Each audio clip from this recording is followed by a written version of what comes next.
company, stop blowing up my phone. You don't get the things that I've been through, and I don't have the time to lay it all in front of you. And you think that you wanna save me. You don't know it, baby, why you do this? I got this under control. You think you do, but you really don't know that I don't need a savior. You can't be my savior. I'll save myself. I'll save myself. No, I don't need a savior. You can't be my savior. I'll save myself. I'll save myself.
Ladies and gentlemen, the RLCS is back. We are here. The North America Fall Open. Brand new year. Everyone has a clean slate. And I'm Gibbs, by the way. I am joined by one of the greatest casters of all time. And we found someone else to do this. But Twitch chat, you let us know who's who. But I got Stacks and Stumpy over here. What's going on, guys? I'm so excited. The off season's finally over. I was going stir crazy, Twitter drama, roster drama. Now we can finally start playing games that matter. It doesn't shock me, Stacks, that you were, sitting indoors just waiting hour by hour for this season to start up again. Very on brand for you. I respect it. I was doing the exact same. I've not moved from this chair. I got home from Worlds. I've not moved. My family have been very worried about me. I've not seen my girlfriend or my dog in months. But now I can get back into the RLCS. I'm so excited. The new season is starting today. And it's North America, so we decided to add an international transfer over here with Stumpy because, that's kind of the common theme, which we'll talk about more later. But first, we got to get into format because fall, I love the fall because then it's football season is back, the air is getting crisp, and Swiss is back, Stacks. It is the best format out of all three splits. It is by far my favorite. I mean, I come from a Magic background where everything is Swiss. I absolutely love it. And it really is as simple as you might think. You win 3, you move on. You lose 3, you're done. Stay up top. Be in the green. It's good. Down at the bottom in the red, bad. Very simple. And if you're not yellow, inventing the wheel here. You're kind of just hanging out for a little bit. But you always play a team with the same record. Yes. No rematches allowed. So if you do go 5, you will play 5 different teams, but we're looking to get 8 teams to go into a single elimination bracket, best of 7 all the way through. And one small change from last season, no more best of set. We're just doing one best of 7 final for that final match. Yeah, we saw how fun that was at the World Championship. There's a lot of best of 7s there, but of course, it came down to that one. BDS took it, but this is going to be the first step for all of these teams to secure their place in many, many months' times at those World Championships, at the majors on the way. But as I said, Gibbs, yeah, it's best of 7, just one. Just win 4 games in that grand final, and you'll be taking the first regional here in North America. It's very exciting, nice and simple. We simplified things just a little bit to make sure that we've, we can keep everybody entertained. And talking about that, we also narrowed down the points a bit. We trimmed them down. It used to be 301 points would result in a win. I love that one extra point. But we narrowed down 16 points now for first, 12, 9, 6, 4, and 3. It's still a $100,000 prize. Well, we don't have Daz to talk about money, so I'll just do it. But $30K for first. So that's looking fantastic there. But basically, the point system basically is the same from last season. Outside of the ratio is a little bit higher towards the top end. So if you finish top 3, it's slightly better than last year, but not by much. So you don't have to worry about that too much in the fall split.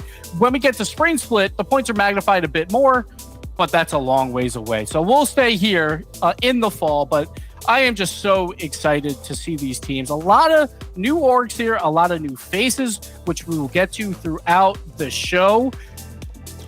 But that all being said, I just need to know, what is the thing that you guys want to see in North America? What is that one thing, one team, one player that you want to see? Stumpy, take it away. More Europeans. Everyone is migrating over to North America. We're seeing Gen G. They've got 2. I'm here as well. We've got CRR going onto the side of Complexity as well. Sure. It's very exciting. I love seeing the cross-regional transfers. The fact that we're seeing so much differentiation. We're seeing teams, it's still within languages, like with CRR moving over to Complexity. It's so unique. And I think we're seeing just that real globalization of the RLCS occurring right in front of us. And again, this North America, it is one of the biggest regions in Rocket League. It's such a lucrative place to be. And I'm really happy that other regions are really seeing that. And they're taking that massive step to move for the sake of their career. I can see very soon a bunch of American players are going to have spray bottles as these Europeans and South Americans keep coming across and be like, no, go away, back home. Shoot. These are our points. Because it is a bloodbath in this region just to get those 5 major spots in each split. I mean, it has become more competitive than ever. That's what I'm most looking forward to. All right, it's time for some trivia. First trivia question, whoever wants to buzz in, go for it. What is the number one thing we see in Twitch chat every show? Oh, Gibbs is beautiful. Gibbs is beautiful. Exactly. You are correct. Number 2 is, where are my team decals?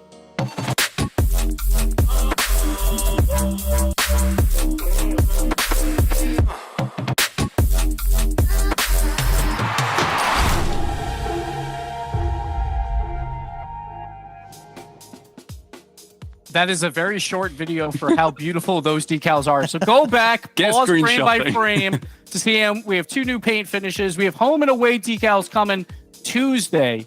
You have to check out that Esports shop. We got Mina in there. We got Falcons. We see some nice Furia decals as well. We'll see them throughout today as well when we go into the hype chamber. So keep a lookout if you want more details on all those decals. But they're in the Esports shop on Tuesday. So get those credits ready, Stacks.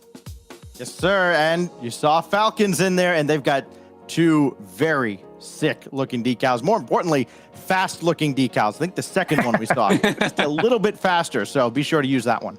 All right, so let's take a look at our round 1 matchups. We'll get a little bit closer here.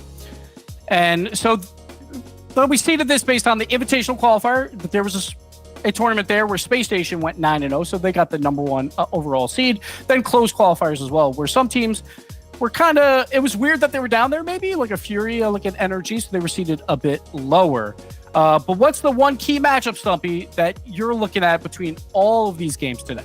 I mean, I was talking about my Europeans earlier on, and I'm excited to watch Gen G versus FaZe. Firstly, it's a new org. It's a gigantic org as well, add that as well, and I should give them their full title, Gen G Mobile 1 Racing. It's very long, but we take it. It wouldn't quite fit on our graphic by the looks of things either, so sorry for the racing part of that disappearing. But they're up against FaZe. That is a huge challenge for them coming into their first region in North America. They struggled through that closed qualifier as well. They lost the game to Knights that went to 5, but they did not look perfect. There was still errors. Chronic clearly looked nervous. Jack had positional errors. Nolly was not quite on his perfect self. So it's very exciting to see. So yeah, big challenge for them going up against one of the best 4th place teams in North America. We have 8 matches, a bunch of team streams, so you have to check out the whole Twitch channel. Just hit browse in Rocket League and find the team that you want to watch. But for our stream, we're going to focus on a classic North America matchup. We got Complexity versus Furia. The RLCS X Sam number 1 in Complexity. They moved to North America last year, made some roster moves, and Furia, the Sam champions from last season. El Clasico is back, but it's in a new region, Stacks. It is, and to my knowledge, this is the first RLCS matchup where none of the players are competing in the region that they started their careers in. That's just, I think, the highlight of this whole season. Everybody changing regions. Of course, Complexity coming up to North America last season. They add CRR, replacing Shad, and Furia. Boy, what can you say about Furia? The winners of Gamers 8, they came in really hot into Worlds. An excellent finish there. Were, in fact, a world championship contender. They struggled here in the invitational qualifier. That's why they end up with the number 13 seed. I think the fates have willed it, though, Gibbs. We get Complexity and Furia to kick it all off. Well, Twitch chat, we want to hear from you. The Verizon fan vote, hashtag Cole, hashtag Fur. And we need to get our predictions. And I'm going to go first because I'm not normally a host, so I'm just going to do whatever I want. I'm going Furia. I know they haven't looked great yet. They just moved to North America, but I think they bounced back. They were a top 4 team in the world, so I'm going Furia here. I got Furia as well. I think the key matchup is going to be Jan and CRR to see how they go head-to-head. They did go head-to-head in the final game of Gamers 8. Jan took that. Furia gives up a lot of goals. I'm worried about that, but I don't think they give up too many to Complexity here. I mean, it's Furia with their offense versus Complexity in their defense, but I think people are forgetting what the Kings of South America looked like before they moved to North America. Complexity, put me down for them. They have got a big advantage over Furia historically. I think it can continue even if it's in a new region.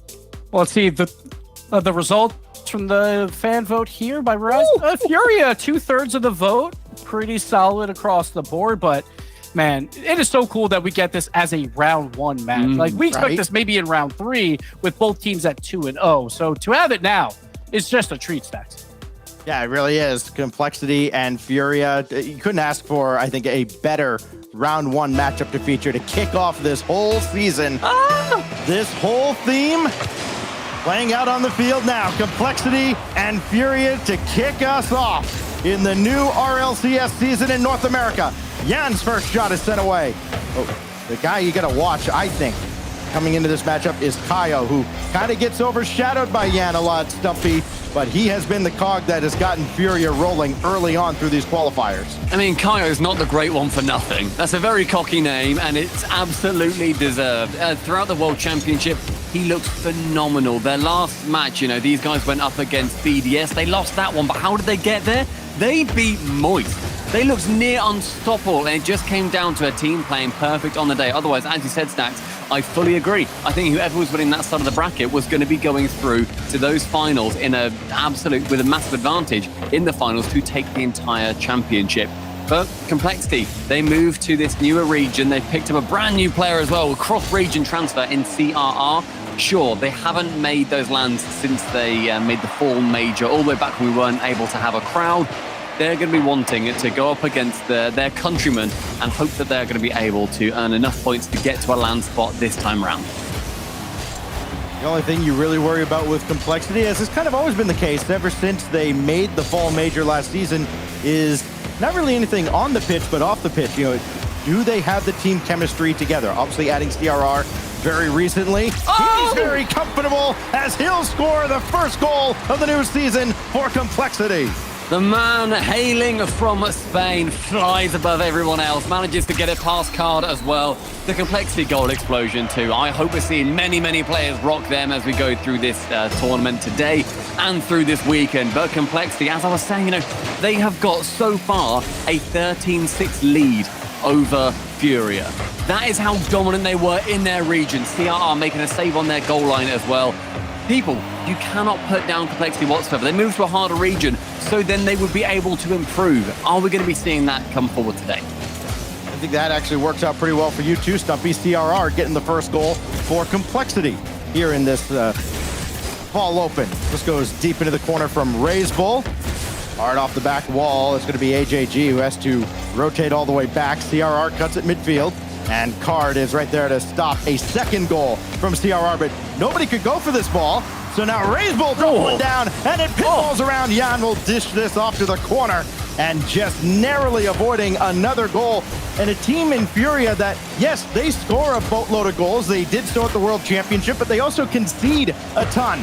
Gave up more goals than anybody else at the World Championship, granted with more games played. Gave up more goals than anybody in the Invitational Qualifier last week as well.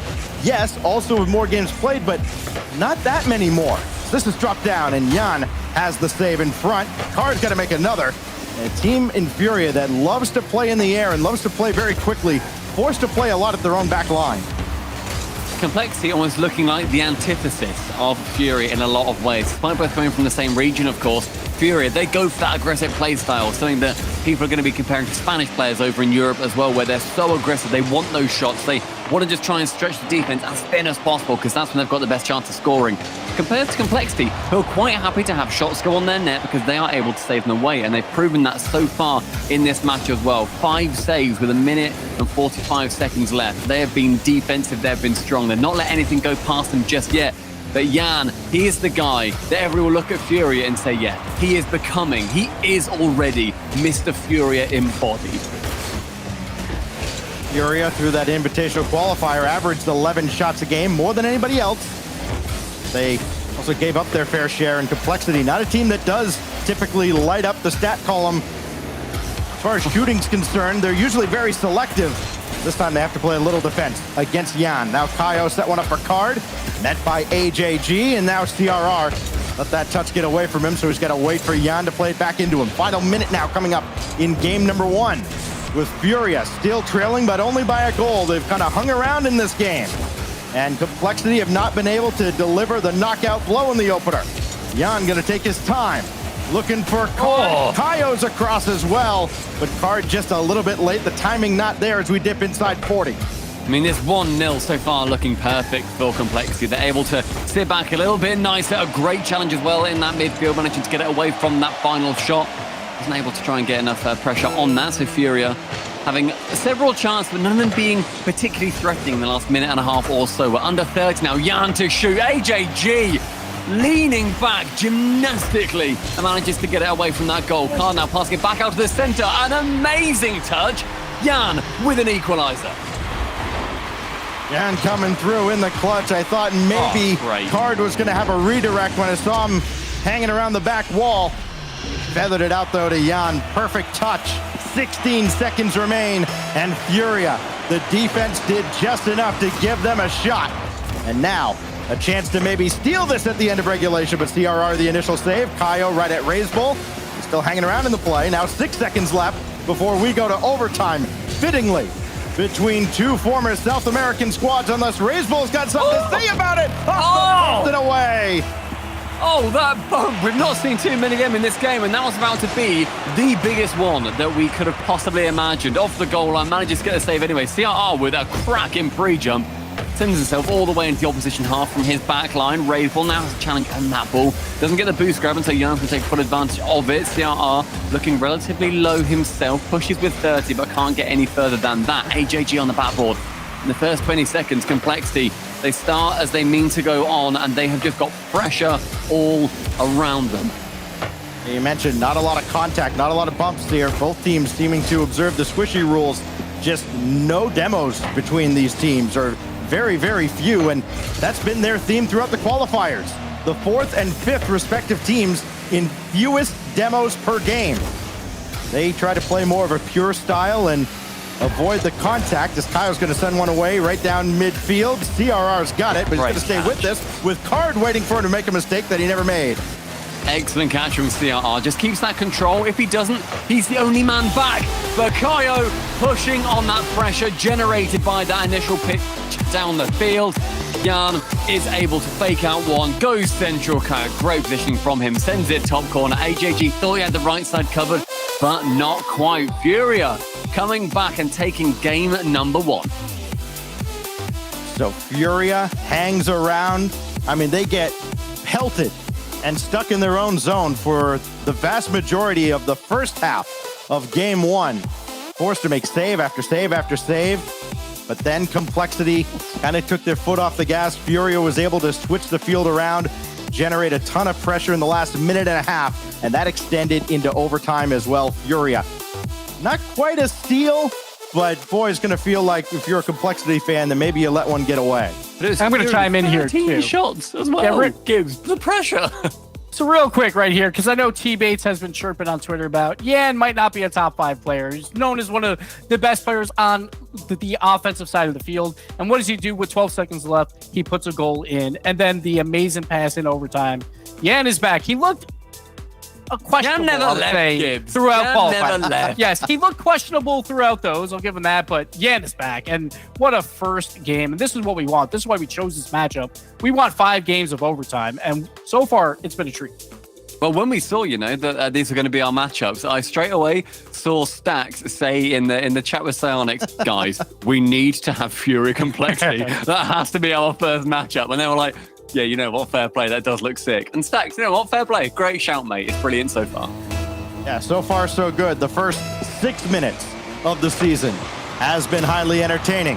Let's see what the next 5 brings us now on Aquadome as Raise Bull starts it off. He had CRR streaking downfield with him. AJG there, and it's along the goal line and in with the lead blockers in front. Tell you what, though, you can get a screenshot of all 3 players on Complexity, all pushing up at the exact same point. CRR going for that bump. You then see Raiseball. He wants to get himself away from it because he sees how clumped up they are. But great push from AJG. Manages to shoot on the post. Just about squeezes its way in. And in the first 10 seconds, that's a Complexity lead. Are they going to try and hunker down like they attempted in that first game, despite the fact they conceded 13 shots? I don't know. Furia's attack is terrifying. Furia did get over their average from the Invitational as Card deflects one back towards AJG. He's got Raise Bull upfield. That one kisses the ceiling, but Raise Bull's got the read all the way across towards AJG, but Card in the way. Looking for Yan in front, and it does not reach. He'll have to go went for that corner boost and actually missed it. That slows him down. Kept him in the area, and CRR can deflect this across. So almost a fortuitous mistake, and Card slams one off the crossbar. Jan to follow. His shot sent away by Razebull. Now Card trying to turn around on this, forced it through, but AJG is there to stand tall in front of Kaio. God, how many pre-jumps do you fancy? On either side, both of them reckon that they've checked each other's library books out and they're just reading from every single page. There's pre-jump after pre-jump, and we're seeing so many of them. They managed to actually work as well. I mean, I've seen a couple of chances where I think fakes can come in. I think Kyle had a decent shot. He went for a fake stall on the goal line, but a little bit too close. So you can definitely try and get out of the way of them. But with a flip reset coming in, we said it earlier, Gibbs, T-Bates, whoever's doubting him, Jan never left. My gosh. Card getting in the way as well, going after Razebull, trying to clear the runway. Jan didn't need it. He needs very little help when he is on. He's got 2 out of the 3 goals now for Furia. Now Razebull trying to answer right back and reclaim the lead for Complexity. CRR waiting all alone at the back against Card and Kaio. And he does manage to stop the duo. Very proactive defense, and it had to be, as Jan goes over top of CRR. That matchup is going to be incredibly fun to watch as this series continues on.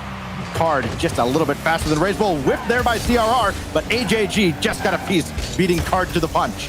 Kaio, though, first of that ball, and Carl wanted to turn it back round. Isn't quite able to, and Carl now going to try and find it central. Jan, though, did not want to push up too far, and CRR defensively, yet again, taking the initiative on that play. Jan straight to this thing with 30 boost. He just has to get this one down, but as it whips around that top ramp, comes back in the center from Card. CRR pre-jumping on not really anything in particular, just wants to look threatening in the sky like a vulture or an eagle, something equally as American, or whatever the bird is in the middle of the of various flags around the world.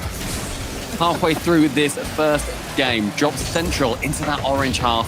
Isn't able to get any shots off, but again, these demos starting to rein in more and more complexity. Getting a couple, but AJG can't wrap himself around this one. And maybe just a little too antsy on that play. I don't think he needed to be as quick as he was, and as a result, couldn't get around on a shot. He gets a mulligan here. And Kaio had to just wait after the challenge by Jan. Razebull a little faster, Complexity back in front. With the double touch in the sky, Jan had to do something. But Razebull, he had the initiative again to just be pushing up as far as he can, is able to send into the top corner as well from a pretty awkward angle and taking the lead for Complexity. Great movement from every single player on the pitch from Cole right now. Oh, Kaio's giving one away. And AJG will not miss that right down Main Street.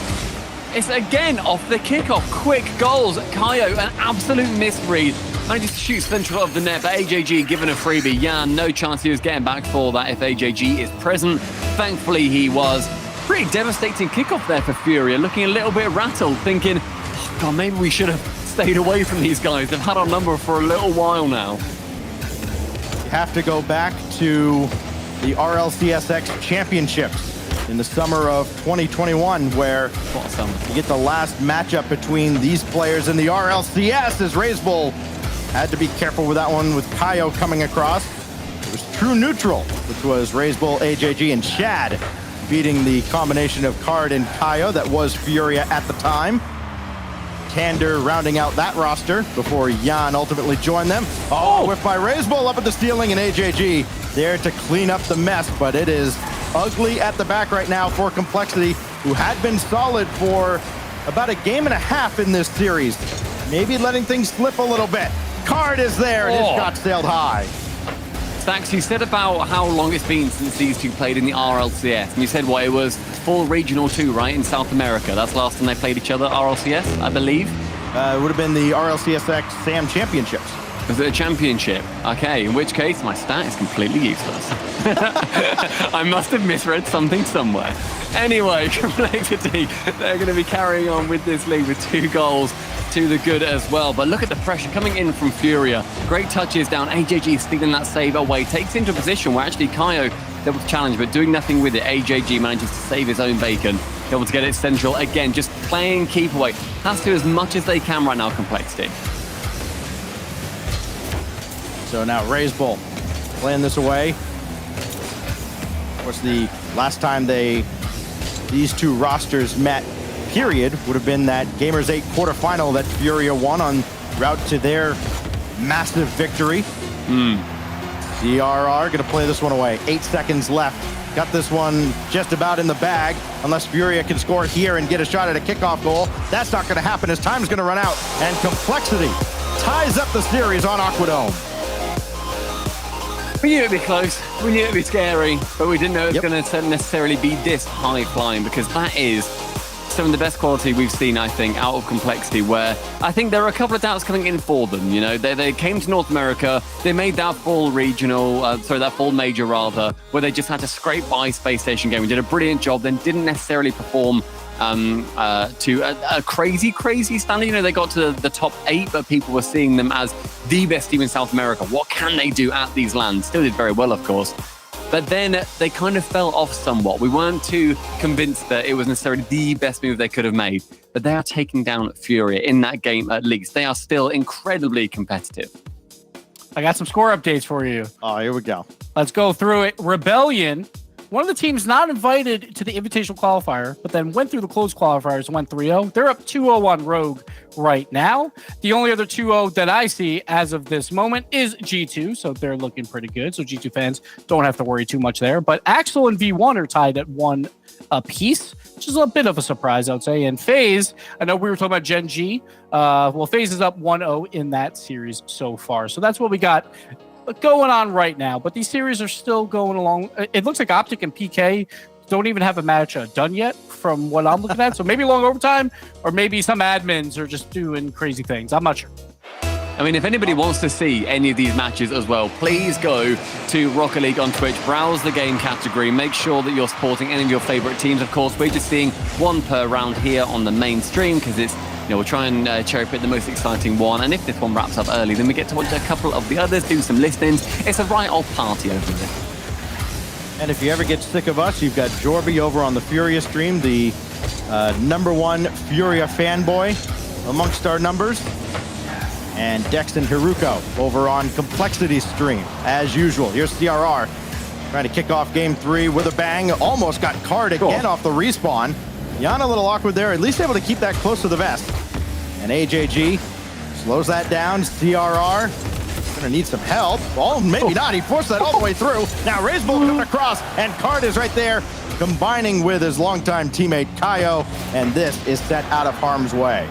God, that was just a couple of ridiculous saves coming out, and an incredible dribble as well. CR wants to try and repeat history, but instead saves AJG's shot away. Razebull, can he wrap around it? He does so. That's on target, but Kaio is able to save away the soft shot that ends up flying towards that net. Scary times though for for Furia. They're having to face down the wrath of Complexity, something that previously it's been a couple of counter-attacks and, you know, a couple of fantastic passes going in, but this is now sustained pressure, and CRR wanting to go for the double isn't able to. Razebull again trying to follow up. A minute and a half of near constant pressure from Complexity.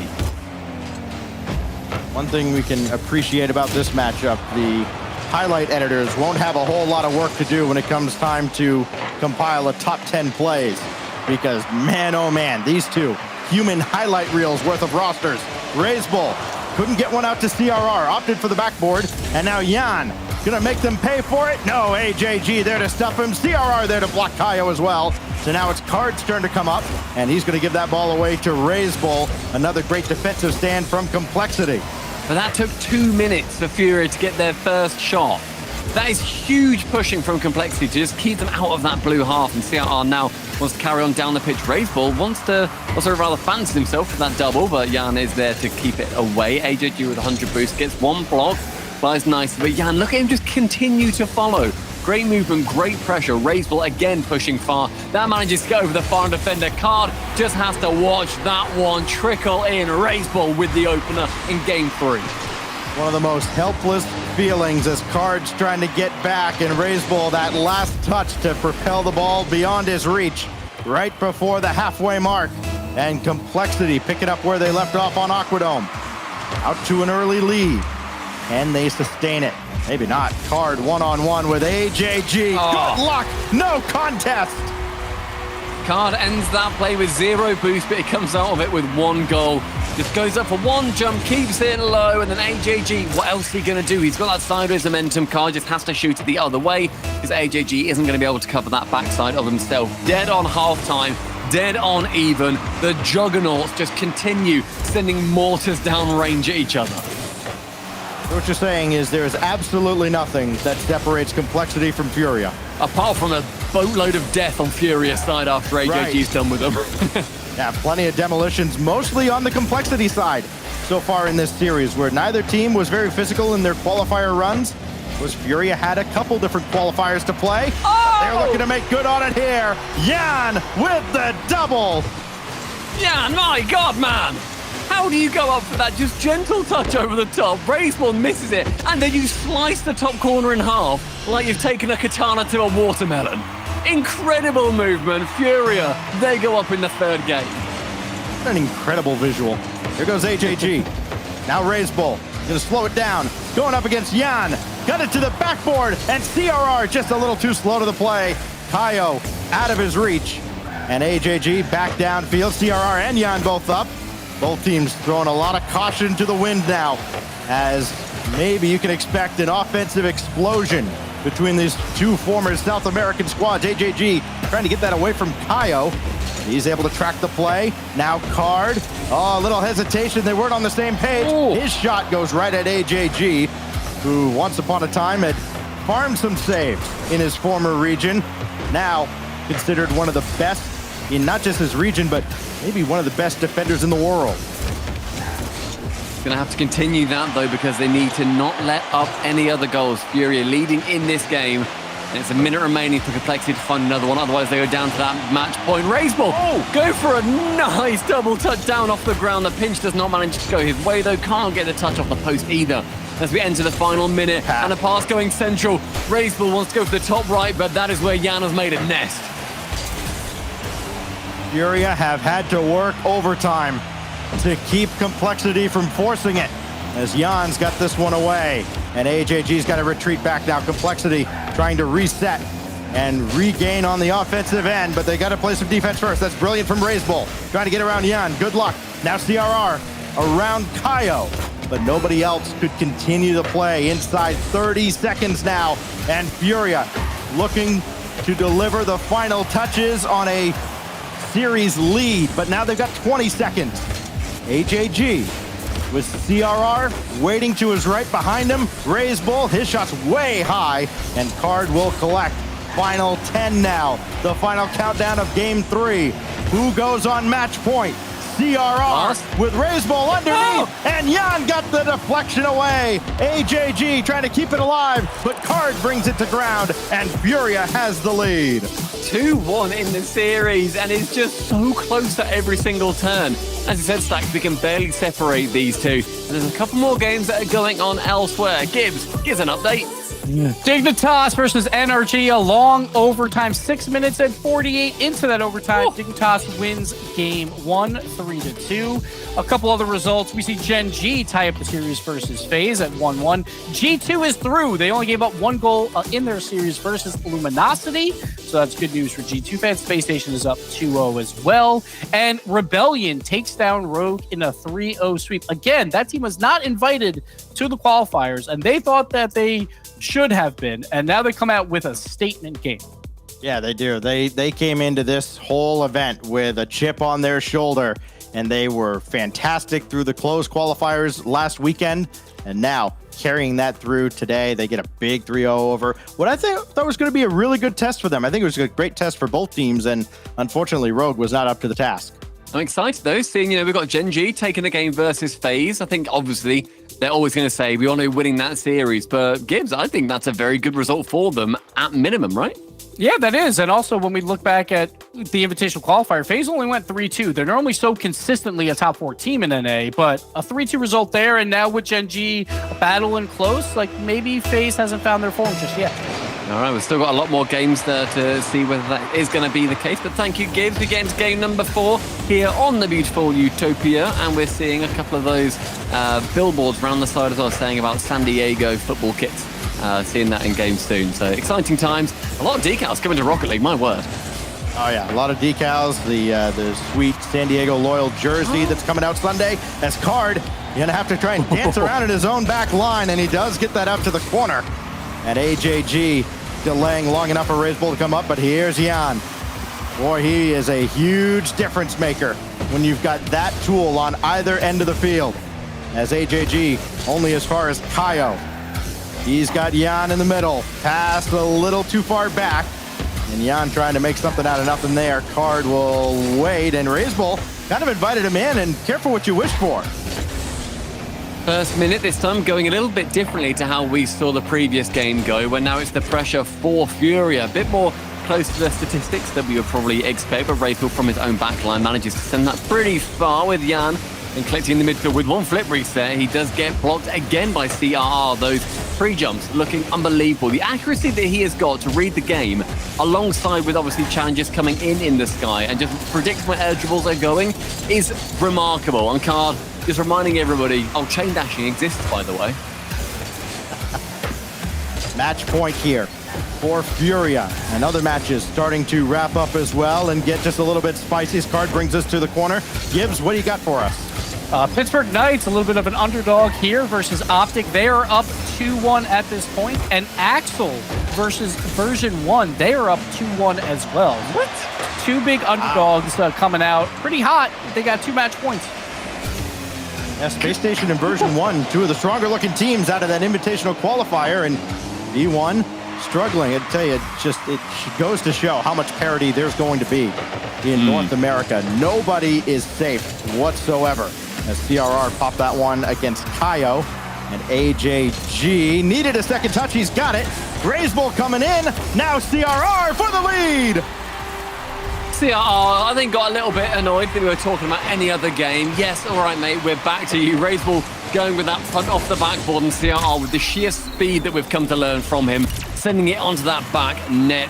Brilliant movement from him. CRR, again, the man to score first for Complexity.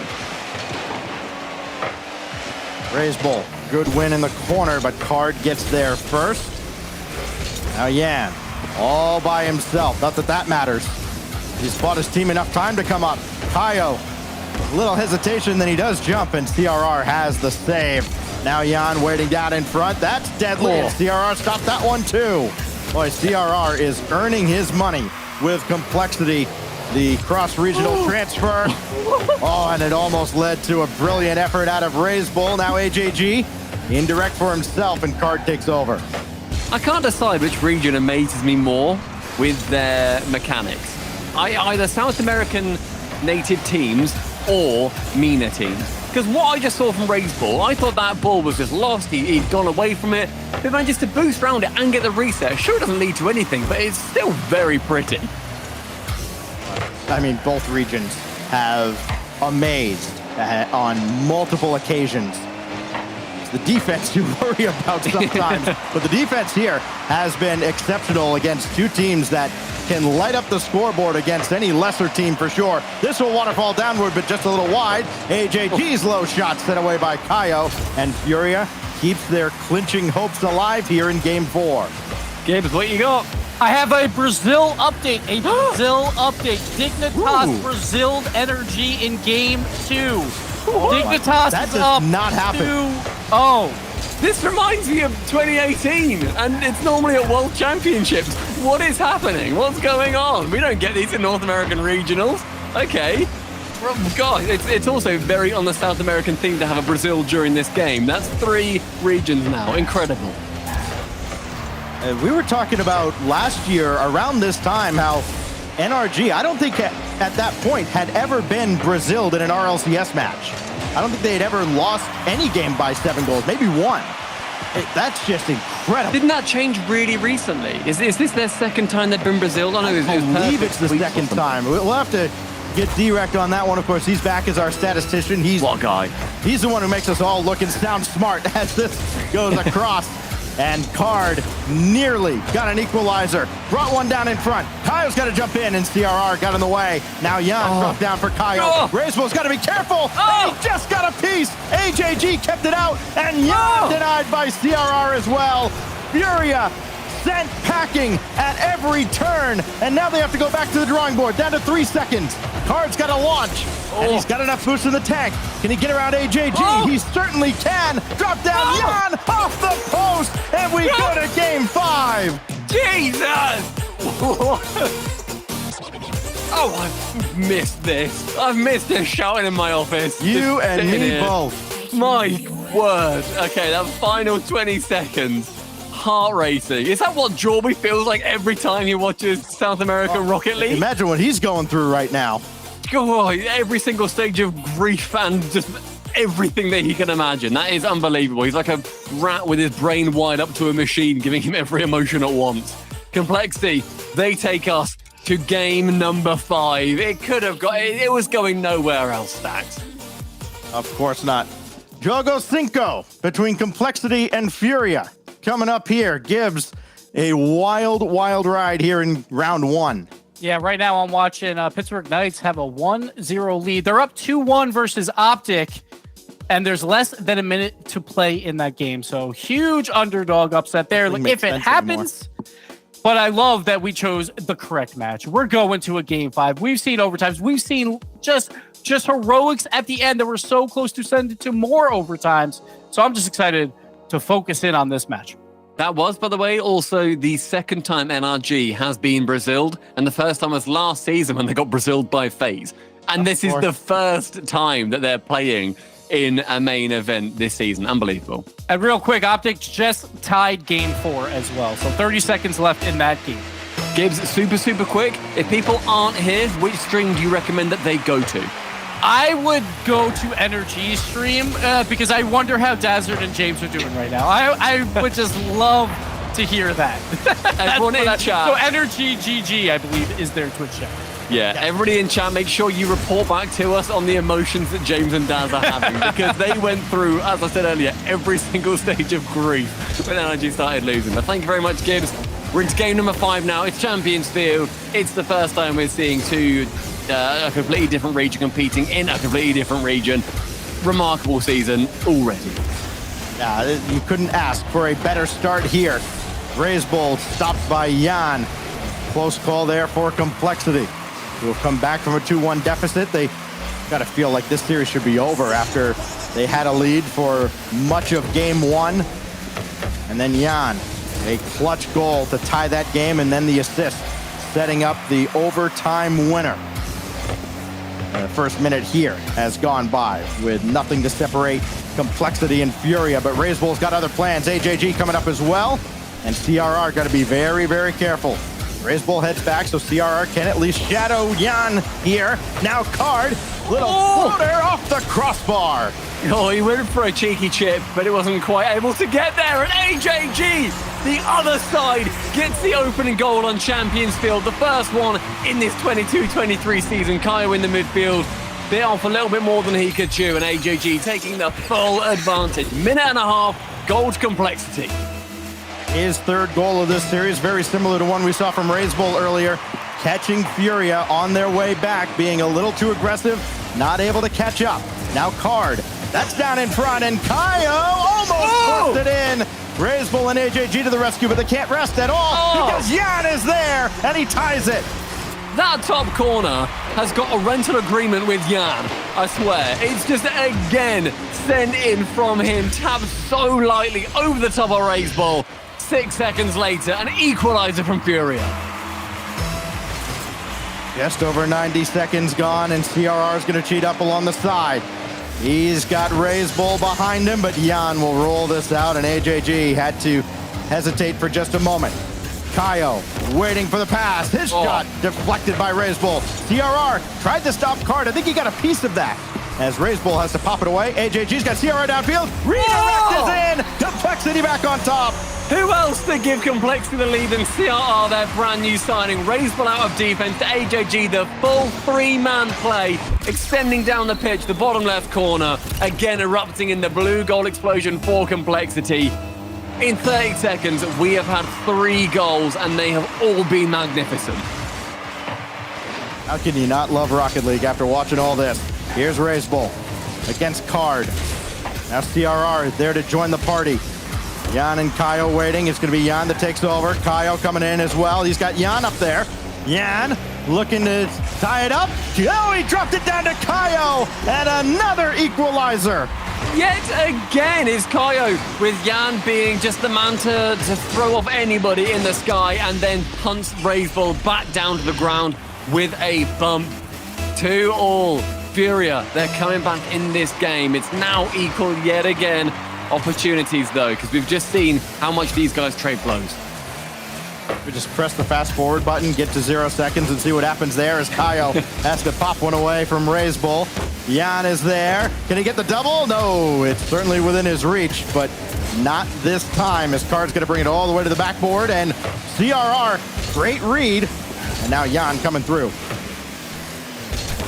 Comes a bit nervy in the final 2 minutes of these games, but I'm sure that the high-octane gameplay is going to be continuing because neither one wants to show that their move was the one that, maybe shouldn't have been made. Complexity coming here a little bit early, but Furia, the brand new boys on the block with a couple of other teams and orgs as well. AJG central, but only Jan was waiting for him. CRR trying to go middle again with that ball. Kaio, not with a pre-jump, but just a very speedy rise to the skies.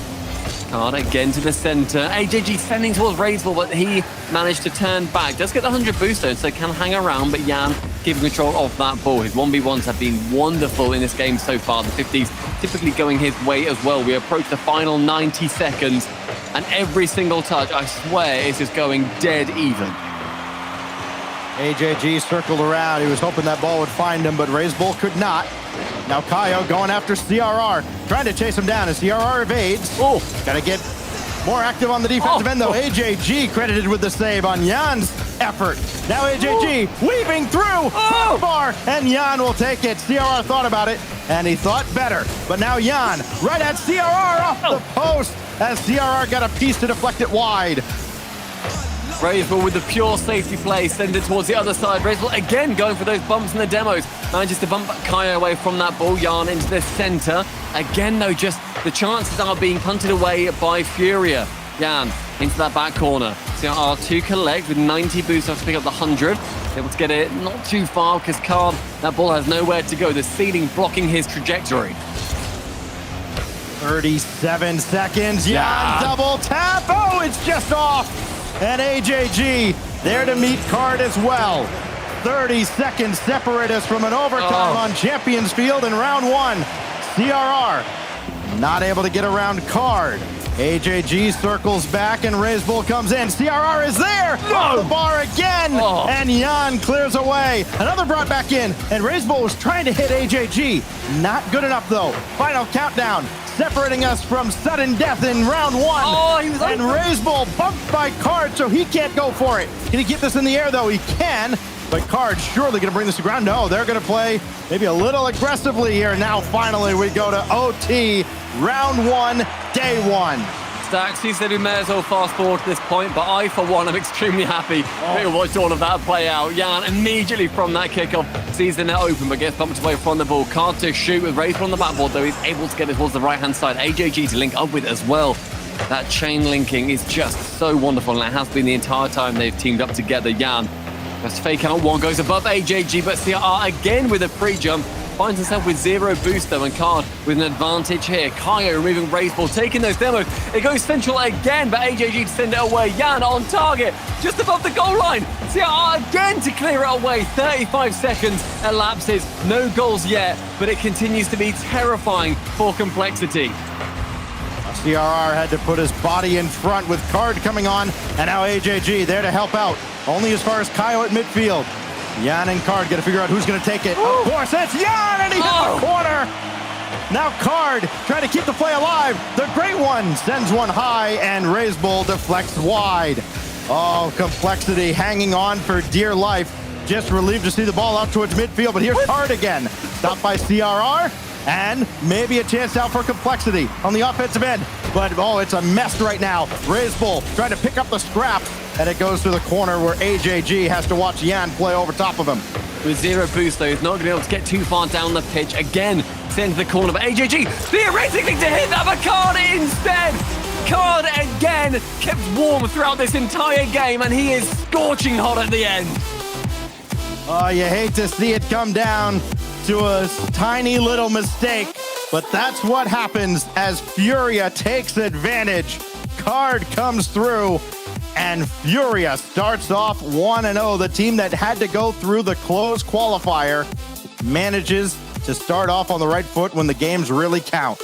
Can we get a Jorby heart rate check? Is that something that D-Rex tracks the stats of? Because I feel like it must have peaked at like 160 or something. That was an incredible series to kick us off game. Wow. We saw the best goalkeeper of all. The post, the crossbar, we saw it all. We saw it all.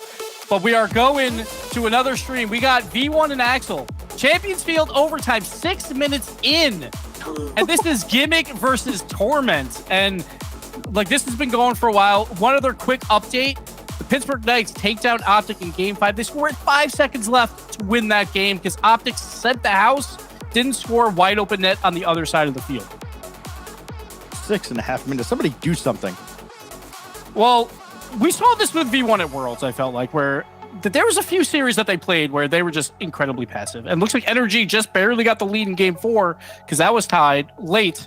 So NRG going to a game 5 as well, going for the reverse sweep after getting Braziled in game 2. But man, oh man, NA is delivering. Yeah, this is what a great start to North America. Day 1 of the new RLCS season proper, and it is absolutely delivering. Man. So let's listen in to this match right now because this is going to get incredibly exciting right about now. And a good 50 here. That one should drop straight down. It's a shot chance, and it's a good save again on the defense. Both these teams, absolute masterclass. Has played into the corner again, trying to go to a spot where there's no defender, which isn't really an option nowadays, as someone just always seems to be in the right position. In the midfield, Ajax is going to take this one solo, and a delayed challenge from Torment, just trying to kill it some way, but need to be careful with this follow-up shot. And they get bumped off. Ajax with boost, able to control it, and waiting for that touch. Really smart play by Com as well, as he gets 2 50s out of it. He decided to hold off on that challenge and just try to find a way as this one pops high. And Torment going to play it safe. Lobs it in field. Com's there, goes for the fake. Goes for a demo, trying to find a second one. It's in front of the net and just can't find it. Is the follow-up there? Can they finally put this one down as it's above the net multiple times? And yet again, another minute goes on by and no goal to show. Com gonna try and go low. Gets it underneath Ajax. That pops over to the left side, which will give Beast Mode an opportunity at the ball. Again, looking for another demo. Ajax taking off the pitch. This might be the best opportunity if we can get the ball there. Ajax off the pitch is a big one, as he's been the one making all the saves as of late. Com does get the flip reset. He's able to, I think he did utilize it there through the 50 to try and force that one low. Shot from Tor. Follow up there. It's about shot. What a save coming out from Team Axel again. Neither team can find the one. As we go 9 minutes into OT, someone's going to have to take that risk, but a shot here could possibly do it. It's off the crossbar, and they're not going to find it. Played in the corner, plenty of boost. It's a touch, bottom right. It's in! Torment clutches up! 9 minutes and 10 seconds in OT, and V1 gets a win. This is not the battle that I was expecting to have in this series, in this game 1. And version 1 survived 9-minute overtime. This is just the first tournament of the year for North America. It's been a wild ride. Dignitas and Energy battling back and forth as well. And Delta somehow sneaks this in with like a pull shot bump.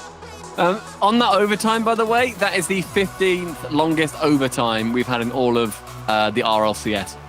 Just immediately, just the 15th longest, like straight away. First round of the year. Ridiculous. Dignitas, though. Didn't take much.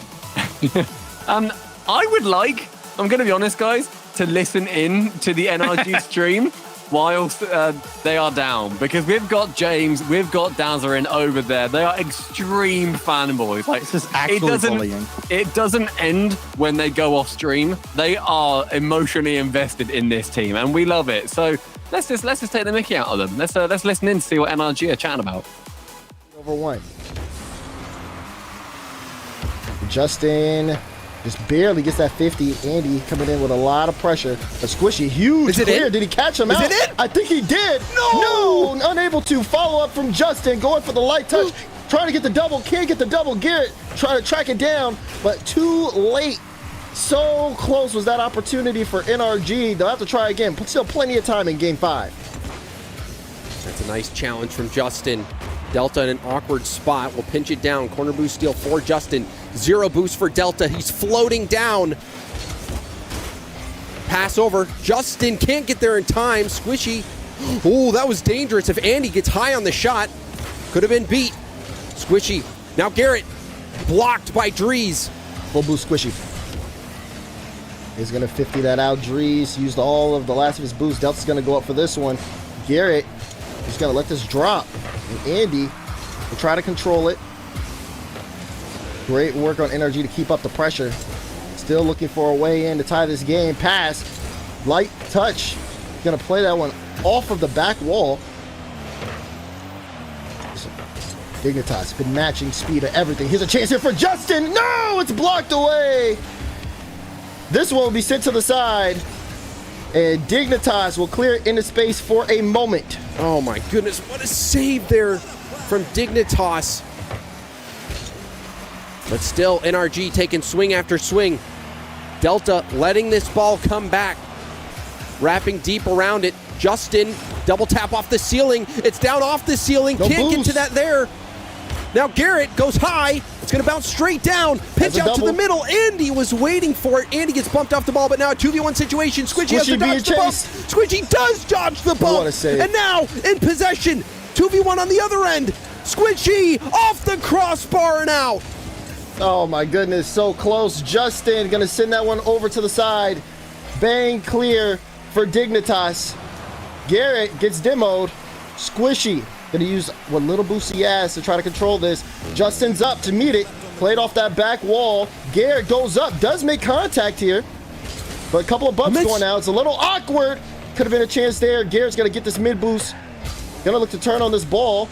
Sees Justin, wants to be able to support him. But Andy in the way, gets it past Squishy. Ball off the NRG back wall. 40 seconds remaining in game 5. NRG have to have a successful drive here soon. Andy gets tipped around and bumped off the ball. Justin pass over to Squishy. Now off the ceiling. Where's Garrett? Garrett's there! Yes! And he scores it! Garrett passes the speed test with flying colors. He has a race against Andy and he activates the dodge at the right time. You love to see it. 26 seconds left and we're all tied up. And it can still end in regulation. Nice kickoff for NRG. Back-to-back wins. Good hit from Justin. I'm nervous. Squishy to the corner. Andy, awkward ball. Sends it out to the middle. 11 seconds. Drees on the drive. Garrett plays it in open space. Delta trying to pop it up. It's a good beat. Come on, Garrett. Garrett may have a chance here. Not a lot of boost. Squishy. Squishy going up for that, but unable to put the shot on. And we have overtime in game 5. Overtime for the series. Delta, dangerous ball. He gets bumped off the play. Justin bounce clear. Andy off the ceiling back into the zone. Squishy off his own backboard, can't get much heat on it. Now the shot, it's gonna be wide. Drees barely missing the net. Good clear from Squishy. Drees now plays this one to the side. Squishy off the ceiling. Justin is there, but gets dunked out. Low boost by Delta. Delta looking for a demo. Drees gonna try to put that one on target, forcing Garrett to go up. Delta gonna turn on it. Dignitas trying to keep this pressure up on NRG. Nice Good dunk from Squishy. Andy. Andy again on top of this, trying to force his way through. This is so awkward, but finally gets out, and maybe a chance for NRG to break out. Delta keeps it in, though, for Dig. And Dig still starting to build, but now, finally, a clear into space. Justin able to take that one. Squishy trying to give it back to Justin. No, puts it back into the corner, and Andy they try to move this downfield. You saw the demo come out, but you see Garrett with a lot of space. That first touch is going to go straight on his hood. Gets it past another. And Andy will clear it out into open territory. Drees gets that, but he will not be able to have the double. Squishy has to make a good save here. And can't make the save. Oh, my goodness. Tough ending on that one. A great shot from it. Oh, man, how far did Daz go back there? Like, it looked like he just left. He was off. He's like, yo, I'm out. I'm out. See you guys later. Round 1 goes to Dig. I knew it all along. Ooh, now I got to roll back. I'm literally holding an L here. Unbelievable. Oh, man. Wow. Fun.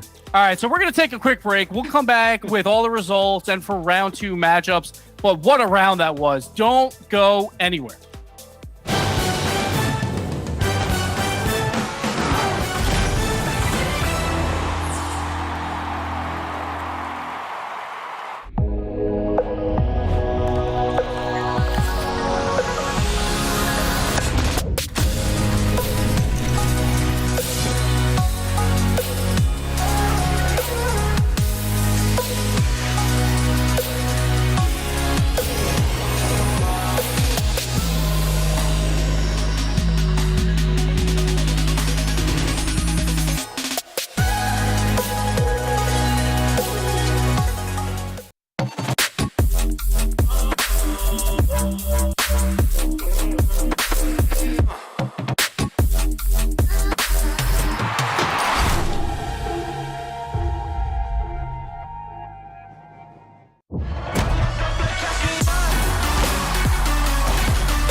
Everything will be okay.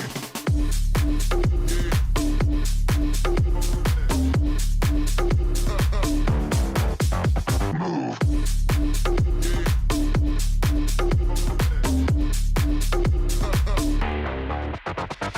Okay.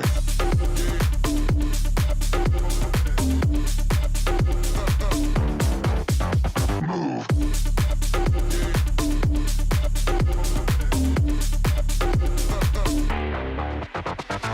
Okay.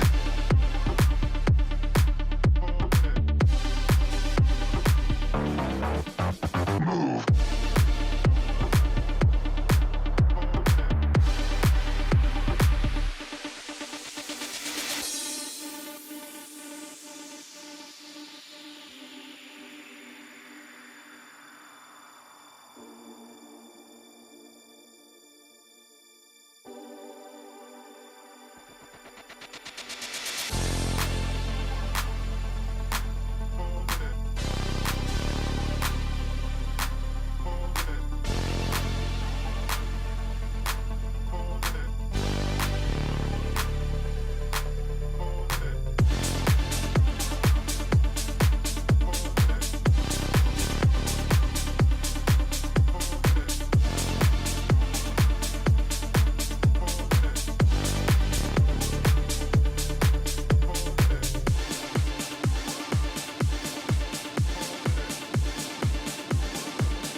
Take a deep breath.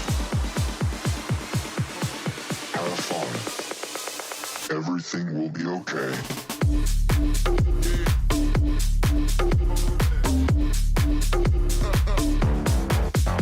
Move.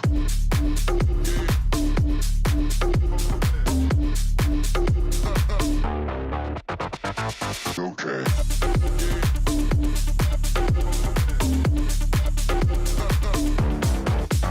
Move.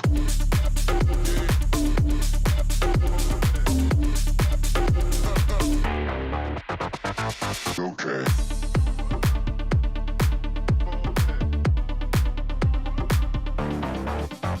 Move.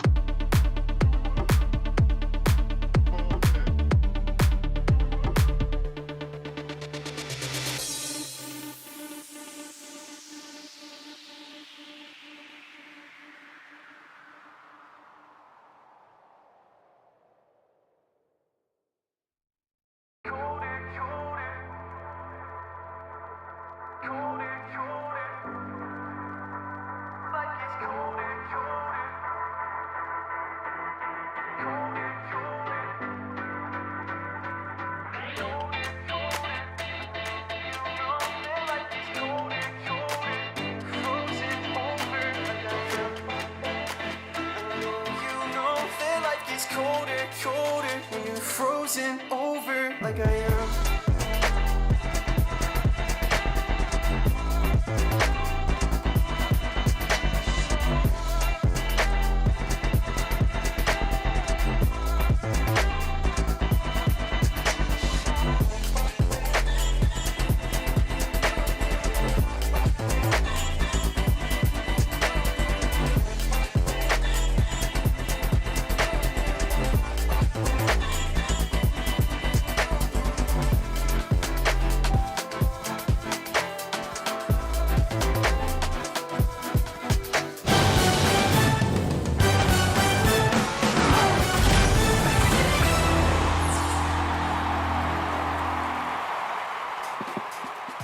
And we are back. This is the RLCS. This is the North America Fall Open. And what a first round did we just have. I'm joined by Stumpy and Stacks.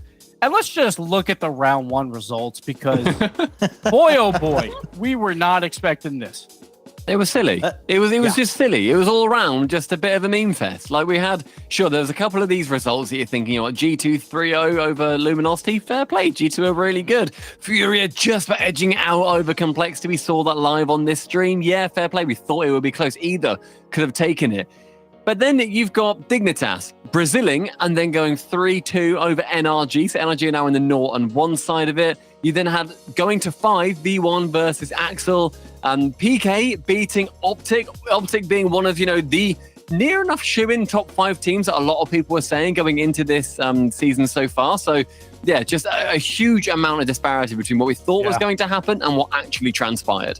And this will lead into our round 2 matchups, which of course in the 1-0 section, very, very juicy, but some surprises in that 0-1 section as well.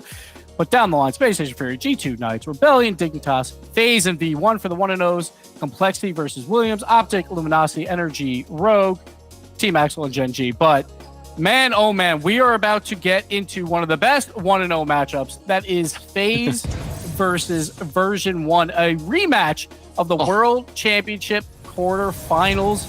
But FaZe has a new addition.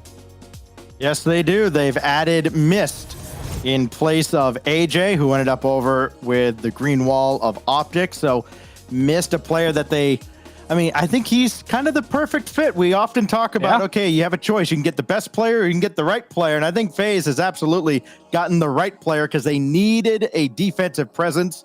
And there are very few better than Mist. And we sat down with First Killer to talk about that Mist roster move.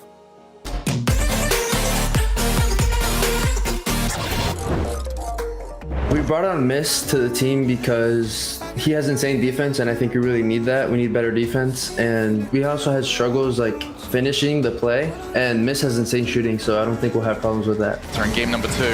Chance here, puts it behind the goal, and Mist scoops the ball and says that we will keep on about 1-goal lead. Whenever you give him the opportunity to score a goal, he literally puts it top corner. It's just every time he's automatic with it. He's just an insane player. Bottom miss! Oh, what a goal! The vibe in our team right now is honestly the best I think I've ever had. We just talk a lot. We're always having fun. We never get depressed if we lose a game or get scored on or anything like that. We're always bringing each other up, and that's just really important in the team.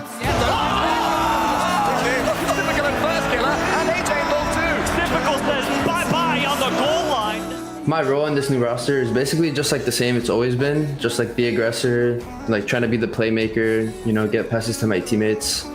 So yeah, basically just the first man role is what I play as. Back line, gets a doink himself under the defender, FaZe up 1. For this season, I'm looking forward to honestly just competing and going to all the lands with my new team. And I really want to win the World Championship. Everyone wants to win that, of course, but if I could get a major win, that would be insane to me. That's my goal for this season, basically.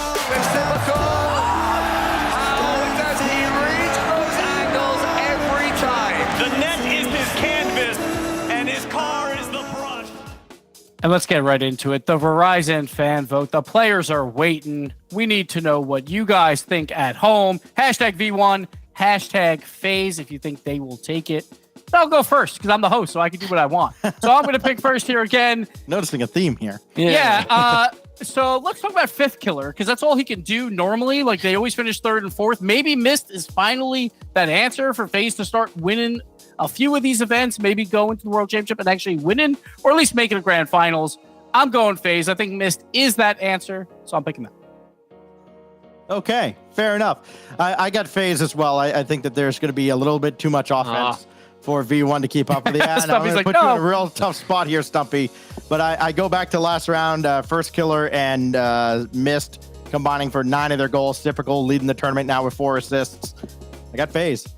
Well, I really wanted to go FaZe as well, but it shouldn't be a 3-0 on the desk. Do it. No, actually. I thought that BT, really persuaded me. But First Killer, you're chatting nonsense, mate. This is going to do nothing for your team.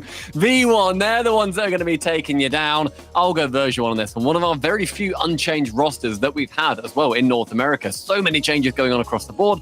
This sticks, though, as Torment, Com, and Beast Mode. Can't go wrong with an already proven formula. V1 should be able to do it, but I kind of want to FaZe plan 2. Let's see what Twitch chat has to say. I assume after watching V1 in round 1 that it's going to be more on the FaZe side. Barely, though, because V1, they only put up 2 goals in 2 of their games. Obviously, their defense came out to play, but that overtime in 9 minutes, not a lot of offense out of V1. While on the other side, FaZe, you know that they are going to provide offense every time they're on the field. So we're about to get into game. We see this as the 1-0 round, so this is absolutely huge to go to 2-0 and try and get one of those top seeds going into the bracket for the final weekend. And man, oh man, We've seen this plenty of times before, but everyone is going to be eyeing Mist at this point to see how he fits into this machine. All eyes on Mist indeed as we kick off round number 2. Version 1 trying to recover from a long overtime, and they've got the opening goal 7 seconds in. I knew they could do it. I wanted to go V1 the entire time. Ignore what I said, because look, that is calm. Instantly, seeing a man sitting still and goes, oh, well, I'm going to send you to the scrapyard. Obviously I am. Don't sit still near me. Straight away, going for exactly what they thrived on last season, getting a couple of those demos in, going for beast mode shooting as well. Last season, though, FaZe did win out of the 7 matches, 6 of them versus V1. So looking very heavily in favor of FaZe. However, version 1, we've seen them buck the trend time and time again. Version 1 off to a great start. Couldn't ask for anything better for them. Typical though, big demo at midfield, missed. Up to the backboard in beast mode. Has that one cleared away. Oh, Torment. Oh, that's a pick. And Tom couldn't catch up to it. Doesn't matter. He couldn't steal it. But version 1 will take a 2-0 lead after this interception by Torment. A very lazy clear from first killer as well, going straight down the pitch. Thought maybe he could get a pass out to one of his teammates, but instead just sees a lurking Torment, an incredible veteran of the game. Man is a world champion, the only world champion to be on this pitch at that as well. Pacifical, his chance to try and shine burst beast mode to save it away. However, no real offense we've seen from FaZe so far. They've had a single shot. However, version 1, 2 shots, 2 goals. Can't argue with that. I'm gonna put you on the spot here, Stumpy. You mentioned, of course, Torment being the only former world champion on the pitch right now. How many future world champions do you think are on the field right now? Are we including doubling up? Sure. I don't know how that changes my answer. I just sort of said it to delay, but I didn't do any thinking in that time. I think Beast Mode is going to be world champion at some point. I think First Killer is going to be world champion at some point. So I'm going to say 3 out of 6 in total are going to be world champions at some point. That's a pretty fair assessment, of course. A little bit tougher than it used to be to first get to a world championship and then, of course, win it. Torment going to have this one back in his own corner. 2-0 lead to hold on to as Calm comes up. And his challenge against Mist goes the way of Mist. Can FaZe get one on the board? No, that's deflected right back. And Beast Mode, one-on-one with Typical, and he never had a chance. 3-0. Typical didn't have a chance. Beast Mode didn't have any boost. Throughout this entire movement, he had nothing. Manages to then just go over one of them. Boosts when he completely gets rid of the ball, flicks it above Typical. And that is the man you want at the spearhead of your attack. Outstanding movement. 3-0 V1. Version 1 after struggling in round 1, but managing to come out on top. They are well rested and well warmed up apparently. Here's Mist. Gotta get something going for FaZe. Maybe taking a little bit too much time. Got the pop out to First Killer, needs a double, and he's got it to get FaZe on the board. Beautiful angle from First Killer here as well. Manages to use his resourcefulness just to tap it over the top with very little boost too. Only starts tapping on his boost button when he gets above that ball as well. Just went up with his sheer momentum previously. The first goal for FaZe here on the mainstream in this season as well. We've not seen too much from Mist so far, but I absolutely back their logic that they've gone for that pickup. I think they're completely right. Previously, we saw them as just a 3-headed beast, but now they've got just an even stronger jaw. They've got so much pressure that they can push down. And with Typical going for one flick over, Beast Mode can't save it away. The man that I'm talking about, he wasn't even there on the attack. He was sitting back. That man just lives and breathes defense. FaZe Clan, the number 6 seed, coming into this Swiss bracket, up against the number 2 seed in version 1. And Typical getting now his tournament-leading 5th assist. Granted, that comes off of his shot that clanged off the crossbar, cleaned up by First Killer to get him back within 1. 2 very quick goals to get right back into this game. And now Beast Mode, one-on-one with First Killer, and he makes his move to get that ball right over to Typical. Brilliantly done.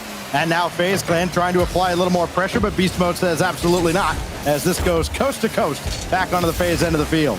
I would like to discuss Mist a little bit more, though, because we saw how well he can do previously when he was over on MB, which then subsequently became Optic. He was incredible. He's what made that team as far as I'm concerned. And FaZe's big issue really has been their triple commits, even their double commits. Time and time again, you just see them going for the same ball, the same boost.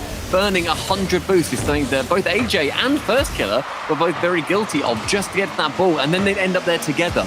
It was really frustrating to see, because then when they started playing as that team unit and they sort of had a few more of those firmer roles in there, that's then when they were winning events. That's how they won their regional. But I'm seeing Mist on here. He can have that happen more.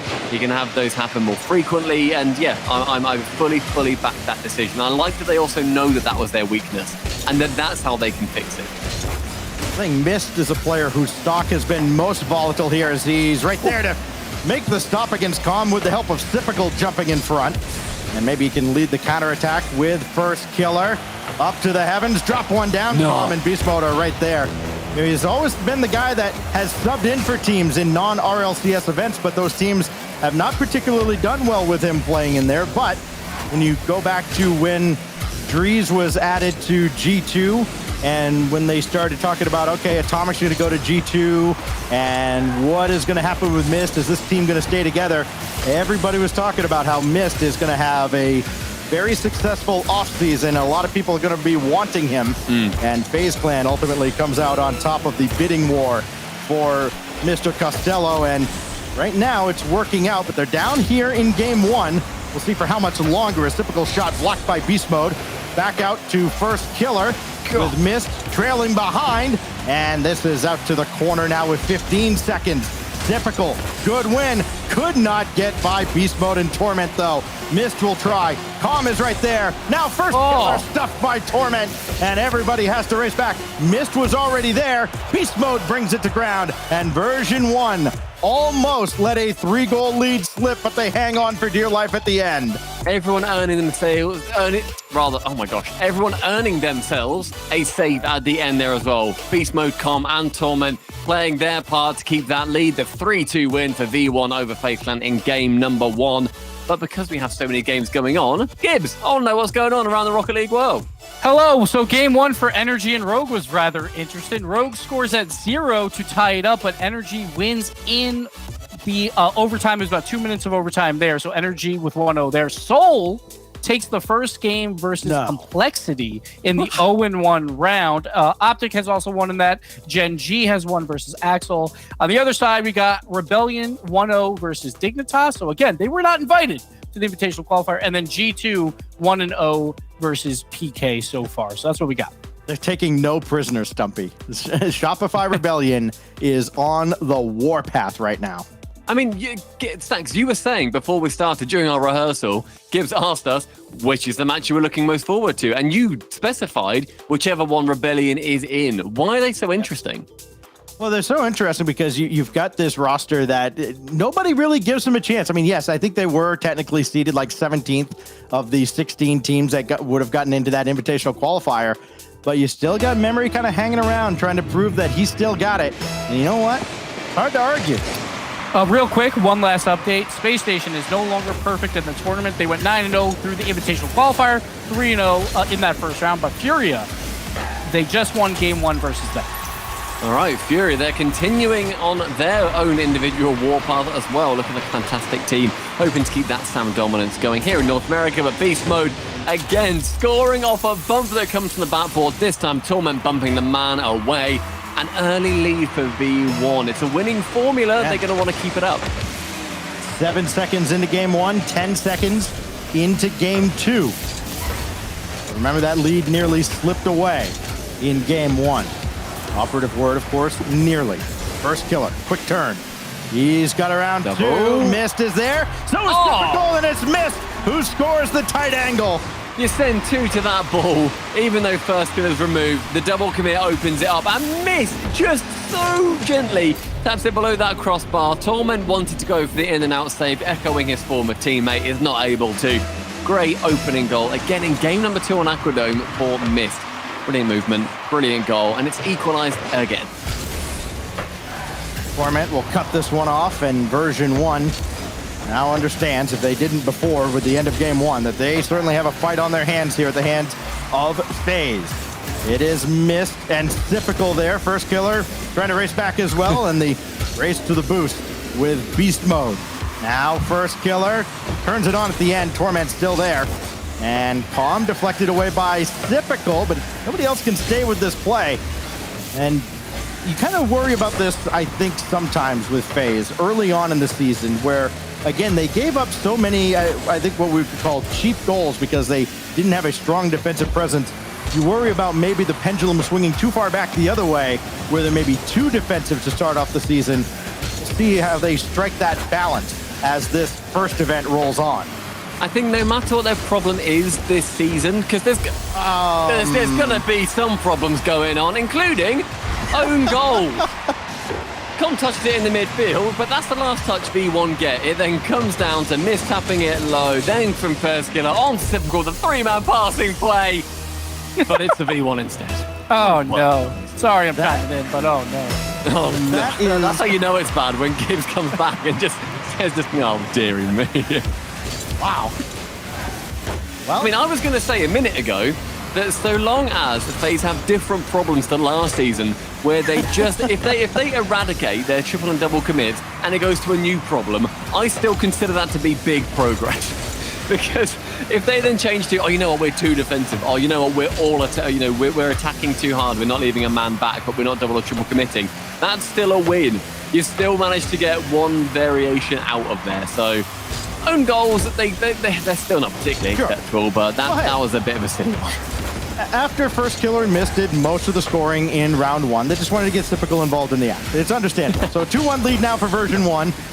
Calm credited officially with that goal and missed, almost got one back to tie the game, but beast mode right there along the goal line. And now Typical, quick jump out. He's got missed over there. Oh, perfect strike. Great pass, nice shot, tie game. A potential pinch as well, shooting in at 80 miles an hour. Typical gently sending it towards, not a pinch at all, just missed on the perfect corner of that Octane. Goes to the perfect corner of that blue net. Equalized near enough halftime. Yeah, have a laugh about this. All knotted up, and now Calm, stopped by Typical. Here comes FaZe Clan again. First killer against beast mode. First killer will settle for the consolation prize of a full tank of boost. Beast mode with the demolition. Now Calm, he's got Torment, roll it out there. Oh, he had to take his time. First killer got back in time, and the angle was shut off. So a missed opportunity there for version 1. FaZe Clan doing just enough to keep this game tied, and everybody kind of settles back into a somewhat comfortable pattern, and maybe too comfortable at the back line.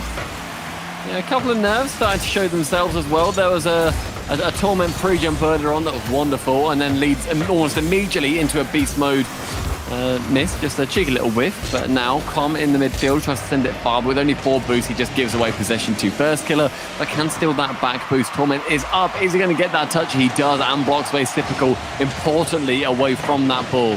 Now beast mode trying to work his way out. First killer going for a shot wide of the target, tries to swoop across to get a bump. Forces Com into the air, but that's where Com wanted to end up anyway. Drifting through, and Typical just waiting patiently to stop him. And it's just been kind of serve, counter serve, waiting for somebody to blink and make a mistake as we dip down towards the final minute of a tumultuous back and forth second game. Beast mode had some time, but missed close the gap quickly. And Calm once again trying to play off the wall to himself, and FaZe not boost is low coming up to bite on it at all. Boost is so low for V1 right now. They had a period where there was about 2 of them in total that had 50 boost. Now they've recovered, thankfully, but FaZe, they had a really good opportunity to clear themselves away on the scoreline, but weren't able to get it past the defense. Typical just popping one back to first killer to let him slam it off the backboard. 34 seconds.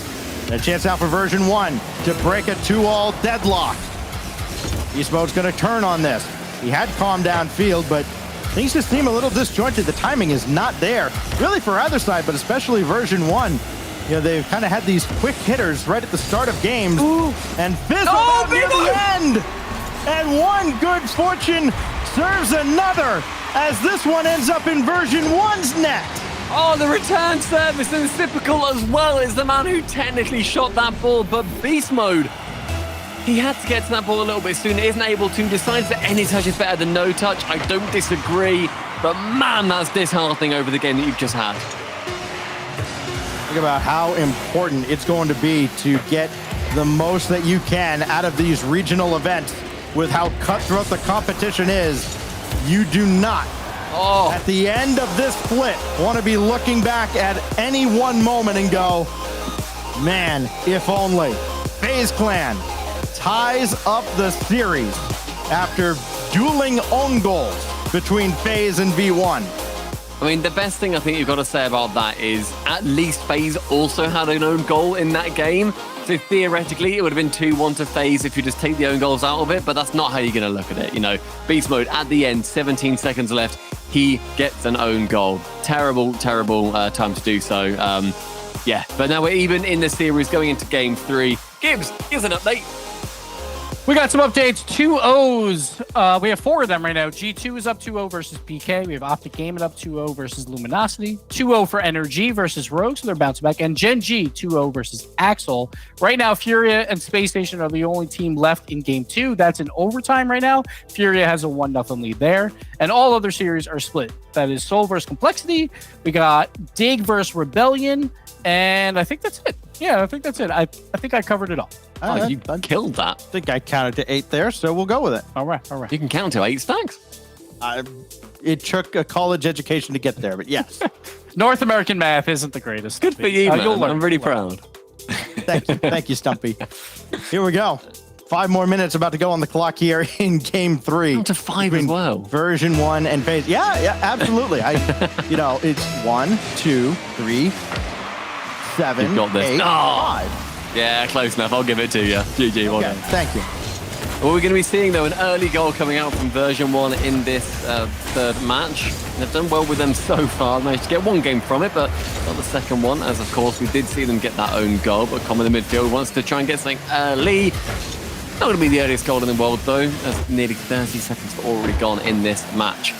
V1, I think they've got to just completely look past that own goal, realise, look, it would have been 2-1 if you take them away. I think they can look past it. They have had some really horrible results come against them, and then they've come and bounced back, especially when you look at the majors as well. They've got brilliant mentality. You've got Com there to absorb just any amount of negativity that you want and generate it as well. So I don't worry for version 1 whatsoever, but FaZe Clan, they look fantastic with Mist as well. Their defense is looking even more stellar than it has done previously. Our 8th game on the broadcast, only 1 has been decided by more than 1 goal. Go back to game 2 between Complexity and Furia, and it didn't really feel like a 2-goal game, as Typical has to race to the boost, and he plays around Beast Mode, but Torment's right there. Kind of what we expected, though. A lot of teams evenly matched in North America. The slimmest of margins separating these squads in a furious race to claim one of those 5 spots in Rotterdam in December. As Beast Mode has Calm downfield. Calm running interference and Mist, able to duck into the goal and avoid him. And First Killer launches downfield. Because of that demo attempt, though, Mist wasn't able to race downfield, so that slowed down FaZe a little bit. But maybe not enough, as version 1 still forced all the way to their back line.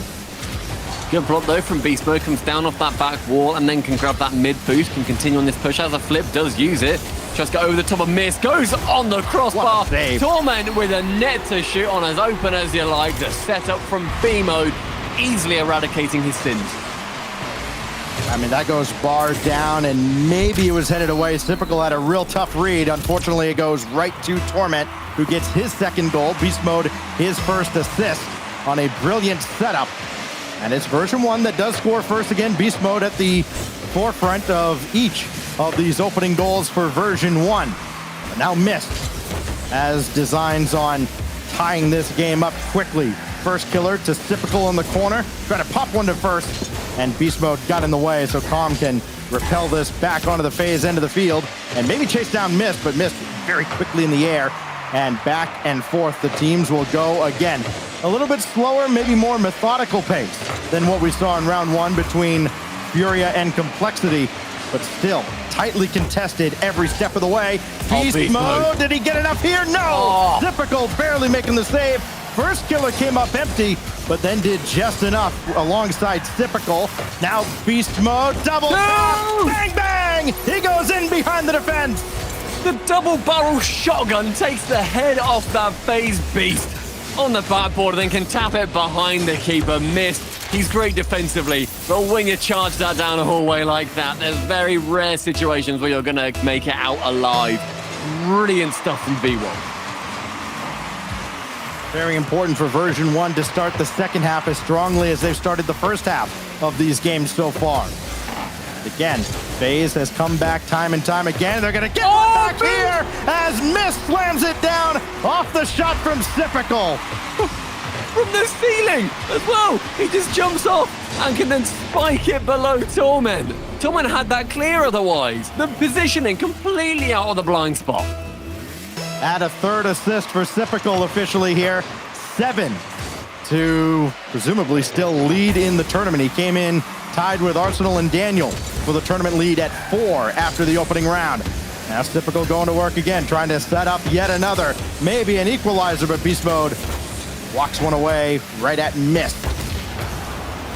Good demo from Com. He knew he couldn't get the ball there, and so he just went for the man. First killer, moved from the pitch, but was going to obviously be spawning back on the other side. Typical playing that nuisance role, trying to just get those 100 boosts, get those bumps, get the demos. Doing a great job at it as well. Mist turning around, tries to flick it over one, and again a boost steal. It's really great movement from FaZe here. They are just working their way around like a conveyor belt of doom. First killer all the way back. Everybody from FaZe resetting. Mist angled downward. First killer waiting for the rebound from Beast Mode. And it's still loose in front for Typical. Stopped by Beast Mode. Mist trying to thread the needle. And Torment, I think he played that off of Sip to clear it away. And Calm with the last save on first killer's effort. And now trying to catch him, napping the other way. Mist barely got back in time. Demolition doesn't matter as Typical, maybe through a smoke screen, still makes the save. And now the pace has picked up in a massive way. We saw it become a bit more methodical, but now they've thrown down the chessboard and they've put on the boxing gloves.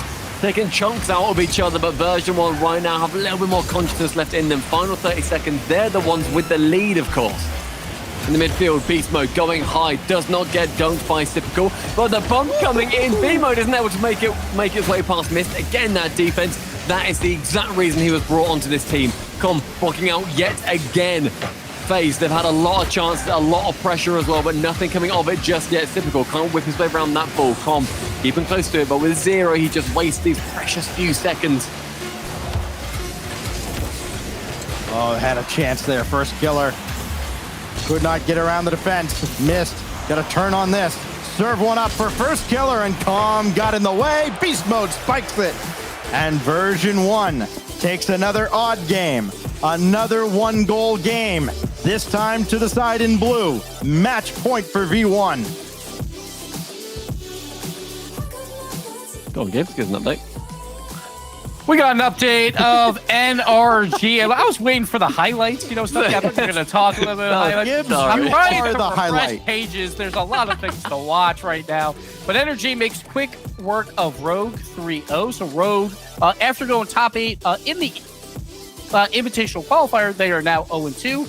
G2 also making quick work of PK at 3-0. And Dignitas fighting back against Rebellion. They are up now 2-1. And one other underdog story that we're going to be watching, Soul is up 2-1 versus Complexity. So that one is something to look out for, because if Complexity begins 0-2, that's a little bit rough. I heard you talking about underdogs, and you said Soul, and I thought you were going to talk about Solary beating Vitality over in EU. Just going to, hey, apparently up in Fairy Peak weren't the problem. Who knew? But hey, we're on this side of the it's pond. North America. It's North America. Can I just bring up one more EU result, though? Sure, go ahead. Oh boy, here we go. In the previous round, in round 2, they're now in round 3 over in Europe for those are qualifiers. EG reverse swept BDS in 3 consecutive overtimes. The total near enough 10 minutes. So EG, they've sent BDS into the 1-1 matchup, and they are currently losing versus Monkeys. BDS, they are having a rough time of it. If they lose that one, then they're going to be going down to the 1 and 2 part of the bracket. There's literally like 3 regions playing right now. I think MENA is now done, but I'm not too sure. There might be 3. There's definitely 2 going on those. So keep your eye on all of the streams on Rocket League on Twitch at the moment. Welcome to the Fall Open where absolutely nothing makes sense. Mist will score. Finally, FaZe Clan gets on the board first in a game they must win to avoid dropping a series as Mist comes through big time. Another assist officially for Typical. You know what I love seeing from Mist as well? Most players on this pitch, I think every player on this pitch, and probably most in the tournament as well, they're using Alpha Boost. But we've seen Alpha Boost used all over the place. Instead, Mist, he's gone for something a bit different. He's got the Sparkles trail. It's a little bit like Alpha Boost, but just with a little bit more annoying sound, and I respect it a lot. It's budget Alpha Boost. It is budget Alpha Boost. I'm a fan of it. I think it's quite fun. It's a bit different. There's Calm, trying to keep control with Typical, just bearing down on him. Gibbs, you got another update for us? Yes, talking about that underdog story. Seoul has won versus Complexity 3-1. What is going on? Everyone, you need to have about 15 monitors to track everything right now. Thank the Lord that we have Gibbs.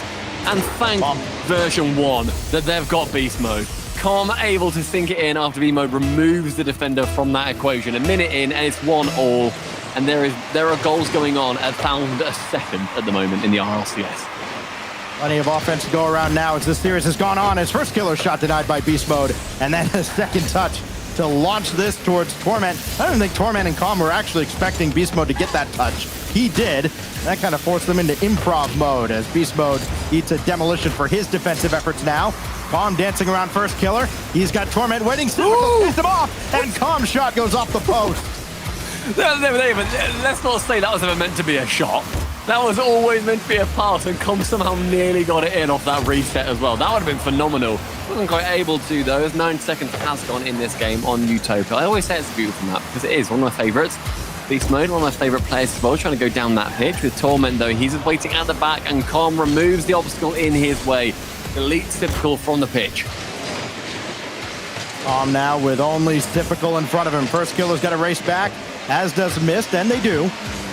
Now Typical looking for first killer, and they don't quite pinch this down the middle. It goes out to the corner. FaZe trying to play the long game against version 1. Try to wear them down, get them to get out of position and out of boost. Mist, corner, met by Torment. Easy stop. And now Typical. Nobody to pass to. Too far back. And first killer just barely ahead of Torment. Almost like he invited him in to play it away from him at the last moment as Torment blocks off that centering pass. And another one from Typical. I'll tell you, his passes, actually FaZe's passes as a whole, have been phenomenal. And they have made this version 1 team, which is usually very good defensively, work extra hard to keep them off the scoreboard. I mean, anytime you're up against FaZe, you're going to be stretched. Their offense is near enough second to none. Second to some, I suppose, in that case. But with 2 minutes left, they're going to want to put more convincing shots on net because V1 has saved them away so far. Only actually had 2 saves. However, FaZe have only had 3 shots. It's been shut down so effectively in the midfield. First killer forcing Torment into the skies.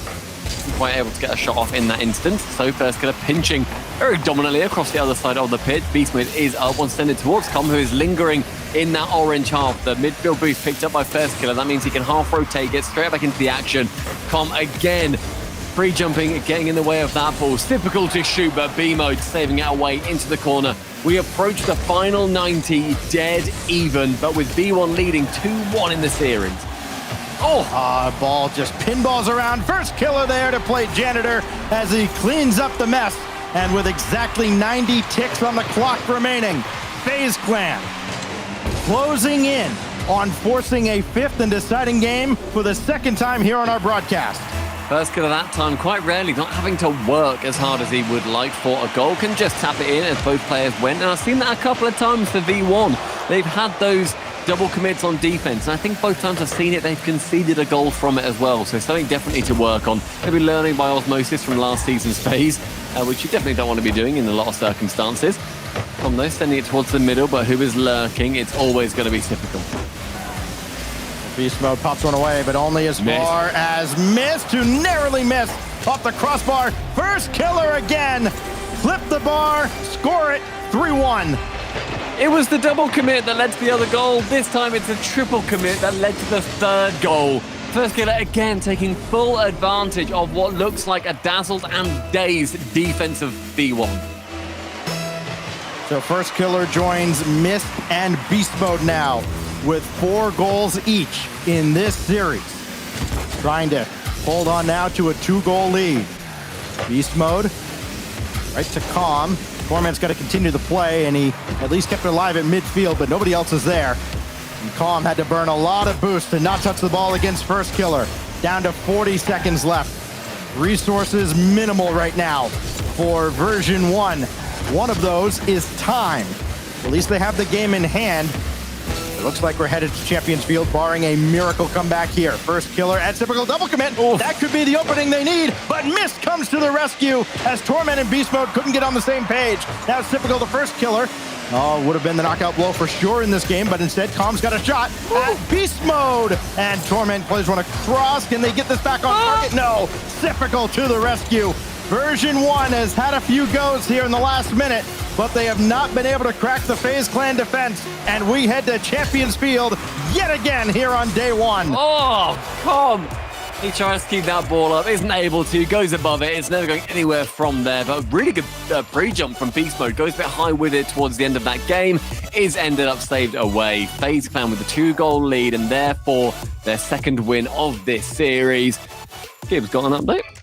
I got some Champions Field updates for you. Shopify Rebellion takes down Dignitas. I believe it's 5-1 with like 5 seconds left. So they've sealed that one in Game 5. Shopify Rebellion, again, not invited to the qualifier, are now 2-0. I'm going to keep repeating that throughout the day. And Optic Gaming versus Luminosity, a surprise in Champions Field visit, maybe, but Optic Gaming, they do prevail. And then we also have the European team of Gen G. We have to talk about them in the North American Fall Open. They won 3-1 versus Axel. So that's where we are right now. Space Station Furia, that game's still going on. So, you know, I got to give a shout out to Vaudable, by the way. He's over there doing the Shopify Rebellion stream. You know, last week or a couple weeks ago when I saw that they were not invited into that invitational qualifier, I saw him try to make their case on Twitter, and I'm like, okay, so Vaudable's doing the Shopify Rebellion team stream. Got it. And it's just kind of like, okay, it's typical bias. Nah, guy was spot on about this squad. They seem to be for real. They're 2/3 of the way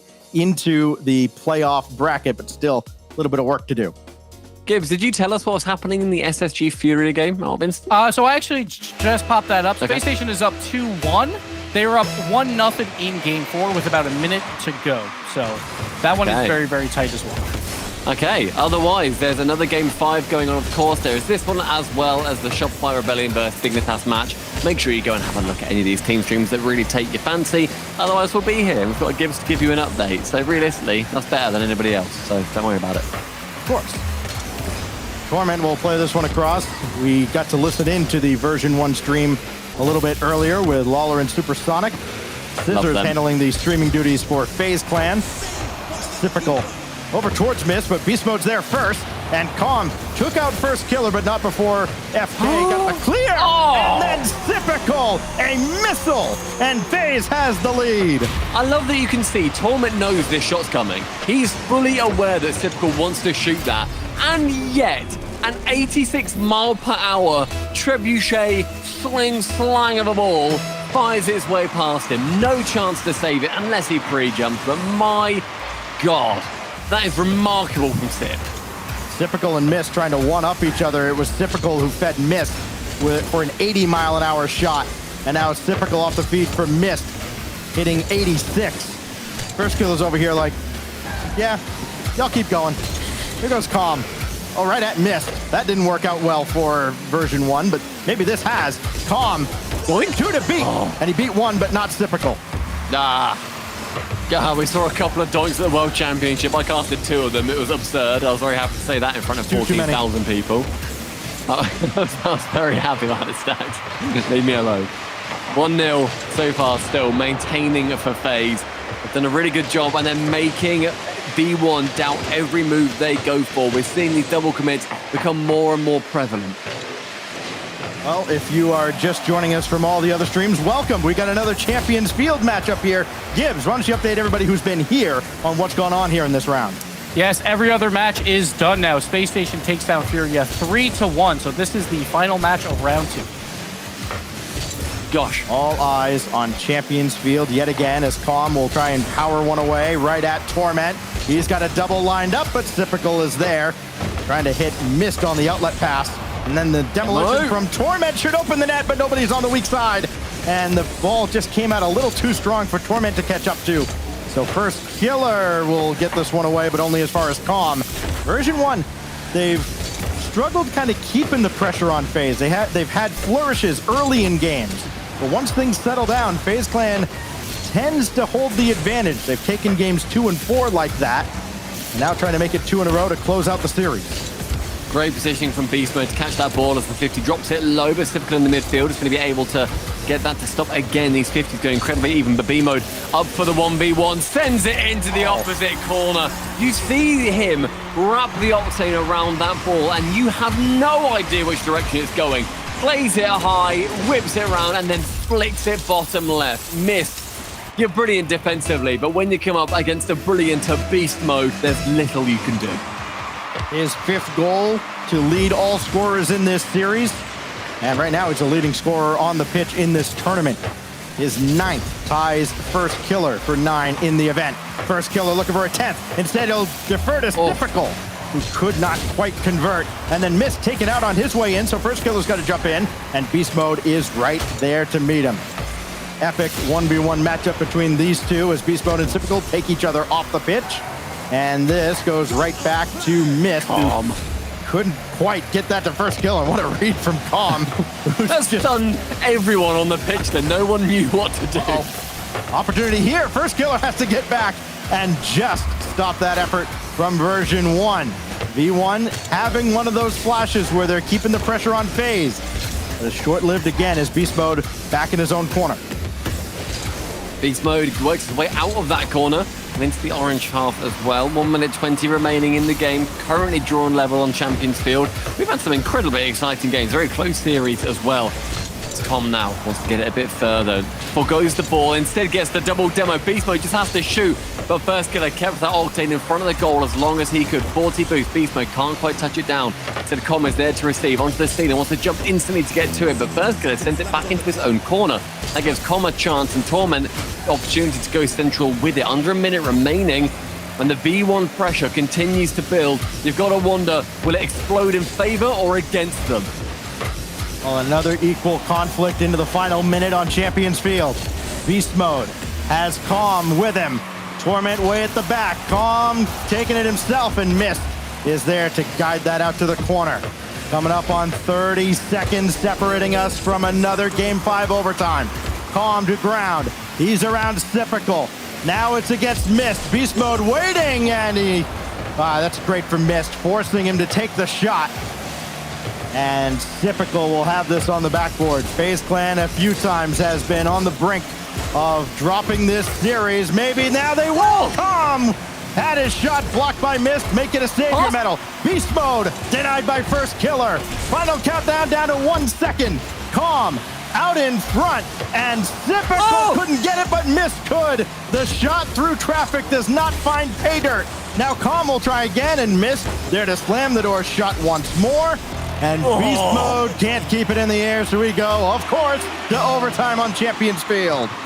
Mist putting a hand up in every single position he could have done. On the floor, sends it high, manages to get a couple of saves there. Completely vital. The second game point of overtime here on the mainstream to start off the fall open here in North America as well in the 22-23 season. It's exactly what the doctor ordered, realistically. Calm in the sky again, wants to go for that reset. Isn't able to get it, and so Mist keeps it close to his chest, but does not get the boost. Instead, Beast Mode is the one that walks away with it. Mist called off that ball, but the double commits from FaZe. Let's not have echoes of last season, lads. After a comedy of errors between these two squads in Game 2, things have definitely settled down. But it's dangerous in front of FaZe's net. Typical comes away from the pack. Only Beast Mode to beat. And B Mode comes up huge. First killer though, quick turn. And that's right at Calm. Well read. And a great understanding between these two teams. A lot of familiarity. This will be left for Typical to cycle around on. But it's Beast Mode taking charge. Calm coming up from the back as well. That is incredibly dangerous out of version 1. And a clean win from FaZe would have meant this series is over. Instead, we play on an OT as Torment intercepts. That's how he scored his first goal of the series. But not this time. Beast Mode, he's got Calm. Gonna take it himself. And Typical stopped him. How about the defense from Typical in this series? we've been talking about Mist all the time, but Typical has been just as vital. He's just been everywhere that he's needed to be. Again, diving in front, gets a clearer save away than Mist would have got. And what I like is that he's not taking it away from his teammate and putting everybody into a bad position.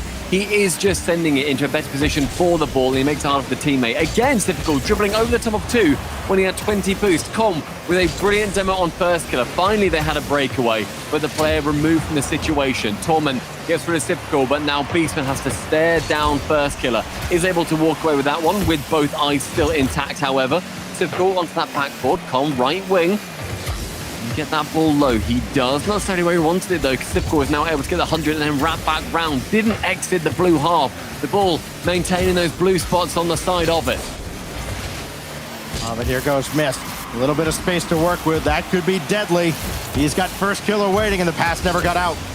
Typical in the direction of first killer off the challenge, but first couldn't react.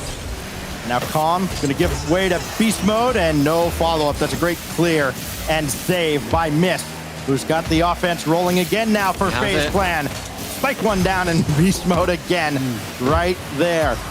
Hey, last time version 1 was on this field, they played a 9-minute overtime. It was the 15th longest in the RLCS. And maybe we could be in for yet another similarly long affair. Beast Mode's got to cut in front of Calm here and does. Now first killer to Mist. Brilliant. Oh, Mist will score. FaZe Clan 2-0. The midfield maverick in Mist is able to get the pass across from first killer. A stationary defender is unable to do much with that ball. Calm immediately out of the lobby. Otherwise, GG's reign in. FaZe Clan continue their streak against version 1. They are now 7-1 over the last 2 seasons. They just have B1's number. Wow. What an incredible finish. Back-to-back overtimes on Champions Field in our first couple of rounds. FaZe Clan at times looking outmatched, especially early on in this series, but again, they hung around, they weathered the storm, and the physical play did not deter them one bit. Coming up with clutch goal after clutch goal, even after they got their best shot from version 1 time and time again. So this was absolutely huge for FaZe, because normally when Beast Mode is popping off, V1 looks unbeatable. Beast Mode had a very good series, I felt like, throughout this, but FaZe came out just barely on top in another Game 5. Whoever's picking the matches, we need to give them a raise, because so far today has fully delivered. We've seen North America, like I think a lot of people are saying that this will be the most entertaining region because of all the international transfers, but we have your own North America FaZe versus version 1 absolutely delivering as well. But we're going to go to break because we need to get these round 3 matches going. We've had 2 Game 5s, so it's been taking a while. But we're going to send 2 teams to the bracket. 2 teams will go home in that round. And, of course, all the important 1-on-1 matches. So don't go anywhere.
Welcome back to the North American Fall Open. Gibbs is gone, so Budget Gibbs has stepped in. Stacks alongside Achieves and Stumpy for round number 3. Guys, we've got some 2-0 teams. We're finally going to put some teams into our top 8 bracket. But first, Achieves, you join us now for the, I believe, remainder of the day, unfortunately. He's sighing. How are you doing, sir? Why are you sighing? I was exhausting. I mean, those first 2 series, I was like, okay, let's get warmed up. Let's get back in the season. It's like, bang, game 5, bang, game 5. And I'm like, dude, I'm not ready for this. They've been ridiculous so far. Like across the entirety of the season, you know, we've had this Swiss just start to kick it off. The 21-22 season was nuts. Swiss is an incredible format. We're seeing it play out in real time as well. A couple of game 5s. That's what it looks like right now. Those teams at the top. Stacks. We've got some 2-0 teams. We've got some 0-2 teams. I'm scared for everybody involved. Yeah, I'm scared for all those teams down at the bottom. I mean, we kind of expected maybe Accelerate Team Axel and Luminosity might struggle, but how about Shopify Rebellion? I think they're the story so far up in the 2-0 part of the bracket. Yeah. Got big wins over Rogue and Dignitas as well. Dignitas, one of the teams along with Gen G that I really like to keep my eye on because, that's always fun. I'd like to see apparently Jack succeed with the big region swap. So big win over Dignitas for Shopify as well. But Space Station, who knows what you're going to get there? That's definitely one to watch. You're right. Well, here's what you're going to get here in round number 3. Again, the teams at the top are 2-0, trying to play their way into the top 8 bracket. G2 and FaZe Clan. We'll touch on that in a moment. Are there any other matches, Stumpy, that you've got your eye on here as we look at some very intriguing matchups here in the 3rd round? I feel like you cannot look past Gen G Mobile 1 Racing with apparently Jack on the roster, no less. And who are they up against? He moved from Europe to get away from Dignitas, and yet ... he finds himself facing off against his former team. Of course, completely different roster, but I want to see if Jack is going to be able to take down Dig alongside the rest of Gen G Mobile 1 Racing. Otherwise, Space Station versus Rebellion. Is this where Rebellion just come up against an enemy that is just too hard? Right now, I believe the Space Station, they were 9-0, and now they've gone 6-1 in this. They've gone 15-1 in total. Can Shopify deliver 3 losses against them? I don't know. Yeah. Another match that we were going to have our eyes on, of course, Furia and Optic, a rematch of the top 16 invitational qualifier. But our eyes here on the main stream are going to be on G2 and FaZe Clan. Yes, we've kind of become the pseudo team stream for FaZe Clan. We're going to get them back to back here, and we'll see if FaZe can continue their momentum after a great win on Champions Field in overtime against version 1. Same team, though, from last season for G2. And as we saw earlier, the addition of Mist over on FaZe Clan achieves any keys to victory here for either side as we have FaZe going up against the kind of reigning top dog of NA. I think your only hope if you're FaZe Clan, you really got to be aware of JNAPs over on defense. So that's, I think, what FaZe has really got to focus on. Make sure you get JNAPs out of the box. You put yourself in more opportunities to score. But otherwise, I got G2.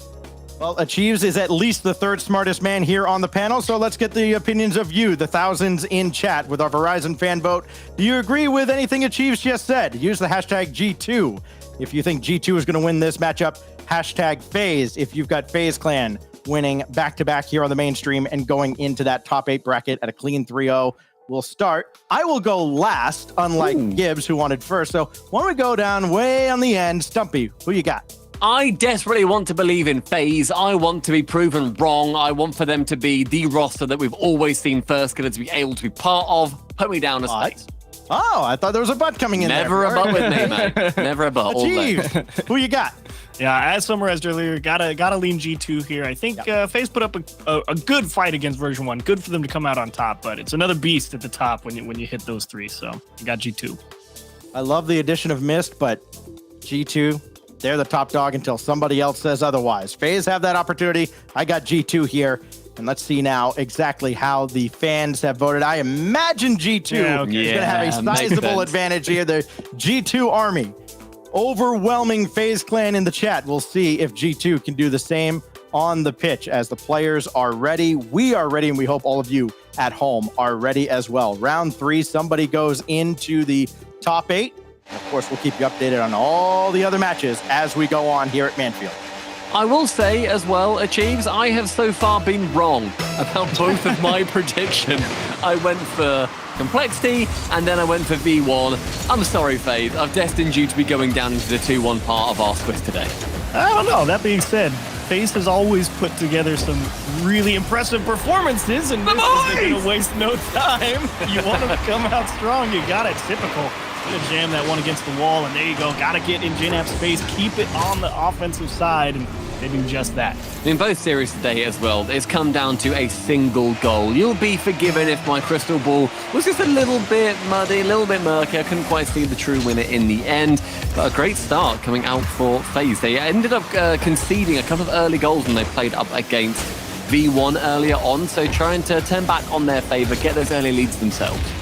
And hopefully they are in the really locked in phase of it now, so to speak, because you could afford to come out maybe a little bit slow versus version 1, but with how well G2's playing 2-3-0s in their rounds today, you can't afford to have anything not perfect early on in the series. Otherwise, you just dig a hole a lot sooner than you'd like, as G2 willing to give a lot of space here to FaZe. As FaZe really trying to go for ball control here.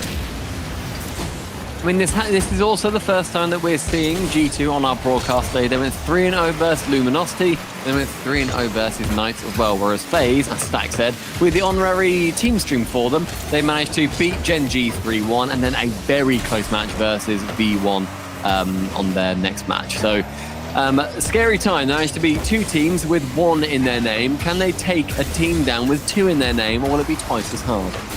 Ooh. Still really great pressure here from FaZe. They've definitely got a pretty solid lock on the midfield line. Then they give up a little bit of space just to make sure they hold a lot of the boost. Atomic actually wins the demo battle, and First Killer wants himself to get all the way around the back. Excellent effort. Finally, G2 with a chance to maybe hang on to the ball here. Missed on that back corner, dribbles it out, but only goes as far as Chicago. JNups to receive the ball, but typical, saving it away above that backboard. A shot by Chicago, saved away by First Killer again. Missed. A brilliant movement onto the backboard as well. He has been fantastic today. Him alongside Typical defensively have been sublime. I've been so impressed with them. Hoping we get to see more of that, because this first team, this First Killer team with FaZe Fan has been something that needed a change, and Mist has been a brilliant addition to that roster. But G2 achieves. They stuck. They have not twisted going into this next season.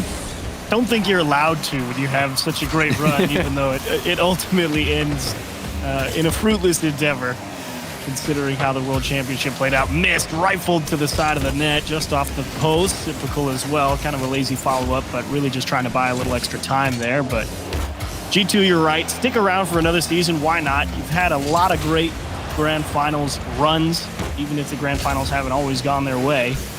And I'd love to see him have another crack at it here this season as well. Yeah, definitely one of the most impressive rosters that we saw forge itself in the fires of season 21-22. Chicago finding JNups onto the flick. Isn't able to get that shot, though. Double commit from First Killer and Typical on the back line. Both have boost. There's not going to be too much of an issue. Again, an infield pass. JNups is quite clearly that target man, and FaZe are shutting him down so far effectively. Wow. They're having to use a lot of boost to do it, however, on their defensive half. Really great job to make sure that they get some piece of their car on a lot of these touches that are going across the pitch. And Mist is going to just slam it over JNups. That one's off the bar. First Killer needs a lot of help. Don't think FaZe is really in position to handle this, but look at First Killer just fight for possession. Typical as well is on top of the clear. Atomic, that's a clever dump into the corner. Take that away from the oncoming FaZe players, and G2's hanging on defense. They're not making it look difficult per se, but they do have to play the ball properly to make sure they don't concede any more than they have to. FaZe wanting to go for solo plays more than passing plays. First Killer then was sitting completely isolated in the midfield. Mist had a chance to pass it over to him, but instead goes high with it. Again, they are in the lead with that 1-0 as we do get into the final minute. Opportunities, though, still arising. Team plays or solo, doesn't really matter. But FaZe are going to be trying to go for anything. And JNups, with a miss in the corner, forcing Chicago to commit on that ball. And forces Atomic to kind of just dump it, too. Missed awkwardly on the backboard. Thankfully able to manage the speed well enough to keep it in gear. And again, Typical. Oh, he's all over these challenges right now. Huge problem for G2 to get through at the moment. Dumped from Atomic over towards Chicago, but low on boost. He just has to get rid of that ball, tries to clear it away. Last opportunity. JNups has to turn back, though. He is low on boost, and he was at that time as well. A little bit low on teammates near him. First Killer trying to go for that flip reset. Isn't able to get that shot off in the end. A demo from First Killer. Wanting to get rid of both men. And then First Killer removed from the pitch himself. Typical up for that double touch. He took a couple of seconds longer than I think First Killer would have wanted, but the double demos are brilliant. But just a huge advantage in terms of the boost you respawn with. Only 34 out of the corner. JNups knows he doesn't have time to even go grab the respawn boost in the corner. Just has to go straight for it. And Typical with 100 in the tank. Keeps it nice and high. Great leverage against the top of the net as well. Well-deserved win here from FaZe Clan. You're looking pretty good at the start, Stumpy. I mean, they controlled this one top to bottom pretty much. Yeah, I mean, getting the 2 goals as well, it's something that I think you can scrape a couple of 1-0 wins. You can just outwork your way through. And managing to get the second, especially when FaZe controlled it so well after the first, it was First Killer again when he finds himself in that first man position and goes for the aggressive plays, when he doesn't care where the ball is and he just turns ball cam off and just charges at players, gets the bumps, gets the demos, plays utterly selflessly, that's when FaZe are at their best. And taking game one versus the North American champions time and time again, it is a brilliant opening for them.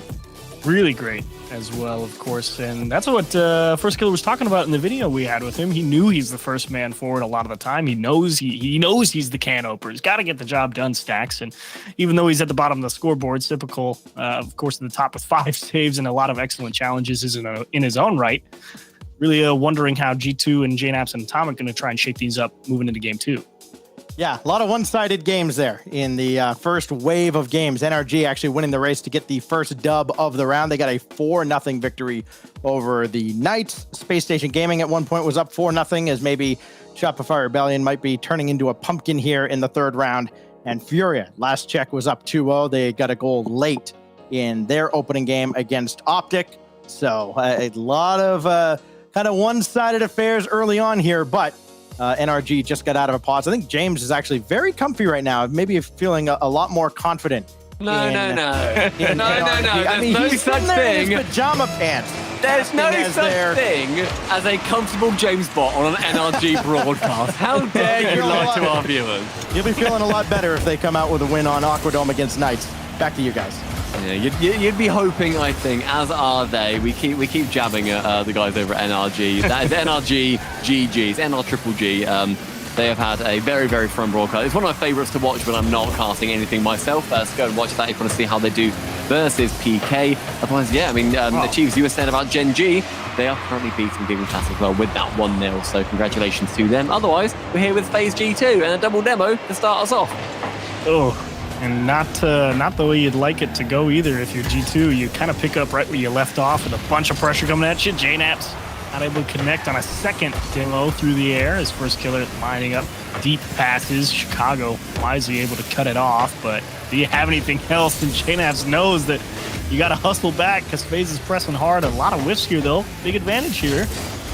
And this just sticks that one to the side. Great challenge. I think it was a nice attack by JNaps too, because he saw that one of his teammates was to that side of the goal and he tries to dump it towards that the right wing. Instead, though, I think it was Atomic. Just ended up moving around towards the side where JNaps already was, moves away from that passing 50 that managed to come in, but JNaps again to the sky. He has been brilliant so far on the attack. No goals to come in from G2 so far, but that speaks more to the defense of FaZe until it is taken apart by G2. And finally, they get on top of one here. Atomic wins the race against First Killer, and Chicago thinking, hang on, I don't have time to go get the boost. I just got to go put this middle real quick. Great awareness, great communication. Pops right back around, and finally G2 out front early as well. 3.5 minutes to go, and now you kind of wonder if FaZe Clan, knowing that they have to make something happen now, instead of just reset and maybe end up in a 0-0 overtime, how do they play this one with so much time? Minute 45 has gone, and G2 maintaining that lead. FaZe have had very few shots, just 2 on their side, but with no goals. He wants him to be converting a couple more. He wants to go low with that JNaps, and that ends up being a brilliant 50. He doesn't need to get the goal here. He just has to get the ball into a good position with the defender out of position. Wow. And it's... I don't even know how you're supposed to read that as First Killer, because you see JNaps get behind the ball and you're thinking, okay, maybe pop it into an air dribble. So you're thinking, all right, force the ball high up off the backboard or something, maybe out into the corner. But he just hits it with no pace and just flips straight to the side to cover any type of clear angle. And First Killer's thinking, shoot, I kind of just have to drop it. And his teammates are right there for it. That's such an awkward position to find yourself in. Chicago, and JNap's going to get aggressive in the corner, and JNap's just going to do it himself. We were talking seconds ago that G2 didn't have a goal yet, and now they've got 3 less than a minute later. Brilliant pushing across the board by G2. FaZe's defense looking in shambles right now because the passes come in central, the shots just come in at every opportunity. Chicago, can he get another one here with 0 boost? It's going to be a bit of an effort, but the demo missed from Mist. Atomic trying to go for 1 in that corner. Isn't able to cut it off until Chicago is able to get something from it with 100 boost. Atomic waits on that back line. JNAP's in the sky. Typical on that side wall. There are times where you see these flashes of something coming from FaZe Clan, and that is one of those moments. First killer, that's a dribble of a demigod. First killer thing, and here's what JNAP probably should have done in that challenge against me. Just sit behind the middle of the ball and go through everybody, and that's what he was probably expecting earlier, and he will execute on the offensive end. Such muscles. He's huge. He's huge. He's been hitting the gym. He's climbed into a steamroller at the gym, knocks the weight rack over, and then punches the owner in the face. Incredible movement, and then Typical, he manages to get a goal himself. Not even sure Atomic believed that Typical was going to win the race. Like, Chicago had a pretty okay line, and just for whatever reason, got caught going forward, because looking at Atomic's camera, you could definitely see that Chicago was actually probably going to miss that ball, so just a weird positioning miscue from Atomic, a rare one at that. It certainly doesn't happen very often to him. JNAPS rips it towards the wall as Mist will take it away, but FaZe, in a blink, right back in it when you're ready to just write off game 2 and say, okay, 3-0, 3-1, whatever, let's move on to game 3 and see what happens. But FaZe fight back. Huge turnout. In this game, whilst incredibly exciting, there's an entire other tournament going on. Stacks, good update.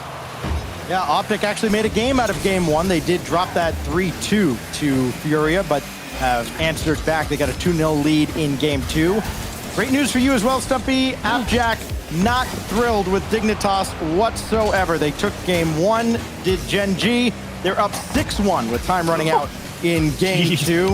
If it were a fight, they would stop it. And NRG putting up another 4 spot as well in their second game. Actually, Dignitas has added a second goal for Gen G, but time is basically expired there. So NRG about to go up 2-0. Shopify Rebellion, by the way, has also answered back. They had a lead with about a minute to go over Space Station, and now they're in overtime because SSG scored while I wasn't looking. Thank you very much, Stacks. Vigilant as ever. I mean, there's a minute left now in this game between G2 and FaZe, with the pressure continuing to build for FaZe. And that past midfield as well. FaZe doing the right thing. They know they can't really force it when all of G2's back, so let's just kind of pop it high in the middle, away from them, give ourselves time to make sure we can reset. Now they have this nice press, and they're really trying to go smash JNAPS out of the net. So if they win the ball from Atomic, they may have an opening. A little bit of a double commit there. Big recovery from Mist, and a huge challenge again from Typical to stop FaZe from getting put in a really tight spot with 30 seconds left. JNAPS now on this push, that final 30, ever so important for FaZe. They need to work out the defense. Mist not managed to get a flip or anything from that ball. Atomic actually going for the fake on that. It just burns a couple more seconds. Intelligent decision making as well from him. Mist sending it long, sees Typical on that right wing. Typical with 100 boost, gets bumped by Chicago. That nuisance play is infuriating when time ticks down. Ooh, and the big wins as well with the boost steals. Got to be perfect now, FaZe, if you want to score. That'll be hard to do with Chicago bearing down on you. They do get one more hop. JNAPS, yeah, just throw it into your teammate. No chance. They tie it up. I was wondering what they were going to do. The answer was just, shove as hard as you possibly could at every opportunity and then say, okay, we have enough. Let's just go wait like we always do. That's like the classic G2 move. We're up by 2 or 3. All right, we're just going to deep rotate back and say, score if you can. And hey, they took that challenge straight to FaZe Clan. And they weren't able to answer it. So G2, as you said, going 1-1, securing that win here on Aquadome. Otherwise, Stacks, it's not been too long since an update, but is update question mark? Things have happened. Actually, quite a bit has happened. Daniel ended up scoring about, I think, 11 seconds into that overtime that Space Station had forced. So SSG steals game 2 from Shopify Rebellion. Team Axel and Luminosity still in overtime. Those two teams fighting for survival down in the O2 bracket. NRG finished that game with a 7-1 result. So they've been Braziled and Braziled a team in this tournament. And Optic is beating the tar out of Furia at the moment. It was 5-0. I believe Furia have just added one because Jan scored his contractually obligated goal per game. I'd believe it, to be honest, with how consistent he is. Yeah. Well, thanks. I mean, the fact that, we've got so many games going on, if you guys want to look at any of these going on, I'm not going to sit here and read out every single stream that's happening. I'm not your performing monkey. Go and look Aren't you though, are we? I guess technically I am for a monkey. Yeah, fair enough. I'm for a monkey, but I'm lazy as well. So go and look at the directory of Rocket League and see what streams are going on, because there are currently 2 regions playing. There's also EU doing the qualifiers over there. So yeah, a lot of Rocket League happening, but otherwise on the main stream we're continuing with FaZe versus G2. Well, the general G2 approach does seem to be, okay, send Chicago to smash somebody's face, have JNaps follow it up, and Atomic will be the, okay, if anything goes wrong, I'm back here and I'm willing to play the one-on-one, one-on-two. And so far, it's got him at least a couple opportunities to stop some scary ones as Atomic. Gonna need a little bit of help here as nobody around for FaZe. All had to dip out and grab a little boost. I mean, that approach achieves has realistically won them a major. Yes. So they're one of the teams where we said right at the start, if it ain't broke, don't fix it. There's nothing to fix with G2. A couple of bits here and there with individual series errors, but their mantra, their ideals are exactly where you want them to be for a team that's going to be competing for World Championship and major titles. FaZe, they want to be trying to put an upset to that. They want to break into those grand finals repeatedly if they can. They won 1 regional previously. This is their start to be a little bit different in the 22-23 season. And first killer tried to go something magnificent. And FaZe really trying to capitalize on their mechanical excellence. Typical goes off the bar, and JNap's just trying to control the ball, make sure that he can get the bump afterwards and open a little bit of extra space, because FaZe really trying to keep the ball as high as they can, as far away from G2, regardless of how difficult that makes their approach on the net. And you have to commend that approach, the confidence you have to say, yeah, we can hit just about anything from anywhere. Atomic hits Chicago, and FaZe blinked twice. You may have missed it. I felt like that might happen, but I can't understand how Atomic has dropped that so just straight down. I think the word I'm looking for is, no, it's not is it perpendicular? We are going at like the exact right angle down. Incredible touch. And Chicago is there to read it as well. That is synergy. That is excellent. And that is a second goal for Chicago. And Chicago reads this kickoff beautifully, completely uncontested. Sees First Killer give up on it initially. First Killer trusts Typical, and Chicago just... Good luck, Typical. If you get it through him, you've done a beautiful job. If you don't, it's going in. Good on him. 3 minutes in the game remaining, and there's already 2 goals going in for G2. I don't know what their record is actually versus each other, but Typical, he's going to want to try and change that fortune, because I imagine currently it's very much in favor of G2. Another quick kickoff as well into that demo for Mist that causes a lot of problems. Atomic actually covered that up pretty well. He covered a good 80-85%, but knew he was never going to be able to reach all the way across, was just trying to gap close towards Typical, and he's able to squeeze that one into the corner. That demo paying dividends. Mist actually able to throw Atomic off the scent. Thought maybe G2 was going to have 3 there. And looking at the stats as well, we're seeing that in the last 10 matches, it is 7-3 in favor of G2. They have been the team to beat when you come to FaZe, because they typically stop them from getting into those grand finals, where G2, they quite like to reside in the last year or so. Halfway through this game, Chicago flicking high over the top of Typical. Forces Mist to clear that one away. Doesn't do so particularly convincingly. Now a double commit coming in. JNaps and Atomic both committing to that ball. Typical to go long. Forward boost on First Killer, so he doesn't want to commit to that ball as well. Forward boost on Chicago. Can't do any more with it. A whip from Mist, and it goes on target as well. JNap's positioning poaches it perfectly. Could see the game before it happens. I mean, First Killer saw all the car languages, like there's no power on that touch. It's going right here. I stayed close to the floor on my float over to my teammate. Doesn't matter if it doesn't connect, because I know where it's going. Great head on his shoulders. Huge play. 2 minutes left, and just going another goal ahead. 2 separating them at this point. Atomic onto the ceiling, doesn't get the reset. Instead, Chicago comes in. That's something that I've loved seeing from teams in the last 6 to 8 months or so, where somebody goes up for the ball, and then just someone else comes in from underneath. And another player just completely out of the blind spot then goes for the actual shot, and they just dummy it away. The aerial fakes are wonderful to watch. SSG was doing them quite a lot back in the day. G2 loves to do them as well. And a pinch just hitting that post. Chicago absolutely rollicking that one into the crossbar. Had the right idea. I don't know if he could really score anywhere except the top of the net, so he did have to place it. Unfortunately, got a little too far under it, though, and Atomic there to take it away. 1:30 FaZe. They actually have a decent push here, and Atomic actually doesn't get it out.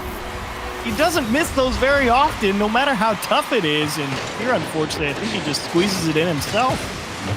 That brings it down to just one goal separating them, and just you have to get one touch on that. You have to try and squeeze it away. Sipko, as you saw, was there to sink it, if not. But that is going to be us approaching the final minute of this third game, and Chicago off that kickoff. My gosh, man. It's always how you're like, cool, we're back in it, we've done well, and then a kickoff like this happens, and it's like, I just went to the boost, like the corner boost. I didn't do anything wrong. It's just Chicago won the kickoff so perfectly that I lose the race, and now I'm irritated because we have to score 2 again. Snacks, I know you've been trying to talk for 45 seconds. We're here with you. Give us an update. Oh, we've got a lot that has happened even in just the last 30 seconds. Shopify Rebellion has stayed alive. They're going to game 4 now with SSG after a 1-0 shutout. Luminosity has just eliminated Team Axel. No, Axel was up 2-0 in that series, so Luminosity has hung around in that series. One big development in the elimination area. Give me a number that you think Complexity might have put up against Rogue in game 3. 4. 6. Keep going. 12. Okay, not that much. 9. Nothing. 2 different players with hat tricks. It was an absolutely savage beating. Furia and Optic have been scoreless. Optic has just taken that with an overtime winner from Reddles in that series. So that's a 2-1 lead for Optic. And Gen.G locked in overtime with Dignitas there in the 4th minute of overtime. Catch, I think Wavy P is over there on the Dignitas stream watching the Euro-Americans of Gen.G try to take down Dig. So still no one is eliminated all through? Not yet, but boy, I imagine Rogue right now is trying to find a rock to climb under because Complexity has scored very early on in what very well might be the last game of that series. Well, this is not going to be the final game of this series because G2 have just taken their second versus FaZe. It is a very good win for them as well because G2, I believe this is the one where they went down relatively early as well. But it's just getting us kickoff goals, getting a couple of confidence goals with JNAPs lurking to poach. Did a brilliant job. G2 2-1 up in this series now. Yeah, 2 games in a row now where they've just gotten the nice early lead, and again, FaZe Clan try as they might, a couple of really great presses, some nice shooting, but it's just going in that hole so early, and then you add in JNAPs picking one off, Chicago with the perfect kickoff, and it's like, man, it doesn't matter if we put up 11 shots because they've got like 9 and they score half of them. It's so irritating. Yeah, it's hard to play up against G2 for sure. Go on, Stacks. It is. We got one more update, by the way, down in the actually in the 1-1 rounds. NRG has made it final over Knights. What is it? 15-4. They outscored them in that series. They get a 4-3 overtime winner to close out that series. I think it's only fair that when I was asking for James and Daz updates from chat, that you now give me updates now that they are also happy. You know, I don't just want them when they're sad. I want them at their best as well. So I don't know. if they're happy, Daz still looks like he's going through it right now. Like I think he's still worried about their prospects. Oh, Daz, be happy, man. Because My all man it needs takes, optimism. All it takes is a round 4 loss. He knows it. He's less optimistic than I am. I was more optimistic when I was casting Endpoint back in the day. Come on, my guy. Well, everybody make sure, obviously, you keep an eye on all of those streams. But otherwise, we are now in game number 4 between G2 and FaZe. G2 sit themselves on 2-1 in the best of 5. One more, and they'll be going through 3-0. A brilliant scoreline for them in our Swift stage. And I mean, the biggest difference in this series so far, I mean, game 1, FaZe press. We were winning all the challenges, and now it's game 2, and they don't have anywhere near the same level of effectiveness in the challenge game, try as they might. And thankfully right now, G2's actually kind enough to miss a couple of touches. That gets them over onto the blue half, but what does it really mean? Within a minute, no goals have gone in. We've seen a couple of early goals for both sides in this series. Chance of first kill. Let's go for the air drill, but just about avoiding and then catching that ball. That was just defensive perfection from Atomic. if he over jumps it, he's going to be too high when he rotates his car sideways, and any other infinite number of things that go wrong if you don't play it exactly that way. Oh, the car control was just perfect. You love to see it from Atomic. It's just that excellence when you look at a player when they're properly on it, when they are just feeling themselves that day. And Atomic certainly is. His defense has been astronomically good. But his attack has also been up there as well. Linking up with JNabs, going back and forth. I think one more than JNabs was realistically expecting in that play, in the 1-2s. Ended up being a 1-2, 1-2-1. Now on that opposite side, FaZe wanting to push as hard as they can. Atomic moving around in and out safe. The shot that never came. Atomic sending it back up towards Chicago. You can then see JNabs central, but the demo coming in and the shot missed with Chicago within his sight. That's really what FaZe are trying to do. They win the challenge there in the midfield, and then they're trying to sweep across the net, take away the options for G2's clear, and then see if they can maybe capitalize on an open net. Unfortunately for them, the timing has to be so specific, and you can't be too far forward. You can't do that, Chicago's right there, and Atomic will collect as Chicago says, too far, buddy. Stay there. I didn't realize that in Rocket League you could equip deer as headlights, because that's exactly what First Killer looked like then. He just sat there like, well, I have made, quite frankly, a terrible error. He gets bumped as well, and that is G2 with the first goal in this game. We approach half-time, misses on the attack, but Stacks has added me in Discord. Wait a minute, Stacks, because First Killer's about to get a worldie. Never mind, Stacks, go, go, go! All right, Gen G has made it official. 3-0 win over Dignitas in that series. And Arsenal has scored to put Space Station up 1-0. That one looks like it's going final very soon, if it hasn't already. Yes, it's gone final with Arsenal scoring both, as we send it back to Atomic. Look at the boy. Atomic scoring both as well. How poetic. Manages to shoot it just in that near corner. Miss does get a touch, but it's so quick. Momentum just about carries it through with 2-0. G2 lead this game on Utopia. And also, I've just seen from our wonderful statistician, D-Rex, who's back for this season, which we all adore. Complexity now tie the North American record for biggest goal differential in one game with a 9-0 win over Rogue. Wow. Incredible. What do you think they're doing to Rogue in game 4? 4-2. 39. No, they're losing, as you do naturally. After winning 9-0, they're down 2-1 with about 30 seconds left. Happens go next. that is how it always goes. You absolutely blow somebody out of the water, and then it's like, oh, we've lost the 1-0 overtime. it's like how? It's like every single game in ranked. When you score the best goal of your life, you always lose that game. You always lose that game. It happens. But G2 are looking great on winning this one. 1:30 remaining. Chicago trying to go for that double tap. Atomic with a doink going top corner, Simple saving it away. This will be G2, bear in mind, going through 3-0, securing that one of top 2 seeds. And FaZe, try as they might, really struggling to bring the ball down in their own control. I mean, they're having to make these really awkward touches, and First Killer, what a pass! That's gonna knock! Oh! I was about to say, do they make that save? I was about to lose my mind. But thankfully, that one went into the net. I think you can still lose your mind. That is a fantastic reception. But first, gets to the ball, backflips, puts literally negative distance on it, and yeah, it still gets tapped in, I think, by Atomic. So manages to get sent. Chicago this time not able to get a life-ruining kickoff goal. Never mind. Yes, he is. It's another life-ruining kickoff goal from Chicago. You devilish beast. Oh, and First Killer knew he drove too deep into the corner, had to slam the brakes in the net, try and slow down to give himself a chance, and Chicago wasting no time, hard as he could. Any softer, he might actually make that save. Minute left, and that's 2 goals established yet again for G2. That lead, the deficit growing for FaZe, and they are groaning on their side, still battling for that first place. If FaZe take this game and G2 still get through, or FaZe get through, then SSG are going to be confirming that number 1 seed because they won 3-1. Otherwise, it's down to some kind of head-to-head that I just don't know about. It's in the rules somewhere. Read the PDF.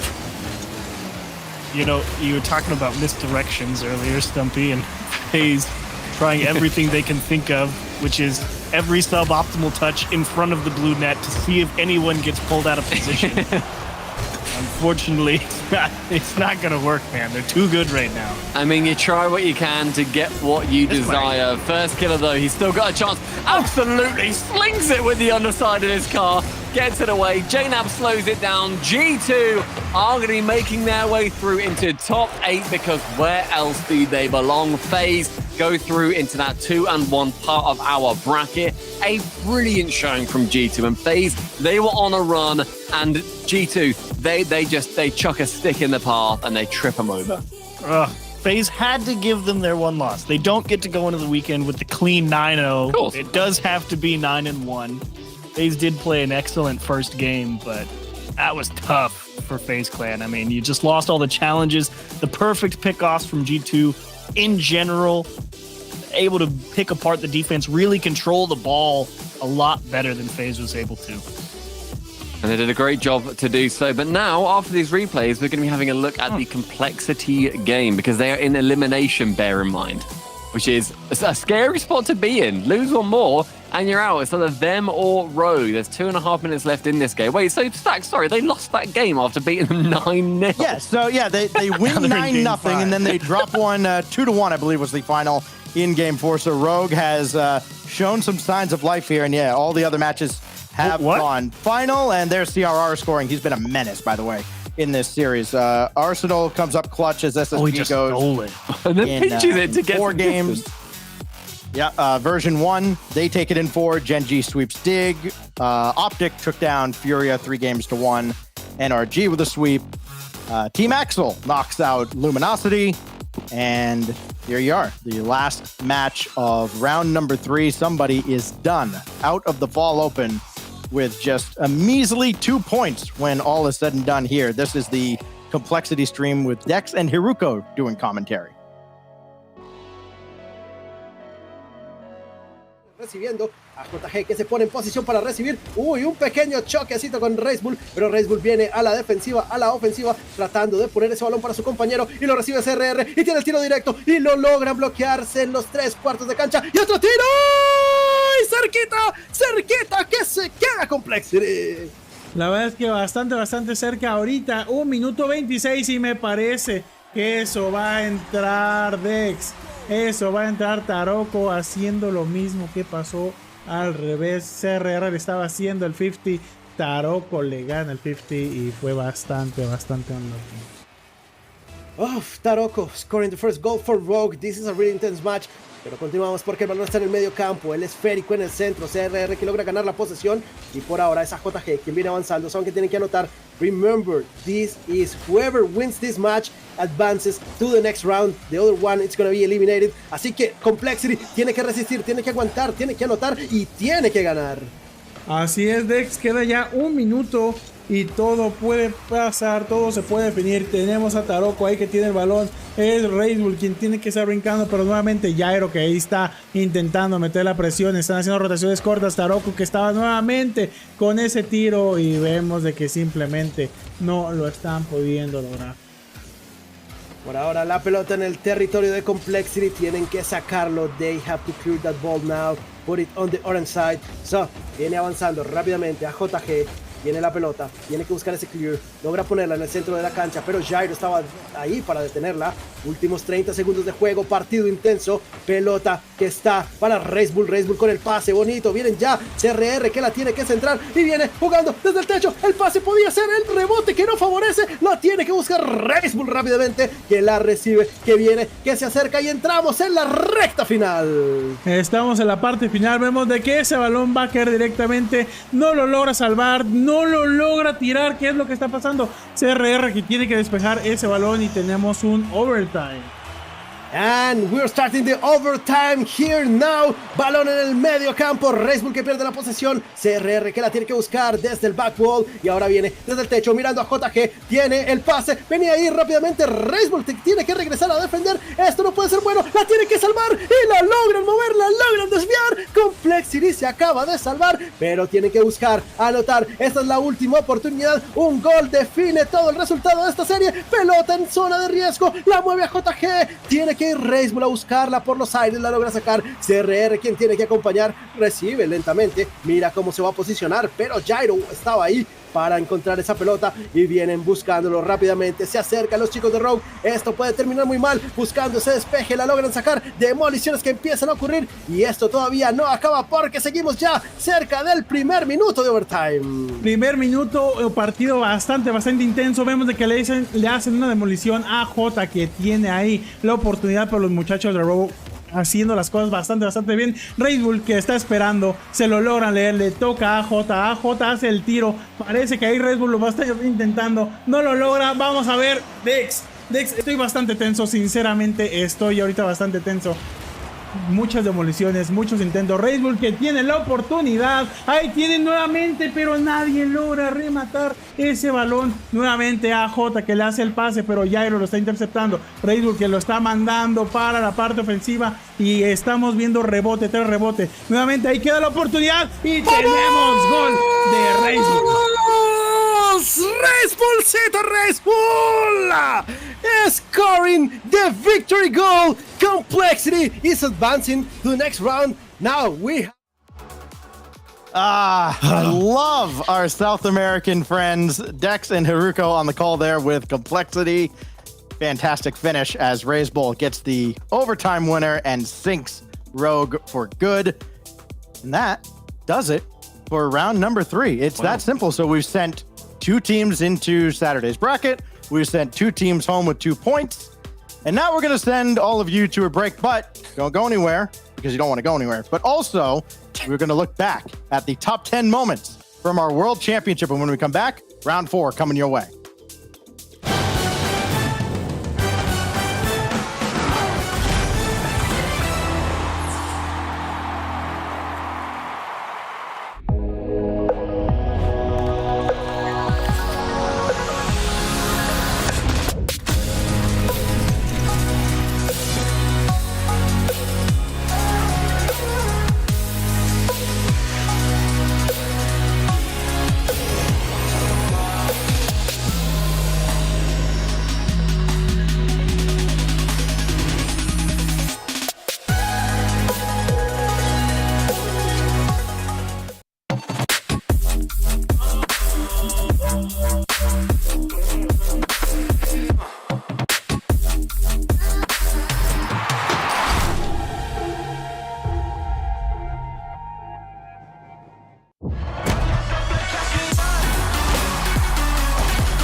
A brand new season approacheth. Whatever comes next is sure to be extraordinary, but we'll worry about that when we get there. First, let's have a good old reminisce about what came before, which was only the biggest tournament in Rocket League history. Surely you've not forgotten already, come on. We currently have tech issues, so give us one moment. He's been working out all season long, really. I mean, the real story is him. I'm going right here. Perfection. You're looking really good. You're my twin up here, so I just gotta show you what I got today for you. Wow. Fireburner is just power form right now. Leg out. He is ready. That is a W form. But this, I'm not really sure what this is. Team BDS brutally putting to rest the frankly slanderous suggestion they couldn't play in front of a crowd ended 10 entire days of Rocket League. Speaking of the number 10, here are that many of our favourite moments from the tournament that ended up winning.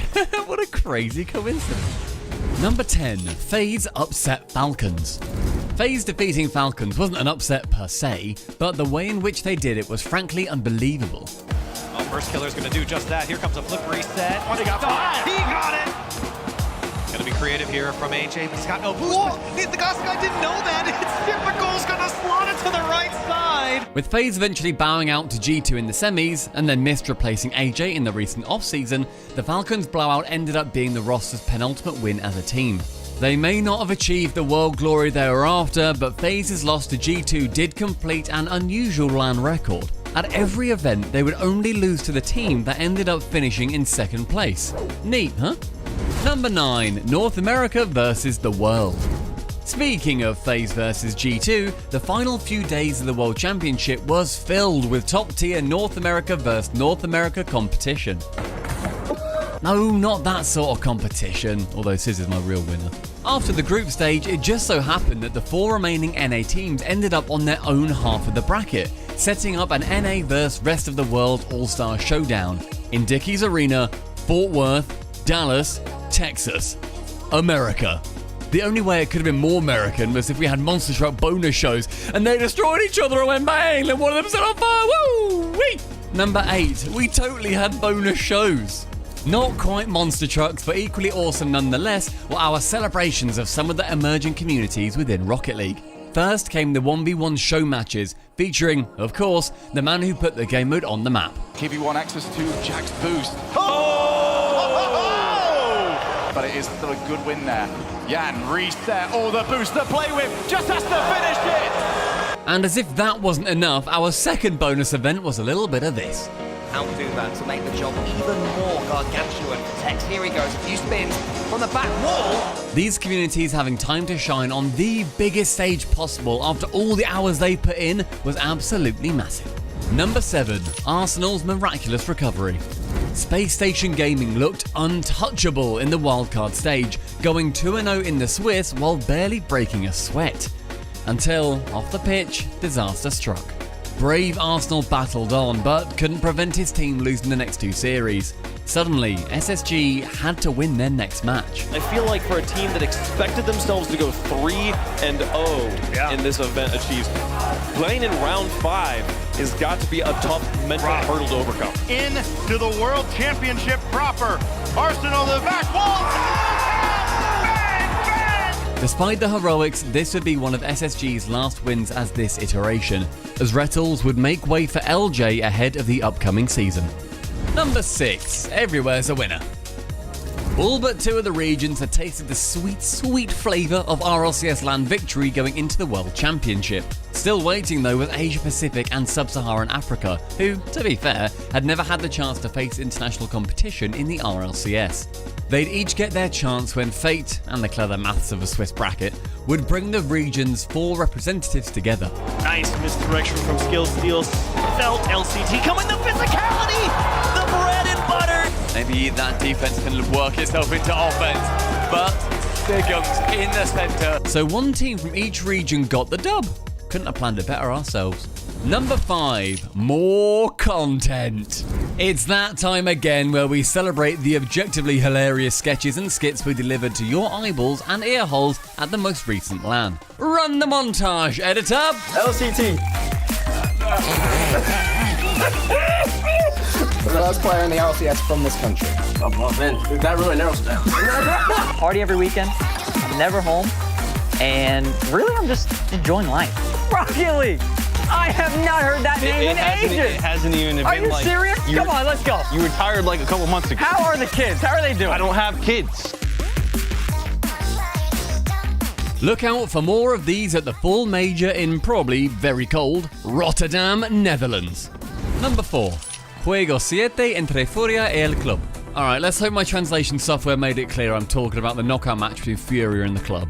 Right, we all good? Okay, let's move on. After their dazzling Gamers 8 win, Furia were the South Americans to beat. After defeating Dignitas though, the club felt confident against their region's big fish. It's just back and forth between these 2 teams. There's the set, there's the finish! Probably would have gotten blocked, so he decided to wait on it, and now, that's roaming! I think the club play better. They do play better when they have this opportunities. Oh, Gallo! The match itself was yet another sound worldy, but our favourite moment was when Puerto Rico's very own Chamaco had the chance to bring the hype in his native Spanish. Viene Kevin 1, asistencia para los, con el disparo hacia la portería, contra todo el mundo, Number 3, CJ's final-ish farewell.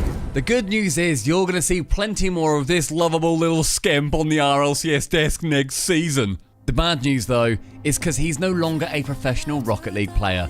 After 5 years and 8 successful, and lots of not so successful, seasons, CJ's playing career ended in a predictable fashion. CJ, what is he doing? Oh, that He's now side-flipped his way onto the talent team. But on the day, we couldn't let him leave the pro scene without a final fond farewell. Look up to the Jumbotron and have a watch. The last 6 years has been so much fun, and to be honest, I wouldn't change a thing. Congratulations on a great career. As CJ leaves, we may be ending as teammates, but we'll always be brothers. CJ or Cameron Johns to me, he's not my player. He will forever be my brother. Love you, son. It feels a bit like my funeral or something. Number 2, best of 7. No wait, 5. No wait, 7. Shout out to the stats nerds, this one's for you. Every World Championship series this season, from the curtain-raising kickoff to the grand final itself, was a big fat best of 7. Incredibly though, the team that reached 5 games first kept on ending up as the overall winner. Something that, over the course of 10 days, just kept happening. This happened in 59 out of the 60 matches overall. I know, so close! I can't believe just one team ruined it. Your instincts may be to feel frustration at the outlier that ruined this near-perfect statistic, but contain your rage for just 1 second, because what an outlier it was. Number 1. The Game 7.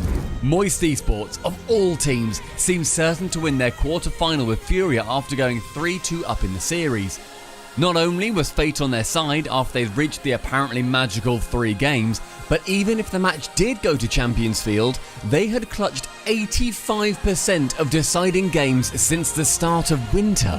Somehow, Furia rallied, with Jan, Kaio and Card claiming Neo Tokyo at a canter. Cue one of the great Game 7s of our time. After 2 minutes of holding on, boys get the wall. Back into the midfield. Kaio now looking for the back on. That's the walk with us. Kaio busts it up. Now comes the follow. Moist did not let this drop earlier on. Now they're up against it. This would be the beloved Moist roster's final match together, as Vitera has since left to pursue his dreams on another team. At the end of it all, it was Team BDS who stood tallest, enduring the most arduous season in RLCS history and deservedly claiming the $600,000 top prize and lifting the most coveted trophy in the game. Can they do it again? Or will one of the world's new super teams become our new number 1? Find out from October 15th, when the 22-23 season finally begins.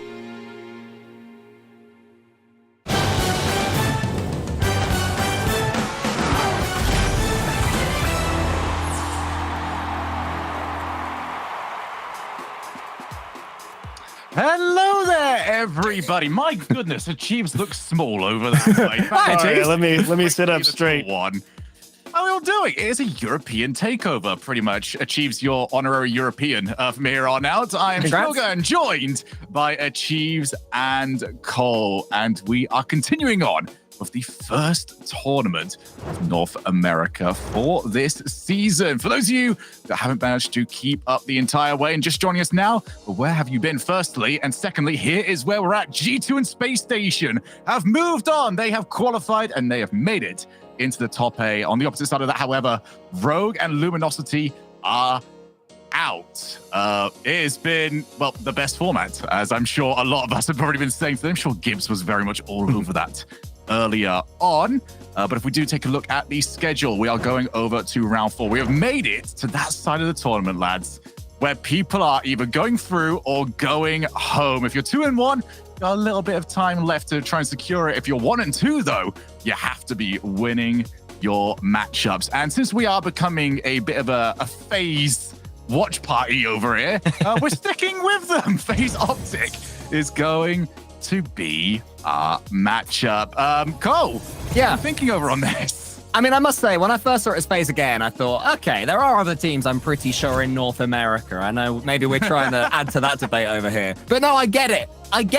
It's FaZe versus Optic. Anybody who's been in esports for a few years will know that these are two teams that were there at the very beginning. This is like, you know, we talk about Furia versus Complexity. This is the E-Classico.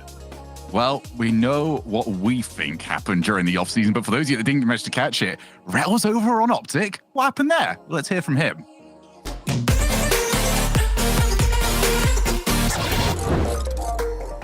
Optic was always end goal. I mean, this org was always the dream, so it feels good to finally be here. And as soon as I got kicked, AJ and Mist were the two people I reached out to instantly. I was going to get one of them because the other one was going to end up on FaZe, so I'm just thankful. And then bringing in Magic Bear, someone that young who just has so much hunger to win, it feels awesome. One flip reset. Magic Bear goes across the field all by himself. The vibe right now is at an all-time high. I mean, we are representing one of the best orgs in the world. We're all here in person in Dallas boot camp and getting ready for the regionals. We're all just having a really good time. This is AJ's flip reset. Go under the defender. Mechanics on full display for FaZe Clan. I learned a ton last season. A lot about myself, a lot about my teammates, how to be a teammate, how to be a leader, how to be a captain. I'm excited to bring that over to Optic. I think our space station roster had a very, very high floor where we would have tons of good placements but never really, make it to the top. I think this Optic team has a higher ceiling, so I'm excited to win some tournaments. The counterattack. Oh, what a recovery from SSB. Are you kidding? From the own backboard, and Reynolds plays it perfectly. I mean, the dream is always winning events, right? Winning majors, winning worlds, but right now we're just focused on this is going to be a long-term team. So getting our feet under us and starting to pick up some good wins. Flip reset inbound for... Gonna drop it down! Version 1 can do nothing about it! The dog spider in the air! The reset, the bump, and the space station hero! It's been very interesting to sort of follow Rettle's career over the past few years, Chiefs. How do you feel he's sort of adapted to the situation around him? Well, I think now that he's had a bit more time in the scene, I think it's a good thing that, as he said, he's got a lot more experience behind him now. He can handle the swings a lot better. So I think it's good that he said the vibes are at an all-time high in that video. So I'm curious to see how he does. Also, teaming with a guy like Magic Bear, who's kind of been on the bubble for a long time, Alpine, Torrent, his last two teams. And here's the first team with a real shot that he can consistently qualify for regionals and such. So Reynolds has an opportunity, I think, to really show Magic Bear what playing at the top level all the time is really about.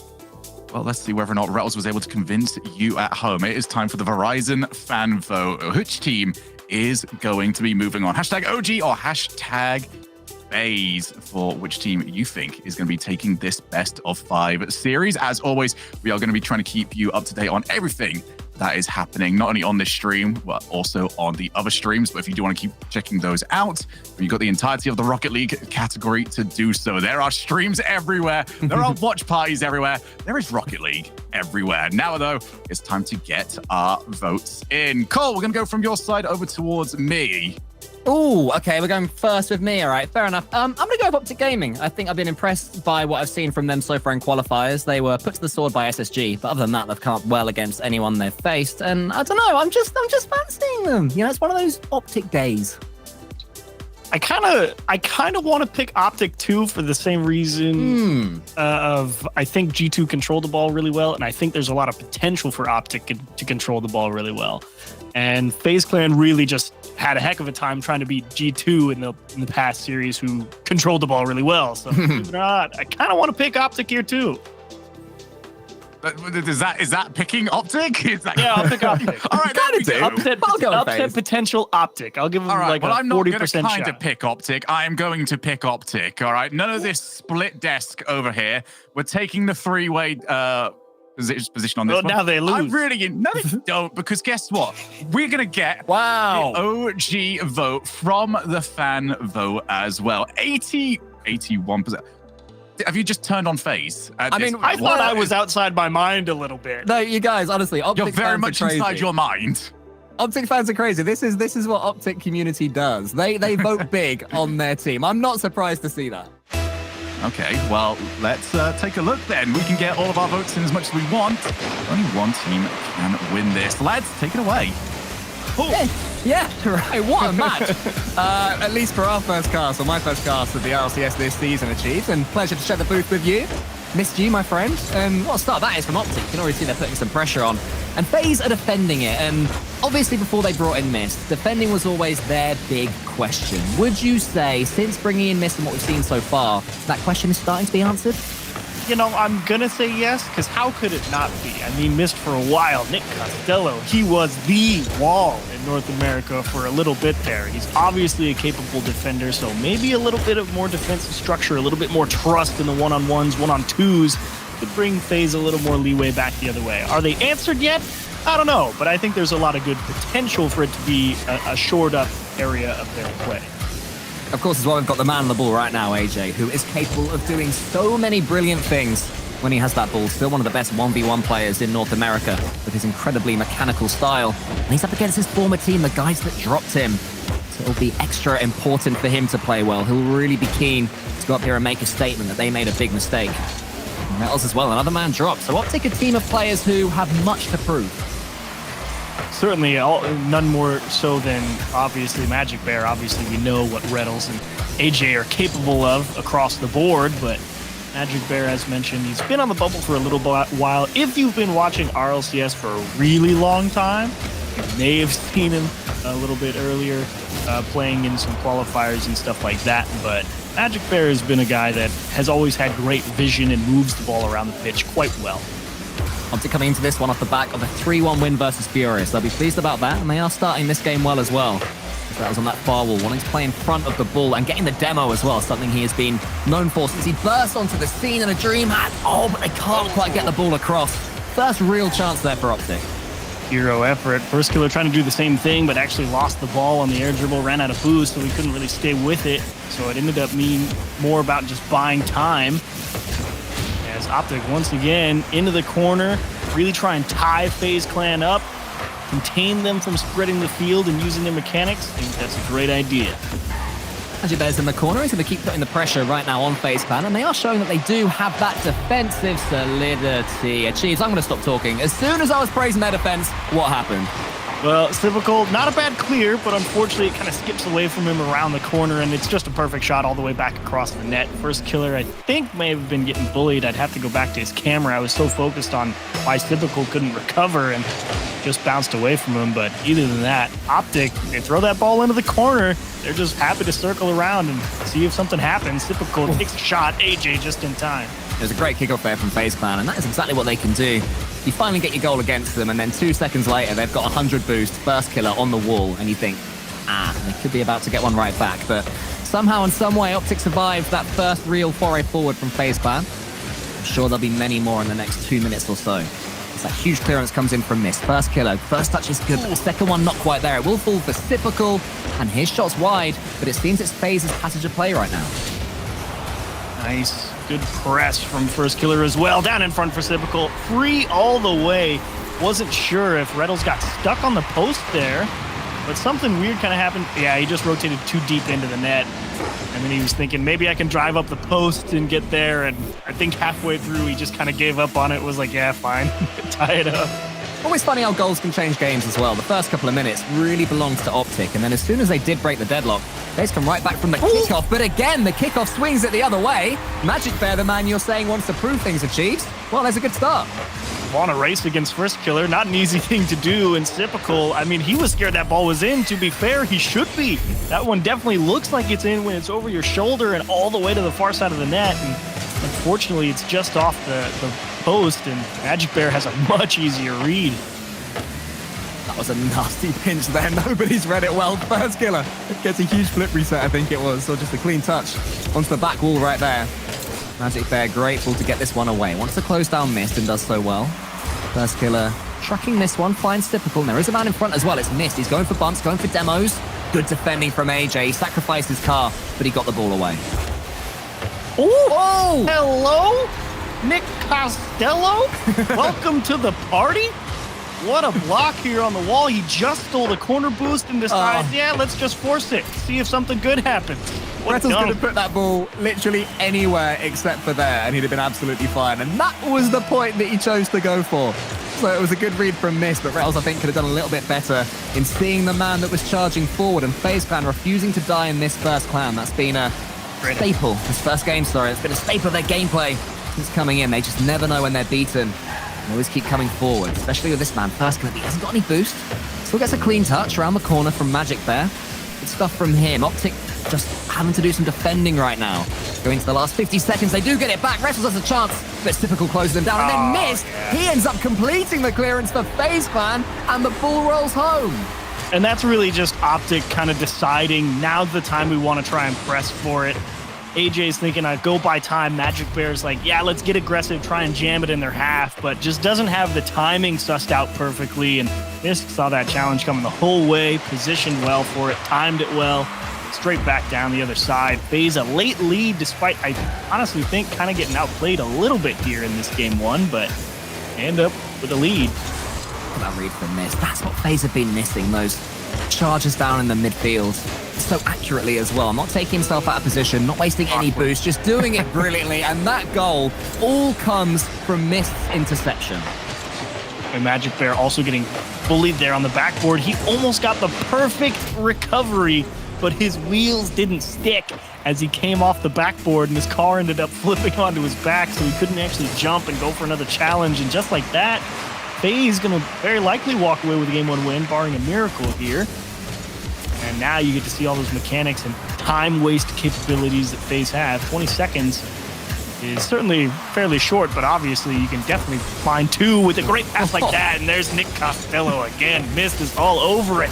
Oh, remember the name Nick Costello. His name is going to be burned in my head, the amount it's been mentioned today. But he's everywhere as well. He just buzzes about the place, doesn't he? He always seems to know exactly what pass Optic are going to be putting forwards. And his first touch, always flawless. It's clean hits from Mist, still having the boost, getting the win, and getting FaZe what I think in the end, on the balance of things they deserved from this first game. They kept their cool when Optic started better, and in the end, their quality is shown. Yeah, really great showing overall from FaZe. It's kind of what I was hoping to see from him. Generally, a lot of mechanics, a lot of great pressure, put him in a tight spot. And Optic also were executing on what I wanted to see them do, really not let FaZe spread the field, jam that ball in the corner, see if you can do, you know, what Reddles is so great at, getting up in people's faces, finding demos, shimmy shaking, throwing off the timing of that FaZe defense. And FaZe adapted quite nicely throughout that game one. So well-deserved win, and I'm curious to see where the rest of the series goes. Yeah. Magic Bear was the big question, but 466 score, 1 goal, 1 assist, 2 saves, 4 shots. Definitely performing quite nicely there. I've got a question. Hi, Shogun. What's going on elsewhere, pal? Okay, well, there is definitely a lot going on right now, and we've even managed to get a couple of matches down. All right, so Complexity versus Dignitas in the 1 and 2 matchups. Complexity have taken the first game, and they're currently tied in game number 2. Furia are dominating against Team Axel. They've taken the first game. They're currently 3-2, actually. It's gone away from a 3-1, so maybe a little bit less dominant over there. Not dominant, yeah. Yeah, it's not anymore. It was looking a little bit dominant. Doing my boys Axel dirty there. Oh, it's now 3-3. Wow, the domination is out the window. Wow. Pittsburgh Knights have got game number 1. I'm going to say that they are maybe winning over there. As for the upper matchups, version 1 have got a bit of a deficit to try and make up. Yeah, they have lost the first one. Shopify also one up over there. And over in the NRG match, James Bot looks sad. So I'm assuming that Gen G got the first game. It's not going well. Match. Wow. Thank you so much, Shogi. And utter dominance here, 0-0 after 15 seconds. Crazy scene. No one can believe what's happening. I'm muting, I'm leaving, bye. See you later. Now, once again, we've seen a relatively decent start from Optic. They've started off on the front foot until the big man, Mist, comes along again, clears long, and suddenly Optic is sent all the way back. I'd say he's easily been the MVP for FaZe so far in this series. Definitely, and across the board, oh, that's tough. Huge block again. Typical in, what have we seen, 3 FaZe series? Three series from FaZe now today? By my count. I might believe it at this point, but Typical has been an absolute challenge monster throughout all of them. That guy's getting to the ball, getting on top of it. He's not really losing any of the challenges, and a big part of why FaZe as well has had a lot of success today. Missed so close to squeezing that one in. I don't even know if that's even possible, but he made me believe it for a second. Well, Rettles was a little bit hesitant going in on defense as well. I think he had a really clean challenge. Maybe he was low on boost, but certainly seems to me that he could have gone for an attack there. Didn't do so and suddenly missed. Had all the time in the world to get an air dribble going, and you cannot let FaZe Clan air dribble ever, because they will punish you time and time again. And Shogi, talk to me, pal. What's going on in Rocket League, mate? Okay, so we have a potential perfect sweep alert. I repeat, perfect sweep alert. Pittsburgh Knights have got 2-0 up in their potential elimination game. And they've done it with a 2-0 and a 1-0 victory either side of that. So just 5 more minutes away from continuing on in this tournament. Oh, thank you very much. Interesting. Feel free to go over there and watch that as well, everybody. Don't forget you can watch all of these games going on at once, which is very, very exciting. That'll be the first perfect sweep of this season if the Pittsburgh Knights can get it. So we shall see. But over here, we're going to keep an eye on Optic versus FaZe. But Optic, for the second game in a row, have taken the lead. It's a nice little goal they got over here on Aquadome. But last time that happened, Achieves, FaZe Clan came back so quickly. Yes, generally across all of their series, if they've given up one early, they've definitely found a way back in. It's been a matter of can they continue, and he's going to do it again. Mist is picking him off today. Any loose touch, Mist is just reading it so fast. Look at that, the pre-flip as well. The Dunk King is Mist right now. Buzzing around, just, they're unable to swap him at any point. Our Optic. I think their first touches seems to be a little bit better, because any looseness is just going to get swallowed. I'm just going to jump in real quick, just out of a self-report on this side. Remember that really dominant Furia win? Oh, no. When they were 3-1 up? Yeah. Yeah, they're about to lose game 2 6-3. 6-3? Now that is dominant. I feel I never really... That's Man U, Man City, and that was superstition. dominant. Yeah. I never believed in superstition before. I didn't believe in any of this cast the curse, but... That feels real. I feel targeted by this. You're bad juju, Shogun. Anyway, I'm going back into my hidey hole. I'll give you a shout as soon as I can. I think Jorby is going to kick Shogun's shins a little bit later. Saying, you stop cursing my beloved Furia. Anyway, here we go. A chance for Optic. Retals at the air dribble. Magic Bear's coming in. And scoring. Now that's the real question for me. I mean, this is not an easy put-away chance for Magic Bear. One, typical nice job to even buy the time, but you have to force Magic Bear to make the perfect shot. And boy, does he. Nails it with the Octane on the nose. Gets enough pace all the way to the left side. No freebies allowed for Optic, and Magic Bear delivered the big one there. Now, a really important point in this second game. Can Optic Gaming just hold on after getting the lead, losing it after gaining it? Doubling up would be absolutely beautiful. Magic Bear's trying to do that. Another huge shot doesn't quite go in. Retals, though, across the goal. Typical.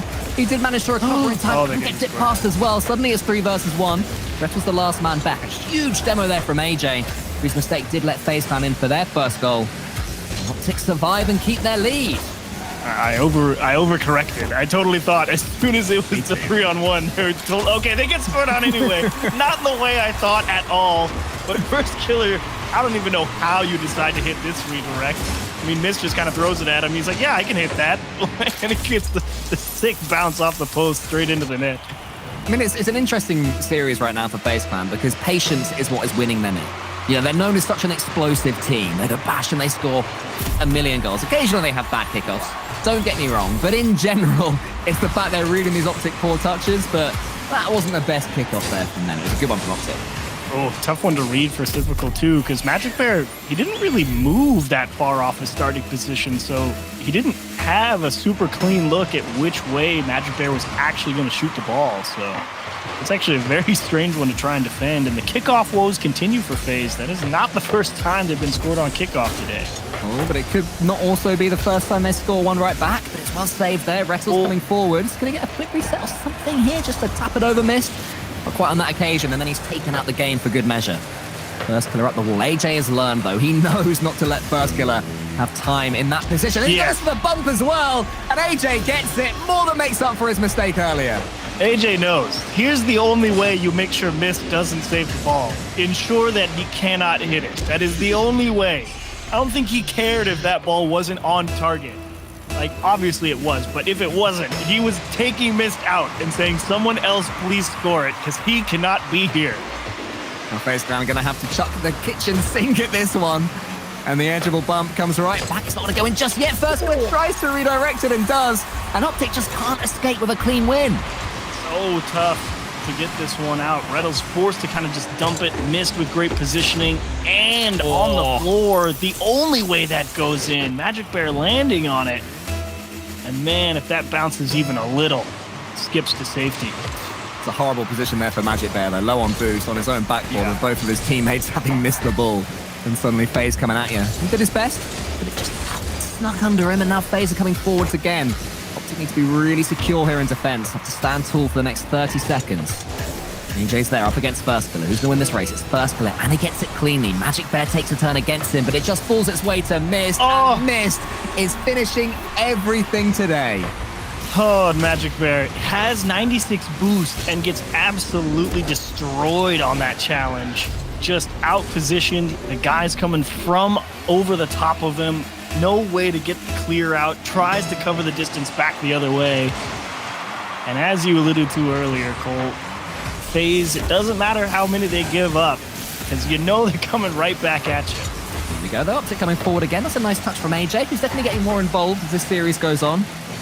Rattles wants to dive in, actually fakes it for Magic Bear, but AJ went for the demo instead of Magic Bear's touch, so that's probably going to come to nothing. But yeah, that touch in the corner, unexpected from Optic, is what we want to see. Them surprising FaZe Clan, surprising us. First Killer does have a chance, though, at 0 seconds. Rattles steams in. Stops him flicking it goalwards, but typical will touch. Oh, Mist wasn't able to get there. First Killer almost does. And the ball doesn't pop to anybody. Optic breathe a sigh of relief and take the overtime. I was on Magic Bear's camera that whole time. He was just waiting on the wall like, when do I go? When do I go? When do I go? Not that comfortable at all. No, it was so awkward. He's like, I can't believe this hasn't touched the floor yet. Ooh, that's a great touch though from Rattles. Yeah, that's a lovely clearance. AJ's going to land it. Rattles is coming in again. There's a chance to shoot. Mist closed it down. Magic Bear was in the perfect position. Thought it was going over him for a second, but not to be. AJ round the corner. Optic, well played from them. Good start to the overtime. They have started well from most of these kickoffs. At least at the start of the games. Oh, AJ still is underneath that one. And FaZe Clan will survive the first wave of attack. Optic having to give a lot of ground right there. They just didn't have enough boost and couldn't steal enough to really stay over on the orange side of things. And First Killer, he's scared AJ right there. He was about to run straight back to net, and Optic very fortunate he did not connect for once. Really important goal right now for Optic. The way they're playing, the way things are shaking out, you don't really back them to get a reverse sweep. Things just seem to be against them. They have to take these chances when they can, but First Killer, he's got a chance. But that one to the ceiling, it was closed down well by Optic in the end. Magic Bear has to win that race. He doesn't. Mist gets a clean touch. Too many clean touches for FaZe Clan right now. Typical's coming in. FaZe Clan now putting on the squeeze, and Optic, can their defense handle it? Because it does seem that when FaZe go up that gear, Optic tend to struggle. It's the boost steals for FaZe that are really killing Optic's ability to actually get out of their own half, and finally it will cost them. They have to just sit there and wait and see how this little air dribble from Typical is going to play out. And he just orchestrates the perfect pass across the box, and First Killer will make no mistake from that distance. FaZe close it out. Long way back now for Optic Gaming after that one. I mean, they did so well for so much of that game, but FaZe Clan, as we said in the first game, they just never know when they're beaten. They always come forwards, and they always seem to get a goal from somewhere. It happens. There's always goals going on in Rocket League. Shogun? All right, so there was like a lot of things going on, and there was also no opportunity to dive in on the game that's got 9 goals in it. That was, yeah, Optic and FaZe definitely proven that there is quite a bit of offense to go around over in North America. But for your updates, we have got Shopify, Rebellion, and V1 also at 1-1 in their series. FaZe, as we already know, 2-0 up. NRG and Gen.G were 2-2, heading towards the last few moments of the game. I looked away, I looked back. I don't think that game finished. We are currently experiencing what is known as a problem over on there. So I'll keep you up to date on what's going on with James that joined one. the team. Probably. I would imagine joined him the other doing one. it. There's a lot of 1-1s going around elsewhere, though. Dignitas Complexity 1-1, but Dignitas are leading with the last 20 seconds. Furia, a dominant 3-0 victory. Woo! Oh, good. Okay. Their game number 3. So they've got 2 No match shin points. kicking for you this time, Shogun. You're Not all right. this time around. And there will be no perfect sweep, as Seoul were able to win their third match 3-1 over against the Pittsburgh Knights. So nobody's finished off the job just yet. And the good news about the NRG match is, at the very least, we might have something to watch once we're done here. Hey, Optic have got every chance of getting themselves a game and getting into this series, Shogi. I'll have you know, all they have to do is defend. Defend, defend, defend. Don't give away any silly goals and be a bit less hesitant in defense, because that is where they're making huge mistakes. When they attack the ball, that's what happens. That got own gold, right? That had Yeah, an it was orange a doink. trail. I'm not out of my mind. No, it was an own doink. Look at that. Doink. Wow. So we are Add doing another top one. 3 own goals tomorrow, right? Yeah. We've had some bangers today. I cannot wait to see that. But yeah, no, I mean, that is what happens when Optic just defend that a little bit faster. Don't overthink. Maybe don't overcom. Chuck their car at the ball. And FaZe are like, oh, there you I go. thought they'd missed that. I thought they'd slow down. There we go. This is the sped up Optic, and they're doing a lot better. Yeah, you say chuck your car at the ball. AJ didn't bat an eye. He said, that one's off the wall. Cool. I'm not going to let this one get away from me because, I mean, even if he gets beat on that challenge, FaZe is going to have a heck of a time trying to recover, but he'll take AJ just buried. Now, the real question begins. Can Optic hold Wrestle? Nope. Nope. What's They Rattles sure up can't. to? Right, no, look. Just look at him go. He gets the boost from the wall, and then he tries a ballistic missile from the ceiling. Yeah, why not? Misses it. First kill will score. Interesting. Interesting times. So aggro. Like, what? I feel like that's not what they teach you in kickoff school. It's when definitely Johnny not. Boy is like, right, lads, here's how you do a kickoff. What you want to do is go to the ceiling and miss the ball. Maybe I'm wrong. To be fair, if Reynolds actually steals that ball, everyone on FaZe is like, wait, what? And they may actually score a third goal right there. Com But did the that problem earlier for V1, and everyone just slowed down for like 3 seconds thinking, where did he come from? Exactly. But if you miss the ball, obviously, now they're back in it with 4 minutes to play. Interesting. All right. Well, anyway, it's 2-1, as you say, Achieves. And we go again. We carry on. First kill. Simple goal. Magic there somehow recovers, but Mist is coming in. His game sense is impeccable. So good. And great job on Magic Bear to even keep that one out in any capacity, but shot too strong from Mist. Magic Bear finally out of boost after having to fight off a demo, but FaZe. It doesn't matter. It's just, how do they score so many? And now you get scared, right? Because you're thinking Mist was absolutely all over us, picking us apart if we made a mistouch in the previous game. First Killer actually outscored Mist despite how bonkers he was. First Killer had a 700-point game in Game 2. I mean, FaZe Clan, it's all over you all the time as fast as they can possibly go. And as good as Optic is, there's just a few spots where you're like, wow, they actually pulled it off. When it works, FaZe are absolutely flawless. Shogi, Hal, old buddy, old guy, you got something? Are you telling me right now there was a perfect transition from absolutely flawless to me and you did not use it? I'm sorry, mate. Okay, well, I didn't want to do an oxymoron. Speaking of absolutely flawless, no, it's South gone. America. Let's give some South America updates right now. It's a mixed bag over there for you. Furia on their match point. But you can't say it's flawless then if it's a mixed bag. Well, true. Yeah, you're right. Anyway, Furia 2-0 up in their match point game. But over on the opposite side of the coin of that, Complexity are currently against 2 match points against Dignitas, but they are 1-0 up over in that game. And also, the NRG Gen G match has continued. I will let you know who scores in that overtime that they're in. Flawless dominance there from the South American teams, winning one and losing one. Cheers, Shogun, for the update as ever. It's a dominant 3-0 for Furia. AJ's going to send this one to the far corner where Typical is just waiting for it, but his clearance isn't his best. I think all the Optic players even expected that one from Typical to have a bit more sauce on it. Now they can come forward. Magic Bear, can he turn? No, he doesn't. Rettles comes in instead. He's had a few big misses in this series, so wants to get some clean touches on the ball as fast as possible just to get his head back in the game. There's touch the ceiling. Is there going to be anyone from Optic there? No, there's not. And I'm sensing that Optic have just slowed down in attack so they can speed up in defense because they were getting picked off. Oh, hello. James Bott has gone from sad to outright dejected. Gen G have won the overtime. I'm talking over the goals now. These two teams score far too often. That trying to fly by spots will not work. Furia's dominance is also going a little bit downhill. A couple of other updates as well. That perfect sweep is now looking like a maybe reverse sweep. So we've got game number 4. They're heading over Champions Field, and Shopify Rebellion are up 2-1 against version 1. That has happened before in Europe, where a team was, I think, on 0 seconds to get perfect swept. And then they equalized at 0 seconds. Then they ended up reverse sweeping. That's one for D-Rex to fish out who I'm talking about, because it is something once again. Right, I'm going to stop talking. Achieve, talk us through that goal. I mean, how do you stop First Killer getting bumped into position? Like, everyone, I think, on Optic thought First Killer was going to be having to wait 3 seconds to play again, and he just gets smacked to face the proper direction and places it perfectly to the back corner. I mean, you're scratching your head, and you're like, what do you have to do? Like, who do we have to trade up all of our items to get First Killer off this pitch so they can't score for once? I mean, this is one of those series where we can either critique the defense and be frustrated, or we can just love the offense that we're seeing. We can love the goals, the passes, the finishing, the improvisation by these brilliant players. And I think with this one having 6 goals in it yet again, we have to start doing that, because FaZe, when they come forward, they are so dangerous.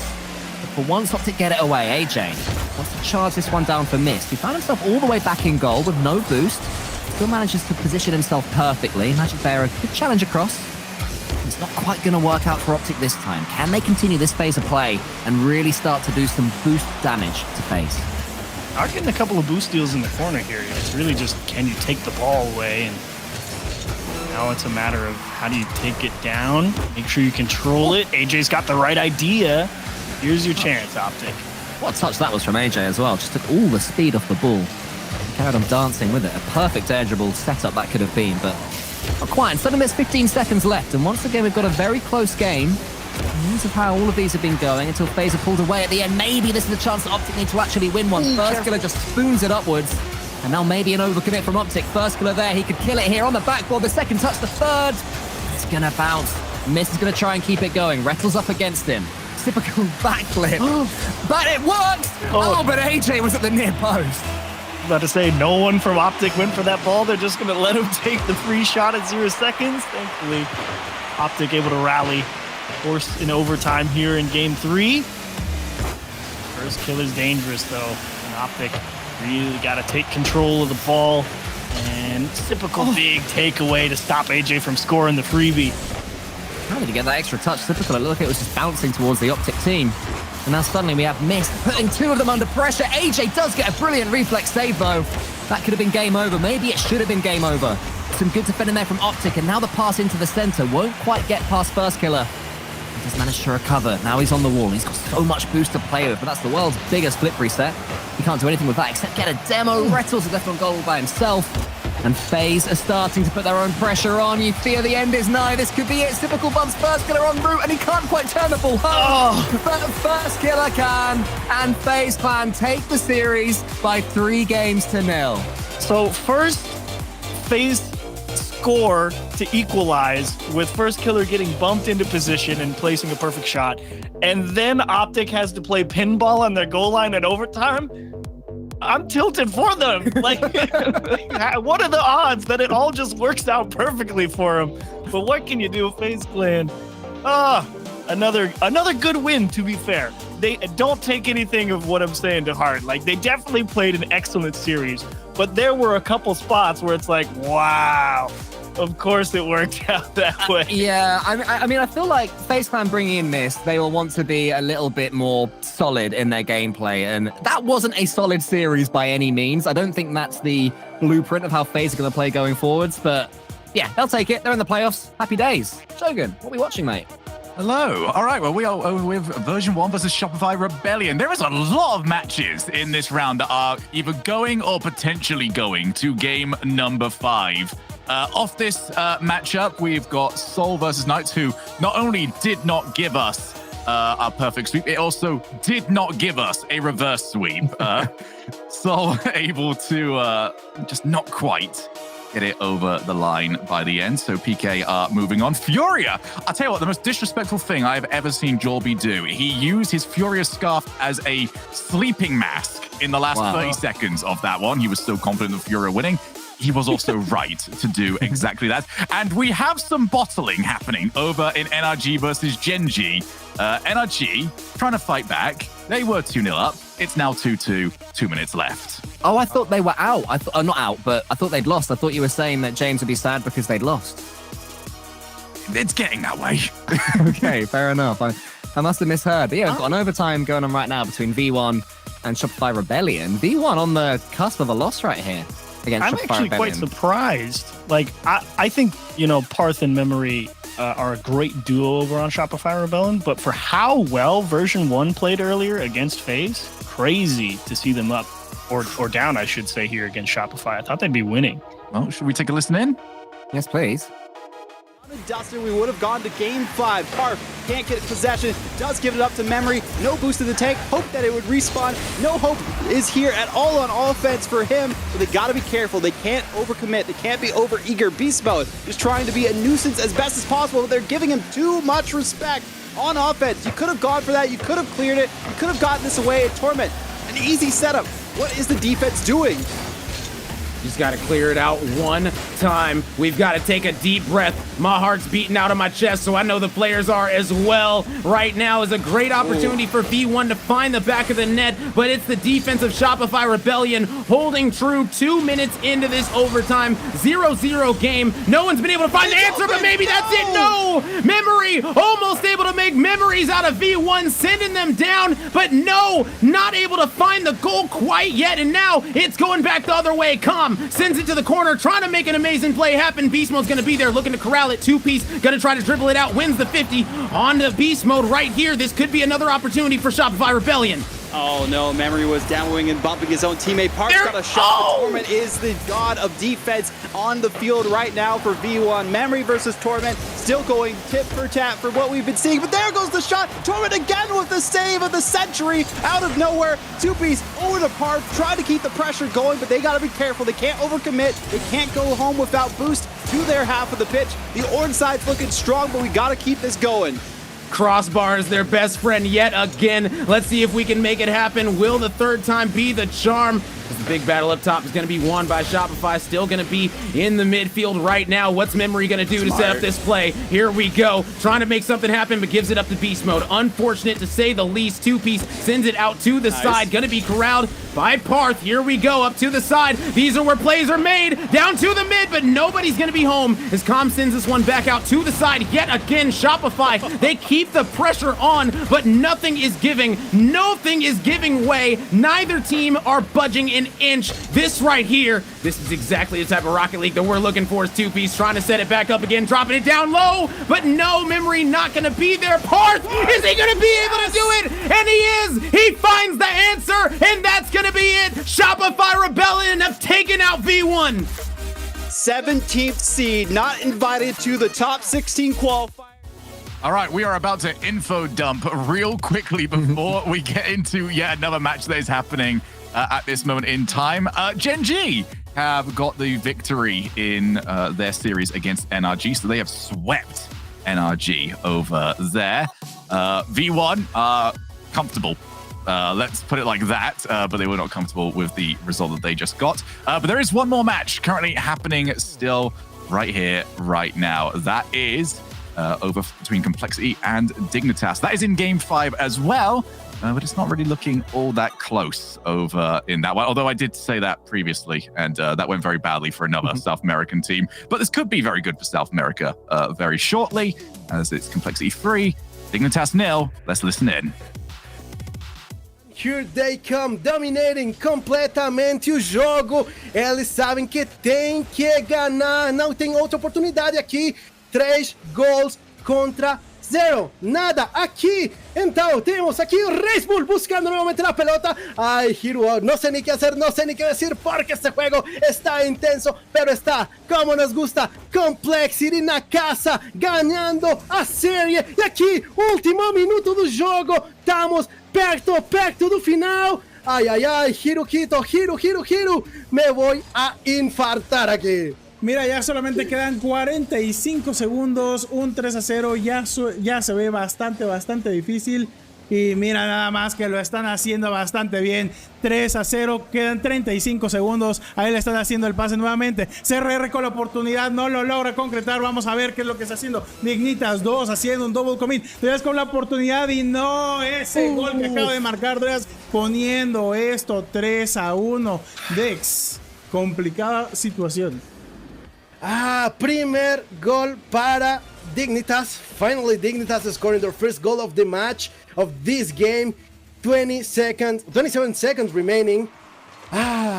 Complexity still on the lead, 2 goals difference now, and they have to look for more, and that was a kind of easy goal, and there we go, Cyril, Cristiano, Ronaldo, Rodríguez, el bichito español, ¡sí! Mira, nuevamente es que CRR viene on fire. CRR viene queriendo ganar, quiere ir, quiere clasificar. Esto no se va a quedar así. 4-1, 20 segundos es lo que está quedando. Vamos a tener todavía otro juego más y vemos de que ahí siguen tirando. No lo van a dejar. Quedan ya 10 segundos. Ya está la alarma por sonar. Ahí lo tenemos. El conteo final. Dex, esto está por terminar. Y simplemente 5 segundos. Esto se está terminando. Ganador Complexity. Y nos tuvimos que ir nuevamente a otra instancia más. Right, well. Yes, well, we saw you there, chat. Fantastic on everyone. Come on, we can't ignore that. Apparently we didn't.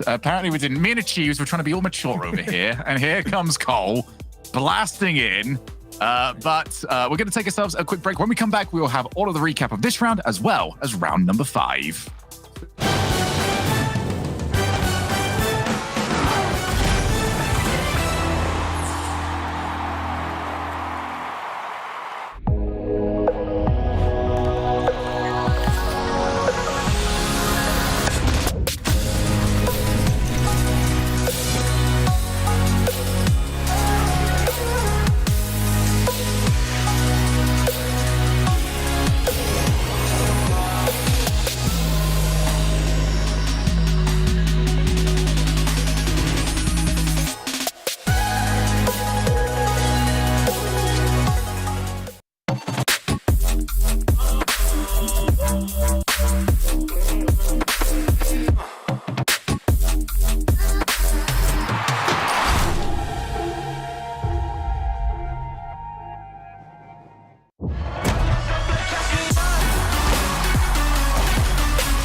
I told you that one day ain't never enough. You tell me I hate you, I still call you up. If we don't got trust, we can never have love. I was putting in the hours, I was. But you were calling me a liar, liar, liar, liar, liar. Yeah, I've been putting in the hours, I was. And it's coming down to now and now and now and now and never. I was putting in the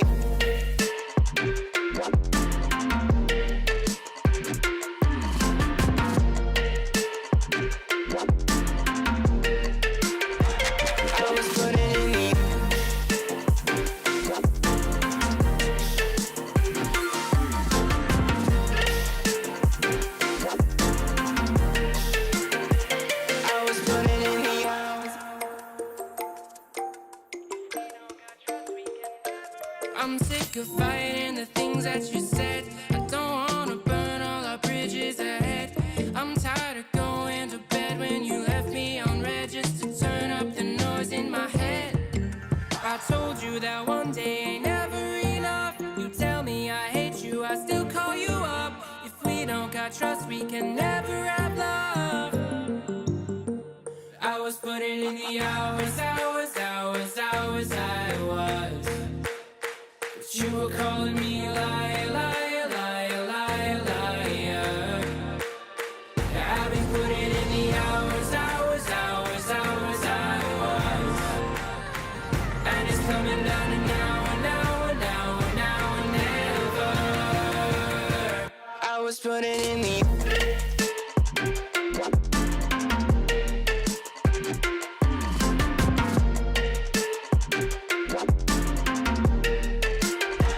I was putting in the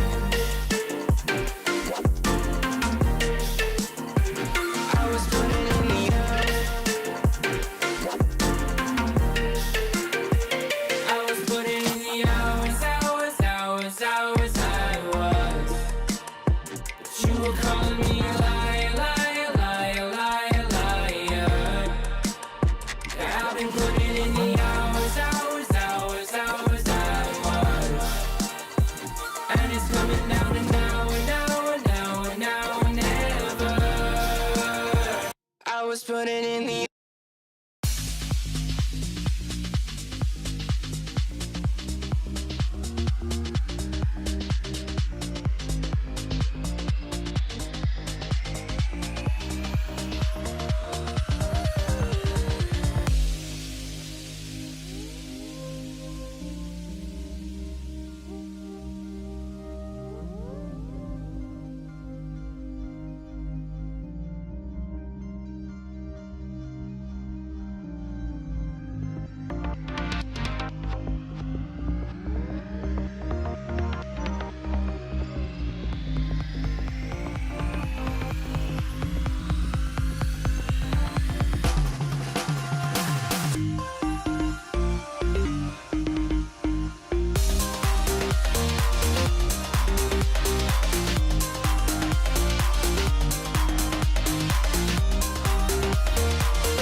Welcome back, everybody, to round number 5 of the Swiss stage. And your eyes didn't deceive you. That is the match that we've got, but we will get to that very shortly. We've now hit the point of the tournament where it is either win or out. No other options in this one as we do take a look at the Swiss bracket. Perfect day over for Space Station Gaming and G2. Pretty good days for Shopify, FaZe, and Gen G. But we are now going to find out who is going to be able to join those 5 teams in our top 8. Let's have a look over at our schedule for this round. 6 teams left. 3 will move on.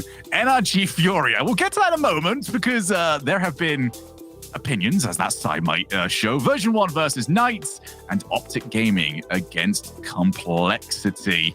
All right, Achieves. You still had to take this one in when we first saw it. How do you feel? I really, really, really hate that we don't get one of these teams in the weekend. Like, that tilts me beyond belief. But it means we get to watch them now, Achieves. It means we get to see them scrap it out. Great. I'm at the end glad of the we get to watch it now, but I want to see both of them tomorrow, so I'm really, really... What I would say, right, and to celebrate the brilliance of the Swiss, because I love the Swiss format, as I know we all do.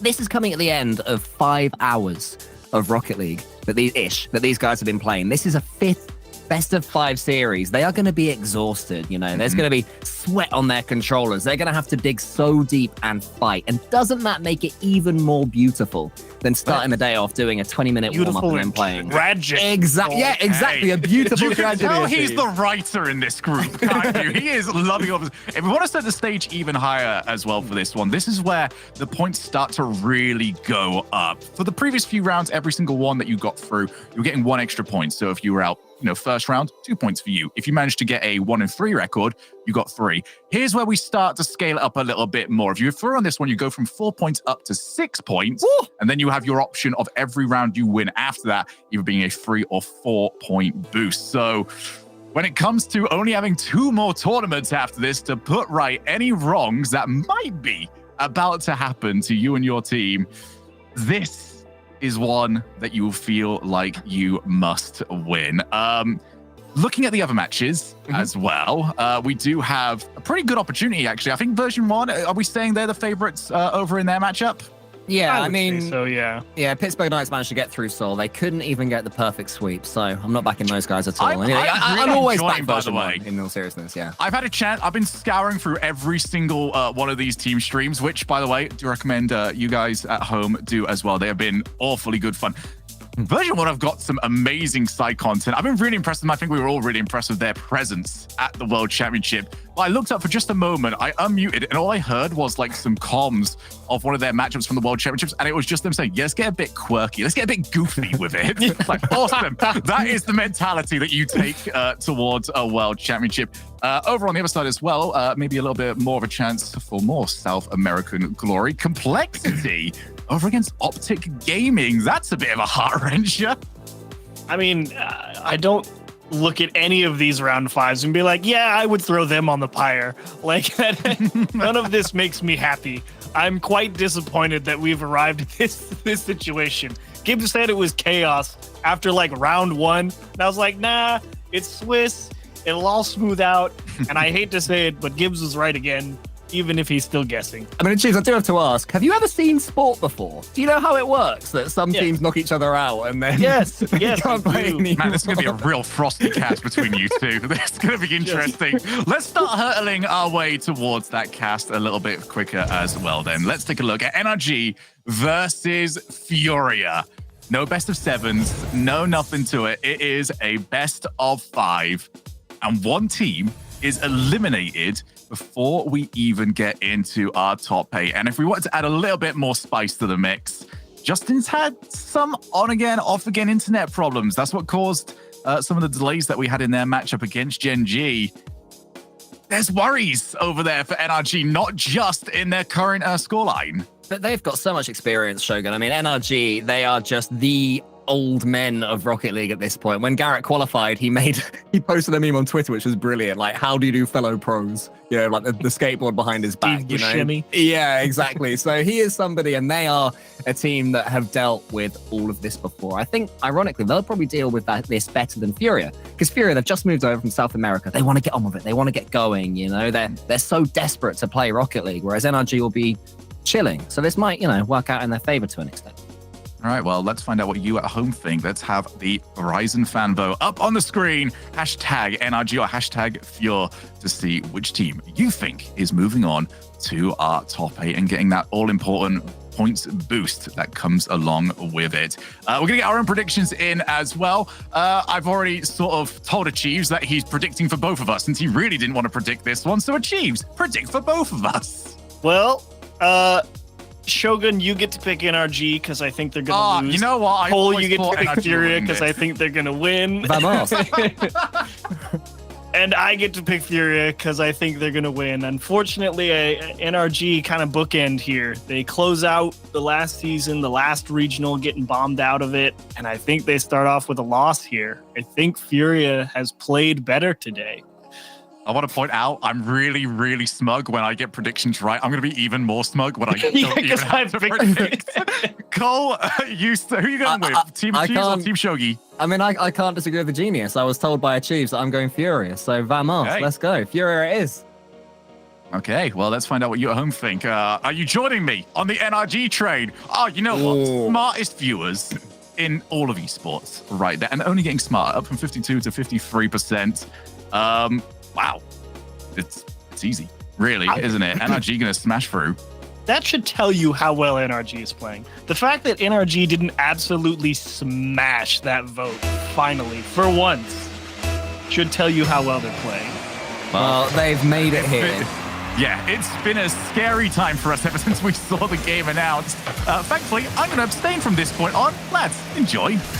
Here we go, Chiefs. This is by far the biggest game of the day so far. One of these teams will not make it into the start of tomorrow's playoffs, into that top 8, which is going to get harder and harder to make it to. As time goes on, Furia, the new boys, they've flown out to North America, and this is what they're producing. I think Squishy's used to seeing Garrett G pull this move out of the net, redirected behind the last guy. Squishy never even saw him up there till it was too late. What a shot from Card. I mean, Furia, the team that went to the World Championships and went so far, the series of the entire tournament up there against Moist. But wow, the finishing was a little bit better there than it was just now from Yan, who somehow managed to miss that one twice. First at the post and then at the crossbar. But Furia, they are starting this one so quickly. NRG completely penned back right now. But it's a lot of games to play, you know, best of 5, you'll at least have 3. NRG are going to have to use all of their experience to slow this one down and try and grow into this first game. It's definitely the way forward. The only way that I've seen ever have any sort of consistency against any team from South America is all ball control, all pace. Garrett G, I'd love to know if he didn't hit this one on purpose, because it definitely threw the defense for a loop. I think Yanks was expecting, obviously, a clear there. So was the defender on the goal line, and unfortunately couldn't do anything about it. I don't even think Garrett G was trying and follow that. He didn't even have to touch it again. I mean, to be fair, one of the critiques levied against NRG in their quote-unquote downfall is that they have become too clean and too perfect. You know, a player like Justin, he's so good mechanically, but he's always going for that perfect double touch, the clean play. The fakes and the misses and the bumps and the demos are something that NRG have been missing. So I'd like to think that Garrett G went for that fake, because if he did, it completely worked. One way or the other, they do find themselves equalized, which is nice to see, but long road forward considering the heat that everyone knows Furia brings to the table. Nice little dish to Yanks. Garrett G, such an awkward ball to handle, and just so beautifully leads it out to Squishy as well. And in time, nobody able to make it back despite the slow bomb from Squishy in the midfield.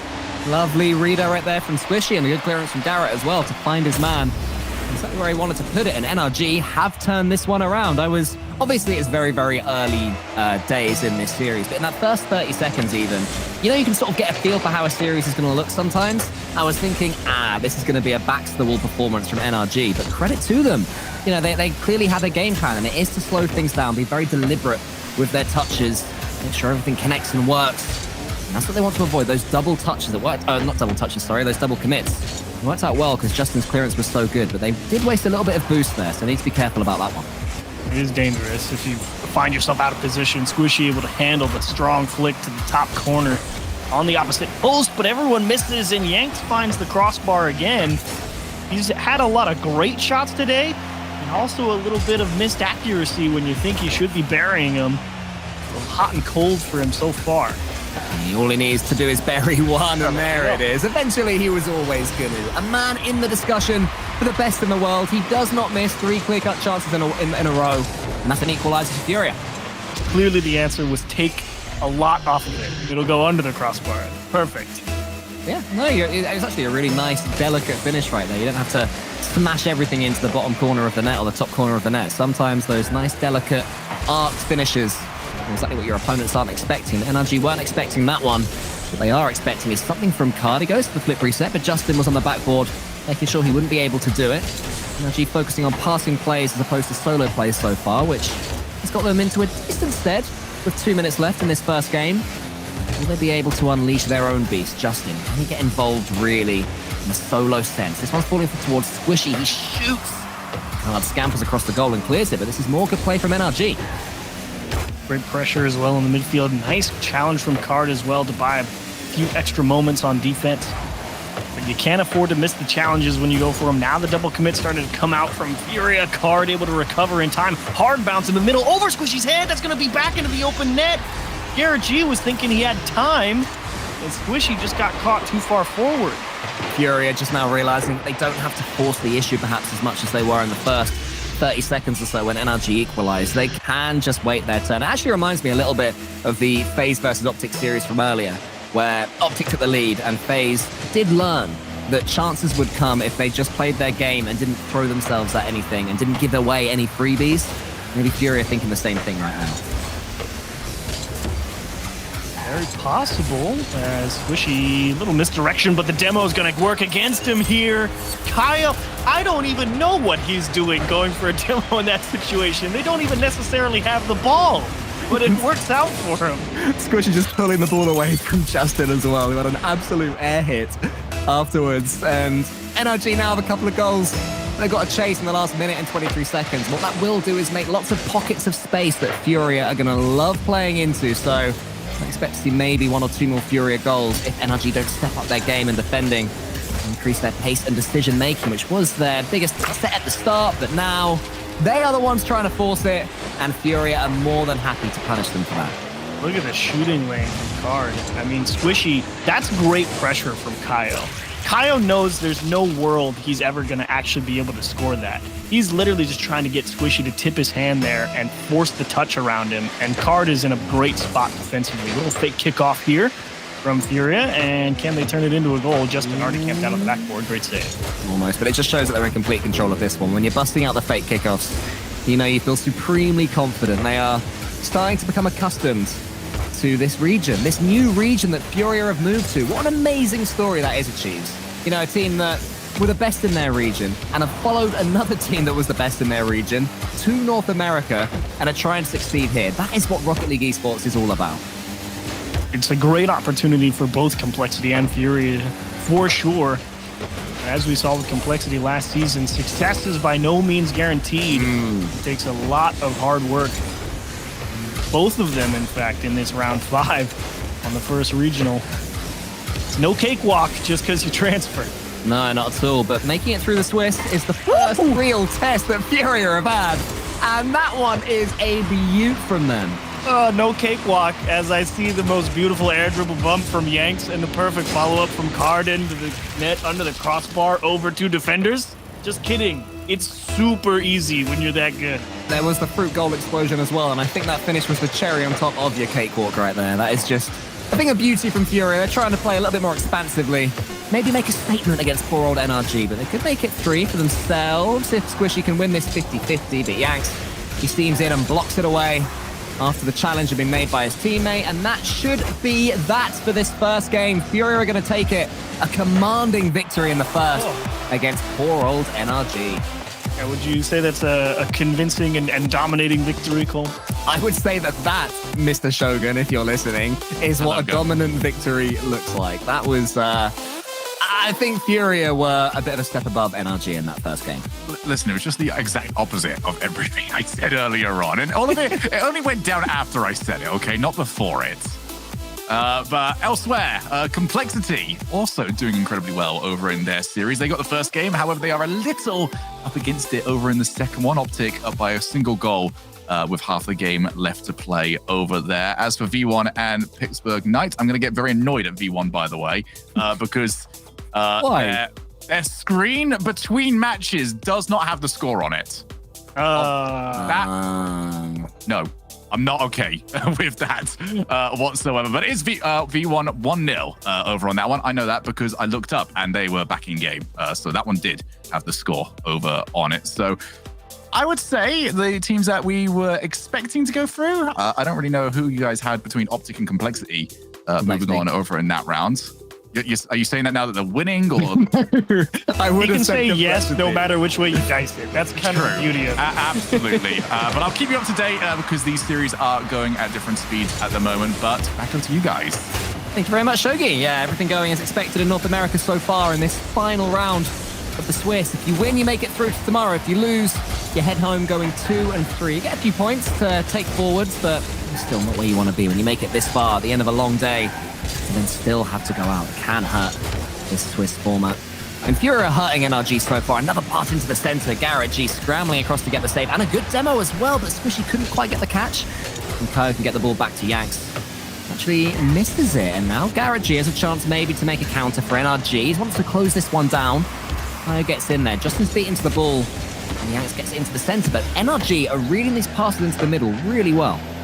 Oof. But at the same time, they just conceded all of that space in the midfield and allow Furia to regain control of the ball. And Card is trying to make everybody second guess where it's going. And thankfully, Squishy able to poke that one to the safety of the side wall. But right now, NRG got a decent bit of midfield pressure, but lacking in terms of overall ball control. Really got to find a way to stick on it. Yeah, I mean, I said in the first game... Well, there we go. Wondered if solo plays might be an avenue they could focus on, and Garrett G, he answers the call. Wins one challenge, wins the second challenge, doesn't get bumped off, and of course wins the third one. He just absolutely outpaced everyone on Furia there. What a play from Captain America. It was clean there from Garrett G to give NRG the lead. We'll be able to do a little bit more. Keep going as they've started in this second game. Squishy, a lovely first touch, and the ball is missed by Card. Oh, Justin was trying to doink that one into the net. Didn't quite make it, but NRG continue on the attack. Garrett G to the ceiling. Wants to surprise Yanks. Does just about, but he still manages to dig the ball out towards Kaio. NRG back on the defense for a little while. They make the most of any boost advantages they get. And this man, Justin, he could be the key for NRG. That one's going to hit the corner. Garrett G coming in. Where's Squishy? Can he get a double? Can he get a flick reset? Can he do something with it? Instead, he drops it down to Garrett. But Kaio, he is so quick in defense. Furia, it's not just attacking where they are so difficult to beat to the ball. In defense as well, you think you're going to get that clean shot, and they're just there instantly. I did like that idea from Squishy, though. He knew trying to shoot that one was definitely going to be a waste of time. Yes, Furia was able to read the pass down because it really didn't have the pace. But the idea that NRG are at least looking for each other and saying we have to find a way through this defense, we can't just go right at them because they're consistent enough on that front now. It's not like the past few years where you could kind of count on South America's defense to be a little spotty. They've leveled up in leaps and bounds. NRG, they know that. They won't be giving anything for free for NRG. They'll have to earn every single goal they get. Transitions like that are so important from Justin, who tried to set up Squishy, but Kaio once again in so quick. Seems to be the main disruptor right now for Furia. NRG are showing some chances to counterattack. Furia maybe getting a little bit frustrated in this second game. Just have to keep their composure. So the chances will come. The boost will end up in their control. Squishy with a good backboard save, a good stop. Is it going to fall to Card? No. Garrett again. Good touches. So NRG a lot more even in this second game than they were in the first. Yeah, and we're seeing them stay a lot tighter to the ball as well, even when they get strong touches on it. This is an awkward one to handle, and RG actually mistouches it. Card had a chance to bury one and sailed high on him. RG takes a good first touch. It's in the corner now. That one's coming into the center. Kaio once again clears long, but Justin was in the perfect position.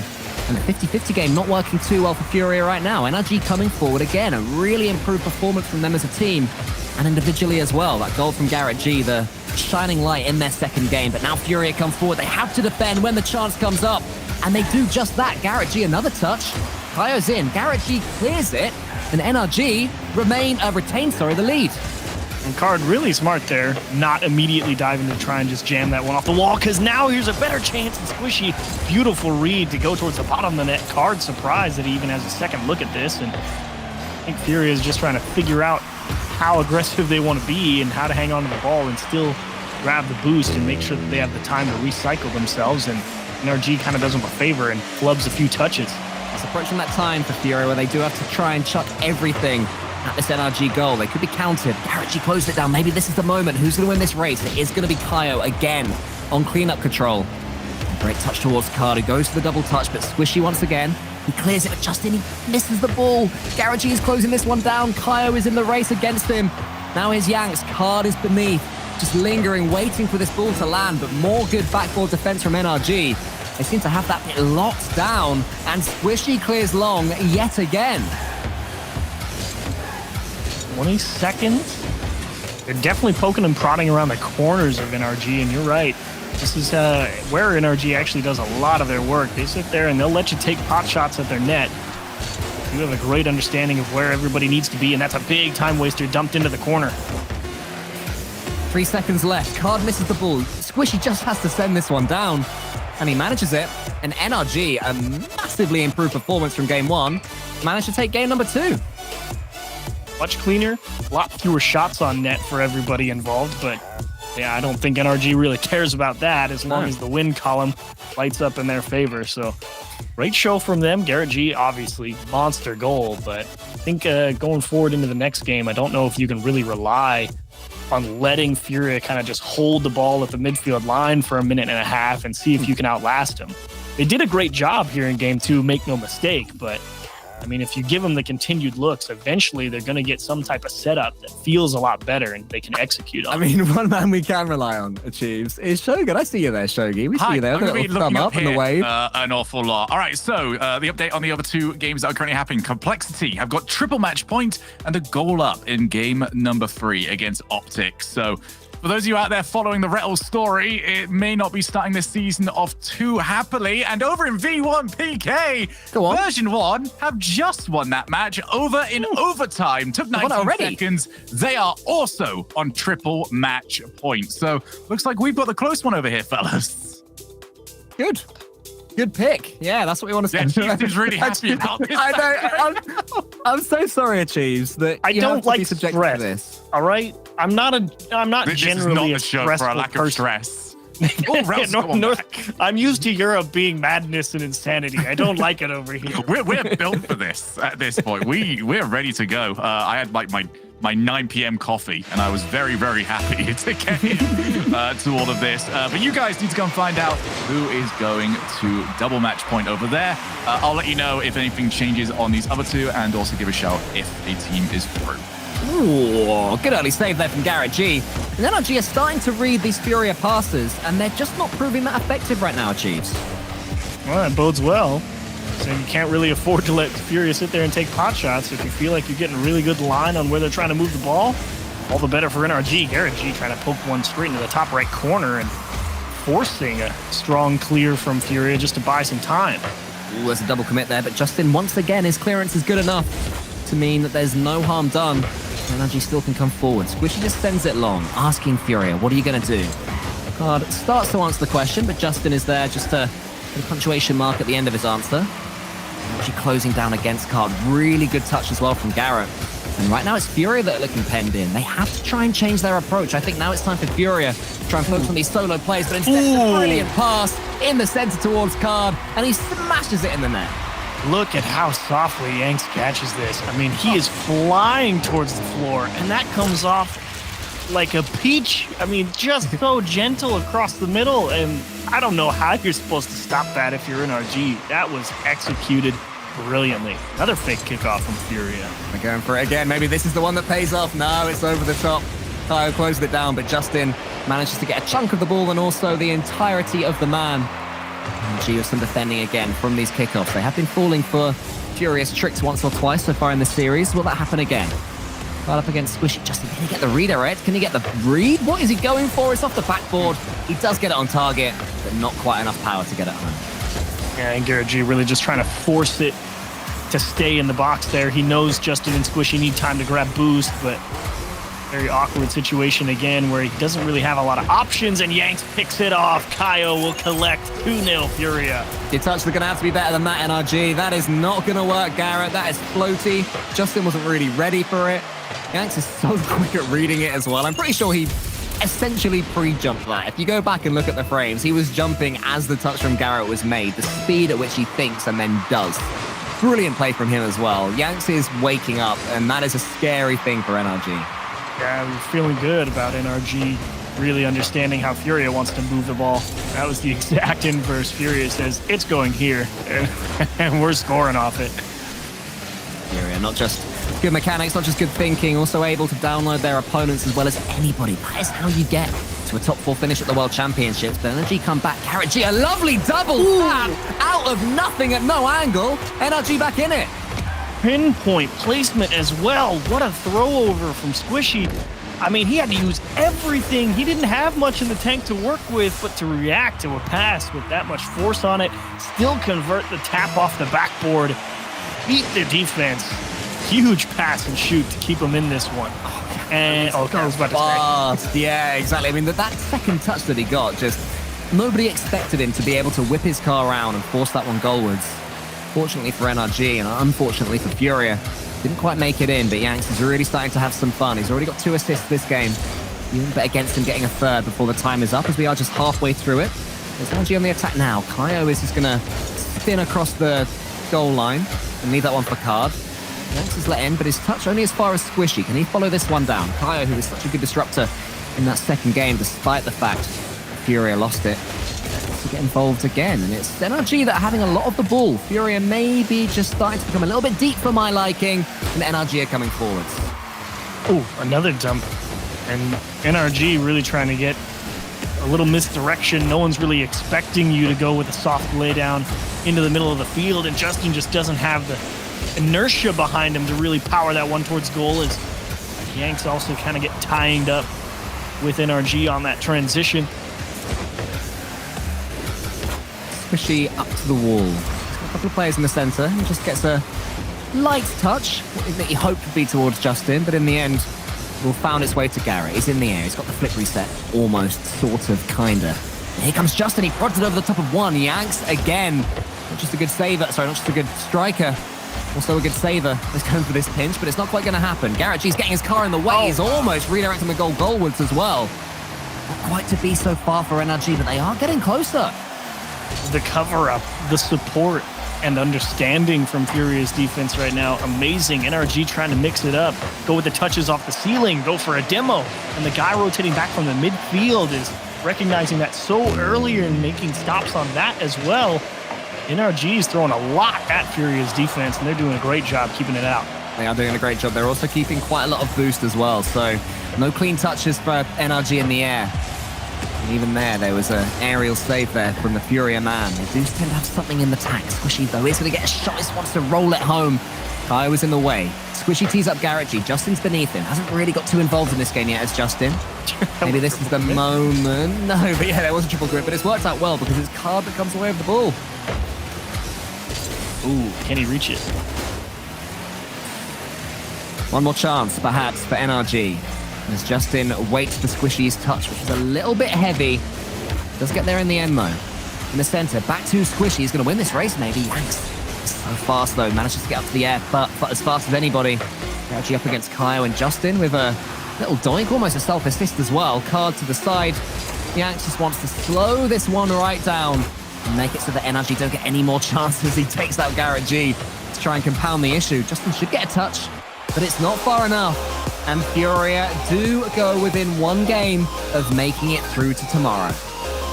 What a show from Furia's defense right there to close that one out. I mean, a lot of shots there from NRG, 10 in total, and most of them coming late in the game. So great showing defensively for them.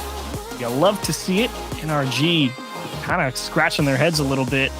And I think your only real answer is to tighten it up a little bit, because while those pushes were pretty good and doing a nice job of getting the ball in shootable positions, unfortunately, they're coming from too far away and there's too much time to reactivate.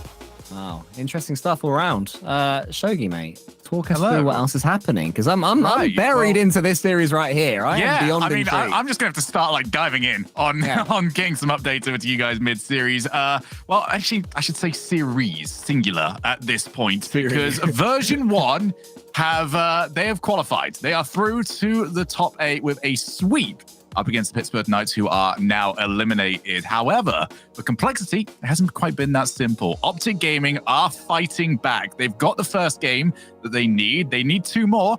That second one is starting to go their way as well. They've got a goal up. They might be about to make it another one, but it was taken away from them. So we've got this series. We've got Complexity versus Optic. That is all that is left for today's action. We could have 2 going over the Champions Field, depending on what this looks like. Optic, pretty adamant about Champions Field. They've got their second goal. It's all quite sad, really, the Rocket League day coming to an end. I just adore these day one streams. I love seeing the results just streaming in. But in the end, Chiefs, it all comes down to these Game 5 and Series 5 matchups. And we're in quite a good one right here. It did seem from the first game that Furia would run away with it. But NRG have shown us in this series that they do at least have the idea of an answer to what Furia are bringing forward. Yeah, great control in general of the pitch. Not so much in terms of closing the gap on Furia is really NRG's next big hurdle. How do you bring the ball onto the floor? How do you make sure that you're able to beat people in one-on-what? Just a race win. I think that Furia's players assumed that their player would be able to beat Squishy here. And they were wrong. I mean, you see Yanks going for the ball, and even if he's a million miles away and my opponent is pretty much touching it, I'd be thinking, Yanks has got it covered. He's going to get a block or do something. And on this occasion, they were wrong. Then NRG take the 3-1-0 lead.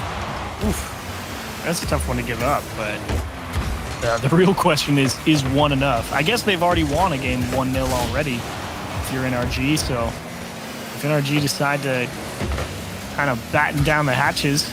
I would love to see NRG try and park the bus for 4 minutes against Furia. I know, that's what I'm saying. The most entertaining thing I think I've ever seen.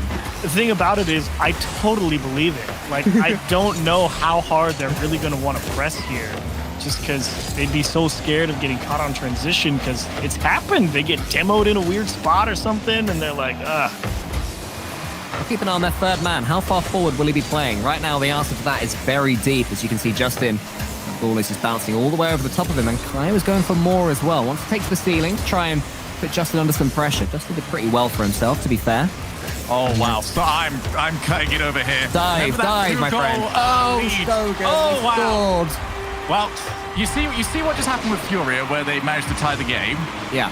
Yeah, Complexity have done the same thing against Optic. It is now 2-2 over there. Whoa. Optic must get the next goal to keep themselves in the tournament. Ooh. Can I just say, if this turns into like a 10-minute overtime, Sean, can you just cut in and tell us about some other series? Because I guarantee there will be a goal Here's the only at other that point. series. Well, tell us a goal about that one then. Thank you, Shogi. Now is Justin. To the back wall he goes. Because she wants to keep it there as well. A little bit of pressure again from NRG.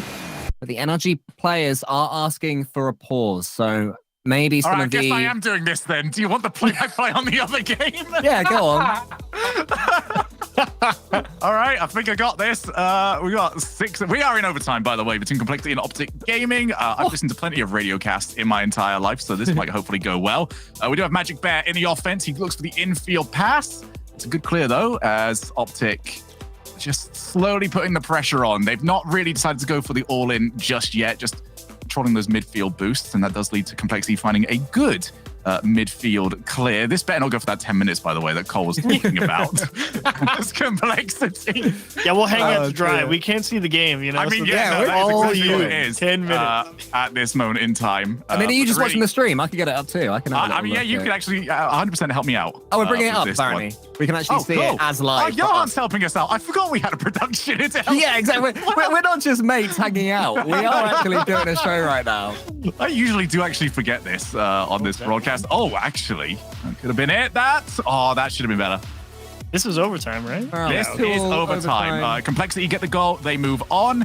If Optic get the goal, we go to Champions Field. I mean, I'm going to say, considering we've got some tech issues on the NRG Furia side, I'm rooting for Optic right now.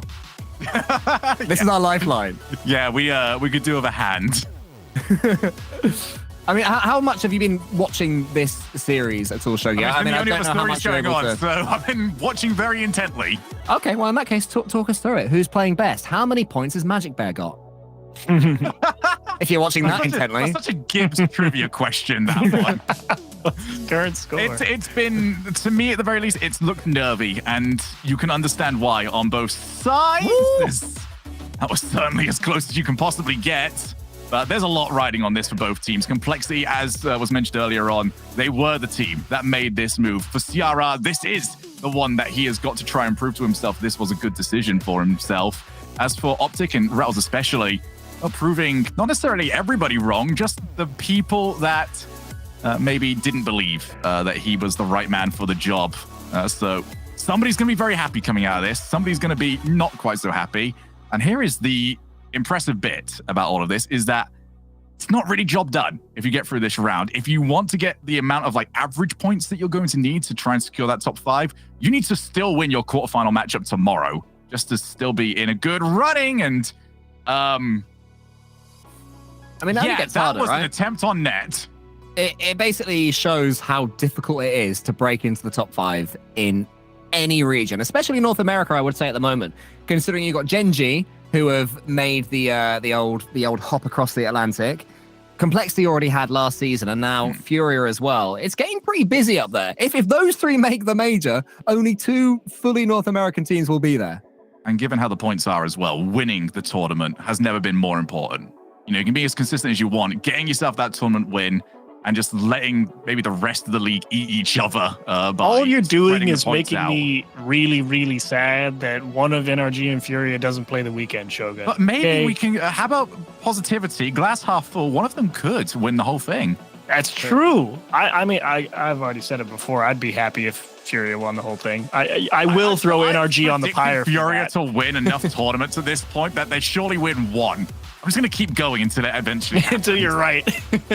They did. They won game as 8, did Furia. So they have one in their I was time. rooting for that one. Doesn't count. Oh, it doesn't count. I see.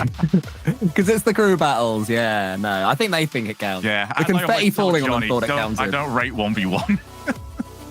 Whoa. Yeah, no, that would cause some right problems between me and my casting partner. Wouldn't it? The thing is, you can't make jokes on a broadcast because people are going to go, what? Shogun hates 1v1? Listen, No I way. will say whatever I can before Cole realizes I managed to shift us away from me play-by-playing this for 10 minutes. Brilliant.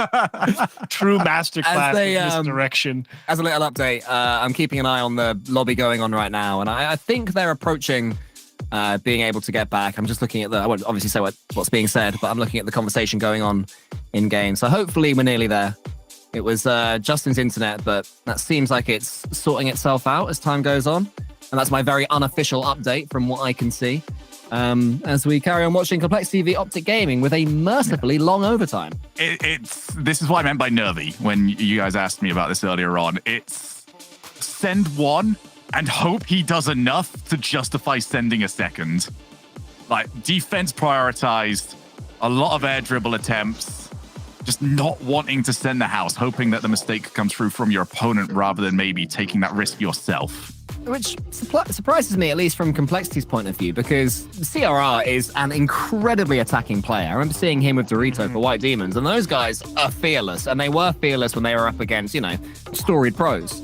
So I guess maybe it's the extra pressure of moving over that's just made him take a step back. So hopefully he and his team will begin to play the expansive way that we know that they can as time goes on, because there is a lot of pressure. There's a lot of new pressure. You move to a new country, and let's say you bomb out top 16 the first 2 tournaments. Suddenly you think, have I it's not made a even that horrible guaranteed mistake? to just get top 16 anymore, is it? True.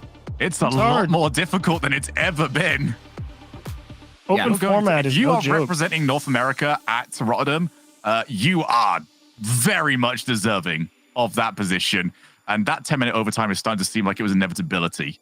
Have you just got like different prediction abilities to me, Cole? We might even have some North Americans there in Rotterdam, which would be quite amazing. We just might. I don't know how many. Oh, wow. Optic. Are we able to do a listen-in on this? Maybe. I don't know how long we're... Okay, we've been told absolutely not. That's a hard no. Yeah, Shogun, we have to do our job. The sound of panic in our producer's voice for reasons that we're not clever enough to understand. But thanks for letting us know, buddy. But no, it's a good overtime, though. You like to see a long old overtime, always fun. Will it get to 10 minutes? That's my what was question. the one that we had earlier on today? It was 9:10, I think. 9 minutes and 10 seconds. It was something quite long. That was like the 15th longest RLCS overtime, and we're still hurling towards it. Now, don't ask me why 9 minutes and 10 seconds are stuck in my brain when I have the memory of a sieve. For some reason, that was there. That's locked. I'll remember that in 3 years' time. Is that it? Oh, okay. I really thought AJG was just about to dunk Optic into oblivion right there.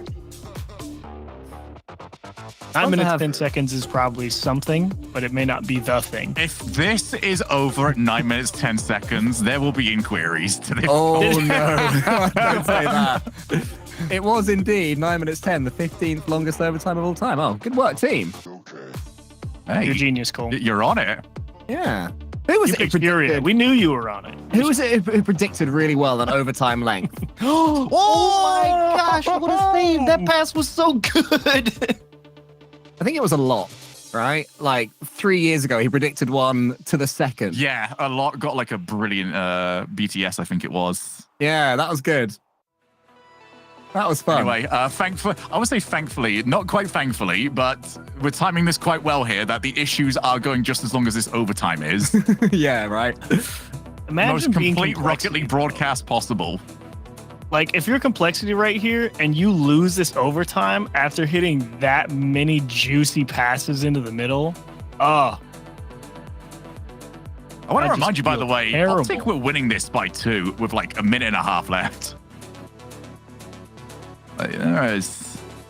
Wait, okay. There is a lot going on. over 8:20. here. Okay, okay.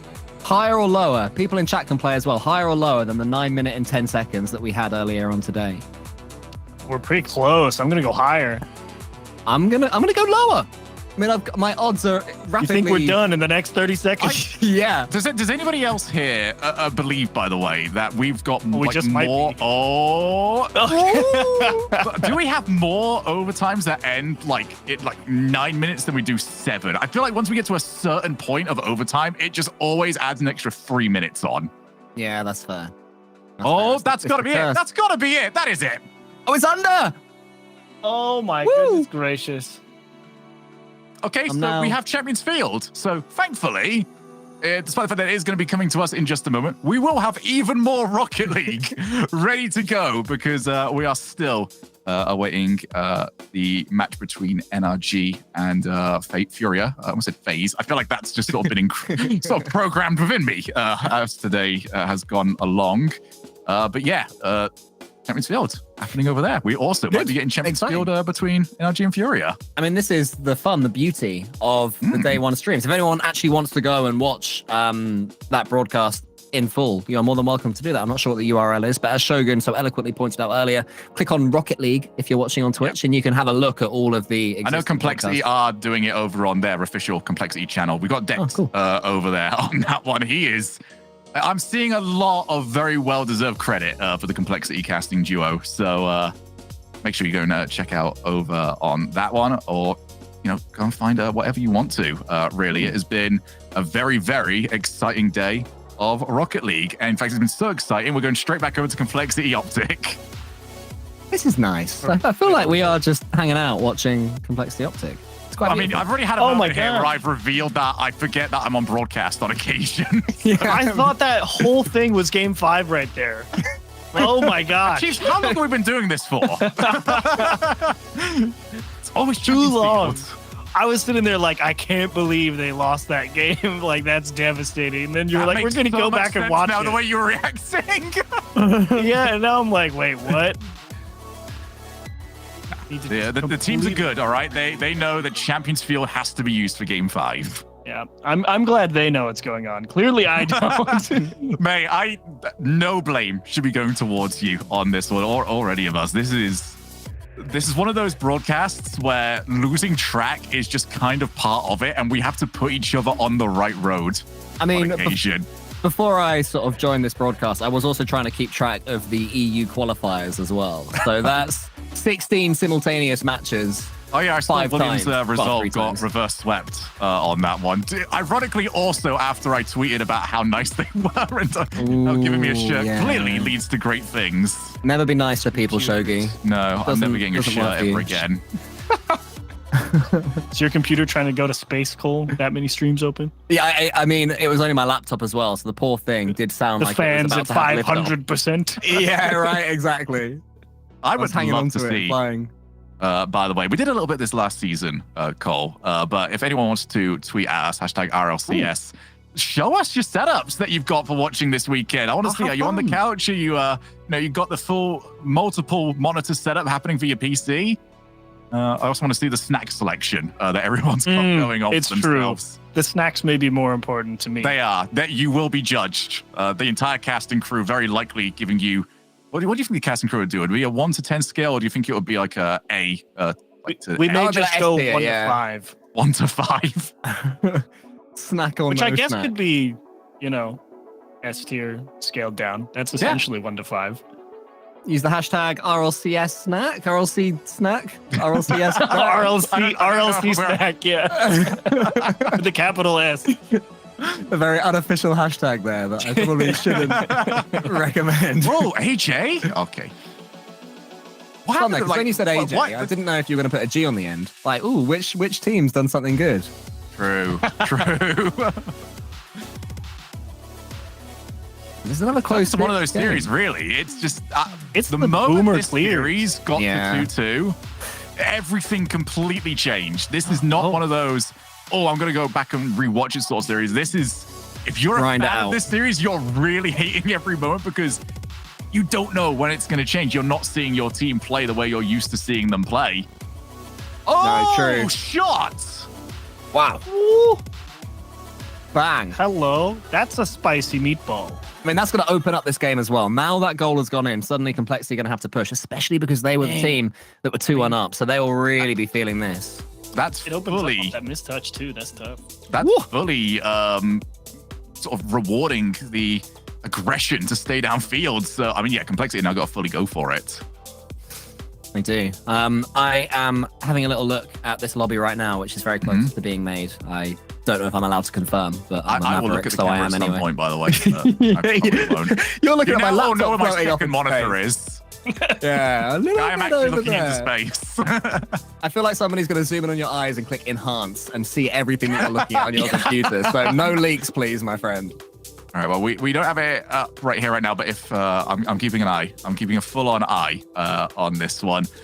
I thought, okay, I'm hearing that things are good for our game. I'm going to pretty much kind of stay on a little bit for like the last minute here. I'll have you two cast, but once they get up and running, but I'm sure people will want to hear whether or not Optic are able to close this out and complete the reverse sweep. No, it's 1-1. Ooh.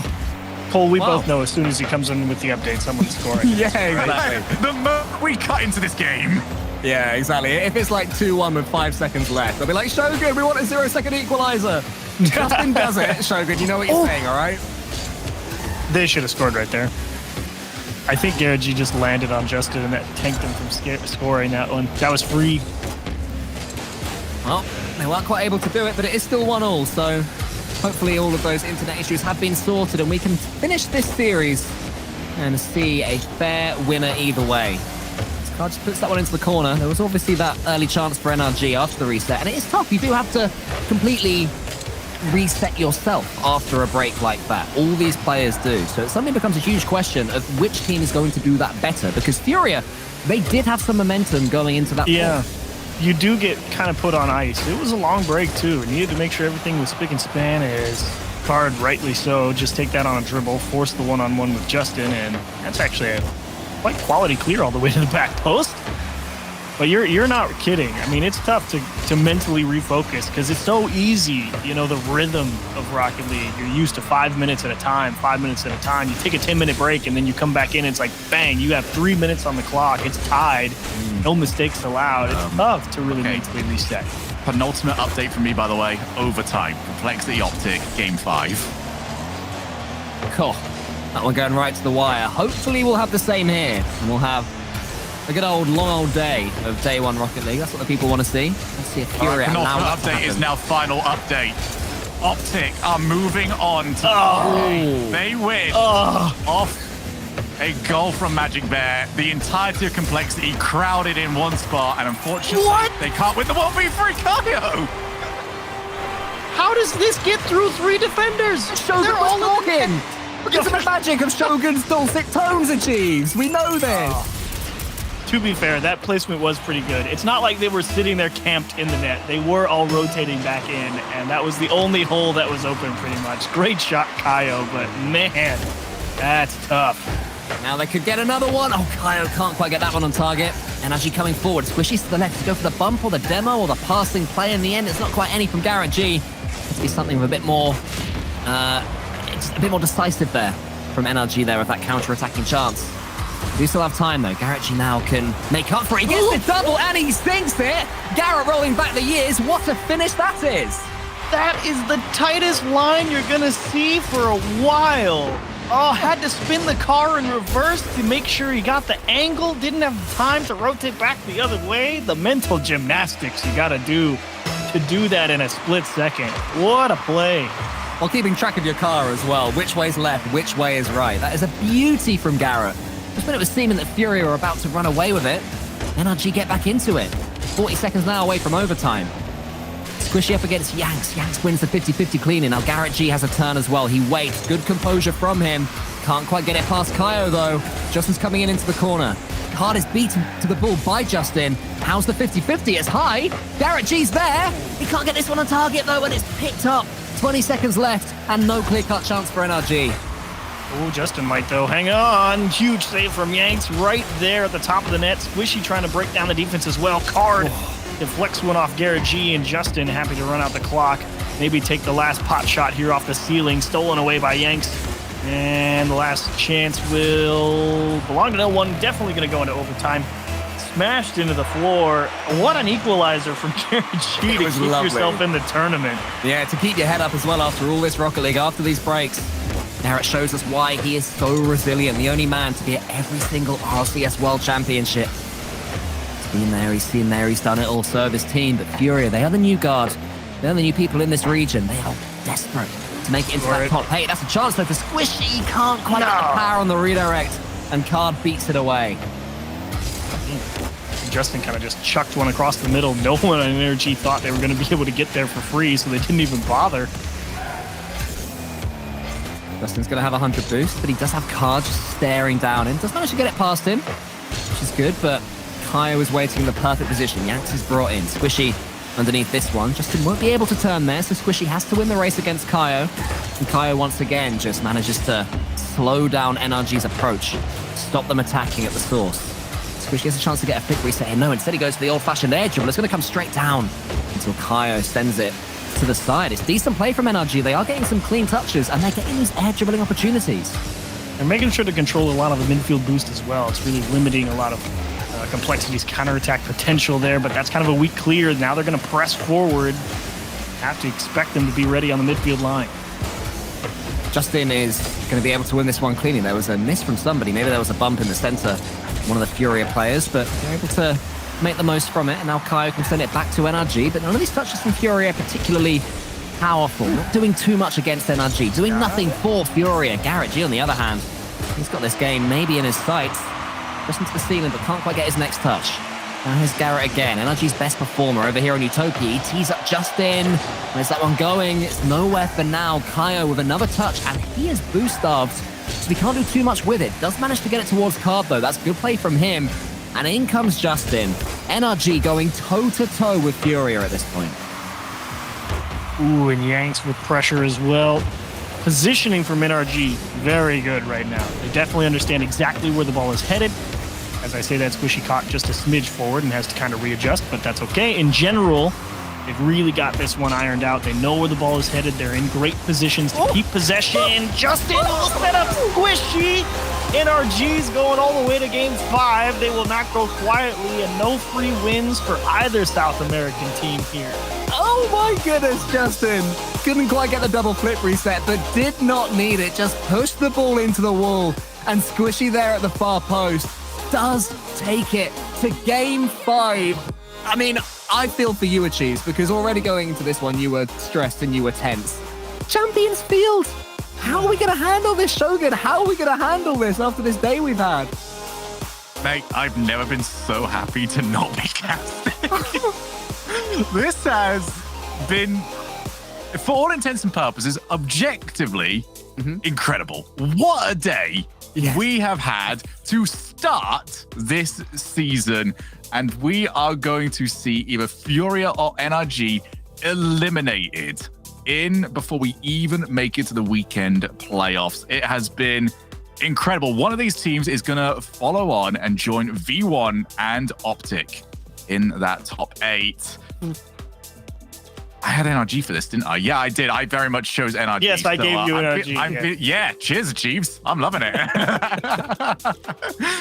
You do get to be the smuggest host ever. Not yet. Right. Not yet. I mean, that is a high bar to try and clear. But it's one that I feel like I will really strive towards. But we will see who is able to make it through. Furia, well, I feel like seeing them on Champions Field kind of invokes memories. For NRG, seeing them on Champions Field invokes memories. Let's see who's going to add to their chapters. It's a decent start here from Furia. We've got Yanks in the corner. Tries to squeeze it past Justin, as you mentioned, Shogun. So many stories for these 6 players on this here pitch. Beautiful times in Rocket League's history, but this is the present, this is the now, and it's Yanks with the ball. He gets the double tap. Can he get another one? He can! Garrett G sends it towards Squishy. It remains 0-0.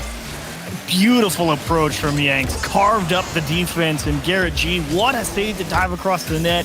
Understanding exactly where that one's headed. Nice pass over to Yanks. Unfortunately, the touch goes a little errant on him.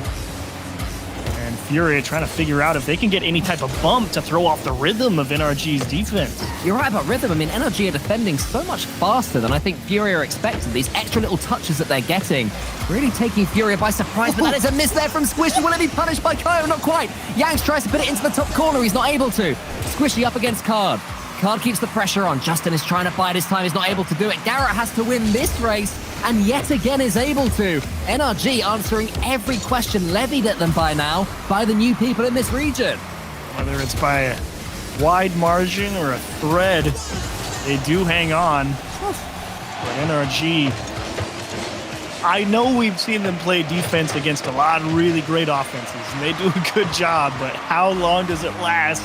You'd like to see them start to get some type of pressure. Already 5 shots for Furia, 1 for NRG, just over a minute and a half into game 5. You say that, but will Furia and their new settings and their new setup start to get a little bit itchy if NRG continue to deny them on the goal line? That's the main question, and I think at this point, that's what NRG will be hoping for. Just stay solid and take the one chance that you get. We saw it on Utopia. Justin, his brilliant mechanics, managing to get that easy finish for Squishy in the overtime. And we'll see if history can repeat itself. As Squishy puts it wide, then wins the race. Yanks is a little bit in trouble here if Kyo doesn't get this ball against Justin. He does enough, at least for now. Justin's coming in, fakes it in fact, slows it down. NRG dictating the pace of this game on Champions Field.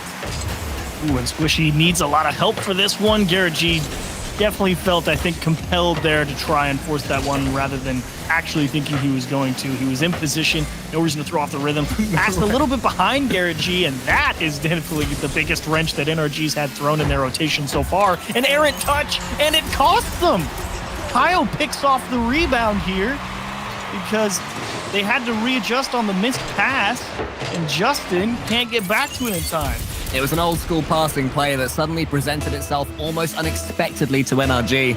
And as soon as it didn't work, when one pass was just 3 degrees too much to the left, instantly Furia capitalize against them and give themselves a lead. And now we're going to see NRG chasing. Maybe they'll get it straight away, but what a save that is from Yanks. So important in defense, as well as all the assists, all the goals that he gets, all the brilliance that he brings to the team mechanically. Sometimes he's just good at reading the game and getting his car in the way. And Card was in the way that time. Furia looking like they're up for the defense. Can NRG keep pressing them? But now here is Yanks up against Garrett. And Garrett gets the block. Ooh, and the win on the ball as well with the boost steal in the midfield. A lot of good opportunities here for NRG if they can wrest control away from Card. Justin can't do too much of that one, so Squishy has to head back, and that's a massive boost grab there from Kyo. That could really put Furia on the attack. Until Garrett G manages to get it past him. Too much boost to play with. In fact, he's got nothing in his tank at all. So Yanks can just slow things right down. Time is beginning to tick away. 1 minute and 25 seconds. NRG going to keep coming forward. Garrett G playing in front of the ball, still playing with confidence and belief. Our NRG, something that in their time has seemed to drip away from them. No signs of that here. Squishy's going to shoot. It's over one, but not quite the other. Ooh, and Card, now you enter time waste mode if you're Furia. You've got your 1-goal lead. You know you don't have to score again. Make sure you send 2 back. You can't afford to let NRG score on an easy transition goal. You have to make Garrett G hit a worldie like he did or something similar to tie the game back up. Yeah, they're going for these big first touches, they're NRG, and Furia are reading them every single time. So I see someone go for maybe a flip reset and air dribble. Something to tempt Furia's defense in. But Furia, they're doing so well. They're winning this race as well. Here's going to be Yanks. He could finish it. And he does manage to finish it. Justin diving across the goal. Couldn't quite get there. And that's 2 for Furia. The double commit in the corner finally cost NRG. And Justin, there was a lot of net to cover. No guarantees you're making the save. And Yanks refusing to be denied yet again. Puts in a big insurance goal. Maximum pressure here for NRG. Now, what? You're joking! Oh! What is that pass from Justin?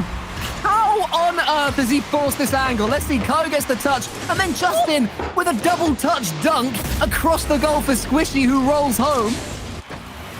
30 seconds left. 1 goal needed achieves. The same situation you were just in? Oh, okay, who cares? Doesn't work. Garrett G, you can flick it forward. Justin can't quite get there. Squishy turns away, allowing Justin to have the ball. Who's going to win this one? It's going to be Yanks. He gets there. He could kill it right now. It's into the corner, but Garrett G stands tall at the goal line. Card now, they both missed the ball. Kaio into the corner. Energy just want the ball. Justin's backwards. He doesn't care. He just has to touch it. Now it's Squishy up against Card. Justin, he will get a chance here. Can he get the flip reset? Not quite. Garrett G is there, but it's not going to fall for him. Yanks prods it past them. The despairing dives of NRG will not be enough. Furia knock them out, and it's they that will make it into the top 8. Well. The region swap pays dividends. How about showing up and knocking out one of North America's favorite teams in NRG? Oh my days. I mean, I was just love watching or seeing in the corner of my eye your webcam achieves and also Shogun's as well. You were falling off your chair. Your headphones were off. Your headphones were on. You never looked comfortable. I don't think anybody watching that supporting either team was comfortable for a good 6 minutes there. Man, I mean, I can't say I'm surprised. Like, they were up 1-0 for a while, and I still didn't even believe it. But as soon as Justin hits that pass, you're like, oh, here comes the magic again. You know what I mean? It seemed that way. It did seem that way. Champions Field always manages to sprinkle just that little bit of extra magic dust over everything. Yeah, Shogun, you look flustered as we are, mate. Mate, I took a quick walk at the very start of that, mostly because I went to go and get the sunglasses because I was going to be, really smug when I got that prediction right. But that ended up not being necessary. I was like, you know what? I'll leave. I'll just decompress a little bit. I walked out. I forgot that I actually had the broadcast on in the other room as well. I was like, oh, no, I'm still stressed. You can't escape us. I cannot escape any of it. And NRG could not escape Furia, who have managed to book their ticket into the top 8 and achieves. I think I want to go back to something that you said there, where it's just like, you can believe it, but given the way that we are now set up in North America, there's not many things you wouldn't believe anymore. It's so stacked. There's so many possibilities that I feel like if we listed every single team and just went, all right, so they make top 8, you go, yeah. And I turn around to ask him and just go, mate, you've said 13 teams are going to make it. You gotta start getting rid of a couple of these. Gotta pare it down somewhere eventually, but... And this is how we do it. We do it via Swiss, and it is fantastic, unless you're a supporter. I think the neutrals love Swiss. I don't think many of the team fans tend to enjoy it. It is stressful. Incredibly stressful. I'll take Swiss over Double Elim. Double Elim is terrifying. Like the third regional last season, I was like, oh man, I forgot how hard this was. And I mean, Shogi, I think fans of G2 Esports and Space Station Gaming, they're loving it. What do you mean? I'm complaining about. I had a great time. Today was relaxed as anything. We just sort of chilled for the last 2 series. Really. I mean, I didn't even know the broadcast was still going. They thought it ended 3 hours ago. Must be nice, huh? It must be nice. But congratulations to Furia themselves. Optic, who did a reverse sweep to take down Complexity. What's the reward? That's we will find out people soon. Who went 3-0. We will find out, very soon. I mean, one of those teams gets to avoid a 3-0 squad. So, lucky them. What's your reward outside of that? Oh, yeah. Teams like FaZe, Shopify, Genji. Great. And it's still, you need to win that next round because that is where you're starting to get more and more points. As we did mention very briefly earlier on, the point system is a little bit different this time around. We're no longer dealing with 301 points for the winner. You're now dealing with 16 points for the winner. But every round that you win, you're getting that little bit more. You get through the first few rounds today, you're getting 1 point extra, so 2 points to 3 points. But now, you're looking at 3 points extra for every single round from here you win until the grand finals. At which point you can get 4 points extra from 12 to 16 and be in the driver's seat. Let's see how today went down by taking a look at the Swiss graphic. As you mentioned, G2 and Space Station thought today was really easy. They were loving it. Rogue and Luminosity could not understand why this is really difficult as they were out 0-3. I'm going to go for the really blanket question over here, guys. Is there a shock in here to you? Or is it impossible to be shocked anymore? Mate, there's like 80 games here. I'm going to have to look through them, scan through everything. The one immediately off the top of my head is obviously the Optic Gaming reverse sweep. So that one clearly would be probably the biggest one. I'll throw a different question to you, and it's one that I saw around. I'm sorry I didn't catch the name of the person that did say this, but I feel like it's a very interesting question to ask. They said that they fear that losing this could define what the rest of NRG's season looks like. Do you agree or not? Oh, that's a horrible question. It is a horrible question. That's why I really liked it. No, I don't, because if they'd won, we wouldn't be saying, wow, NRG are going to get to the top 8 every single time. So if it doesn't work that way, then I don't think it works the other way. I think NRG have essentially at this point, a shock in them of making it maybe to a top 4. I don't think they make the major, but they've got that one random tournament run in them where history just seems to work for them. Okay, well, let's find out what we have got for this weekend. Tomorrow, we go towards the quarterfinals. It is looking like this. G2 Esports versus Furia will be one of our opening matchups. Oh, it just gets so much easier. It keeps going. FaZe versus Shopify Rebellion, who looked brilliant today. Space Station Gaming, their reward for a 3-0 is Optic Gaming, with Rettles waiting over on the sidelines. Smash them in qualifiers Gen G take on version 1. Those will be your matchups for tomorrow. Wow. It's going to be ridiculous. Let's see the order of which we will be playing those matches. I get the feeling that everybody is going to be watching for the entirety of the broadcast because it is just banger after banger after banger. These are storylines galore. And I'm sure that our team, our wonderful team, is going to be bringing you all of those throughout tomorrow's broadcast. I'm just going to hit this, again, very simple question over to you. Which one? Which one of those two, guys?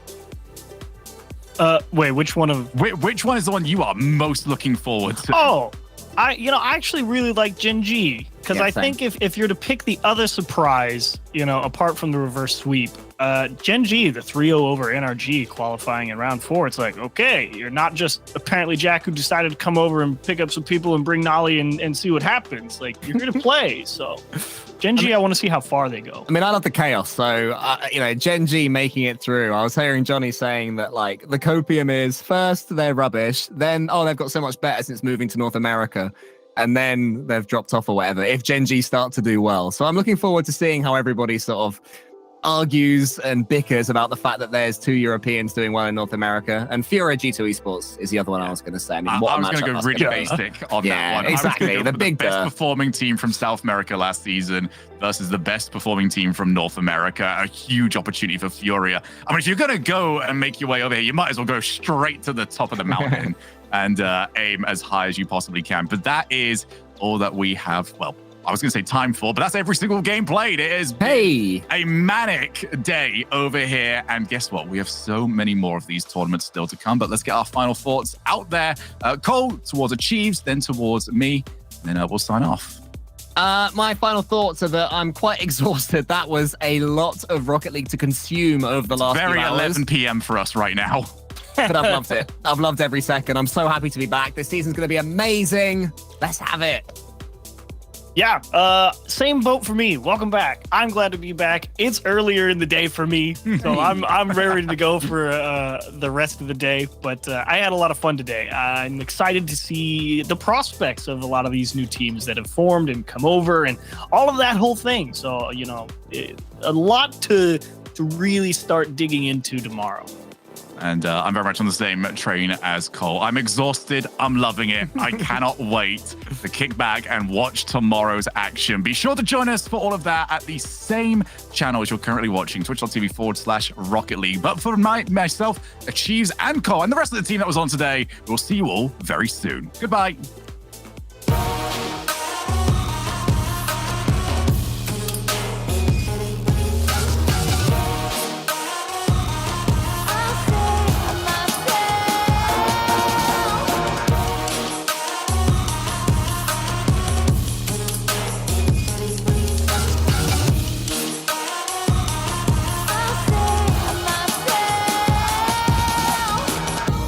Baby, I just wanna be alone. I don't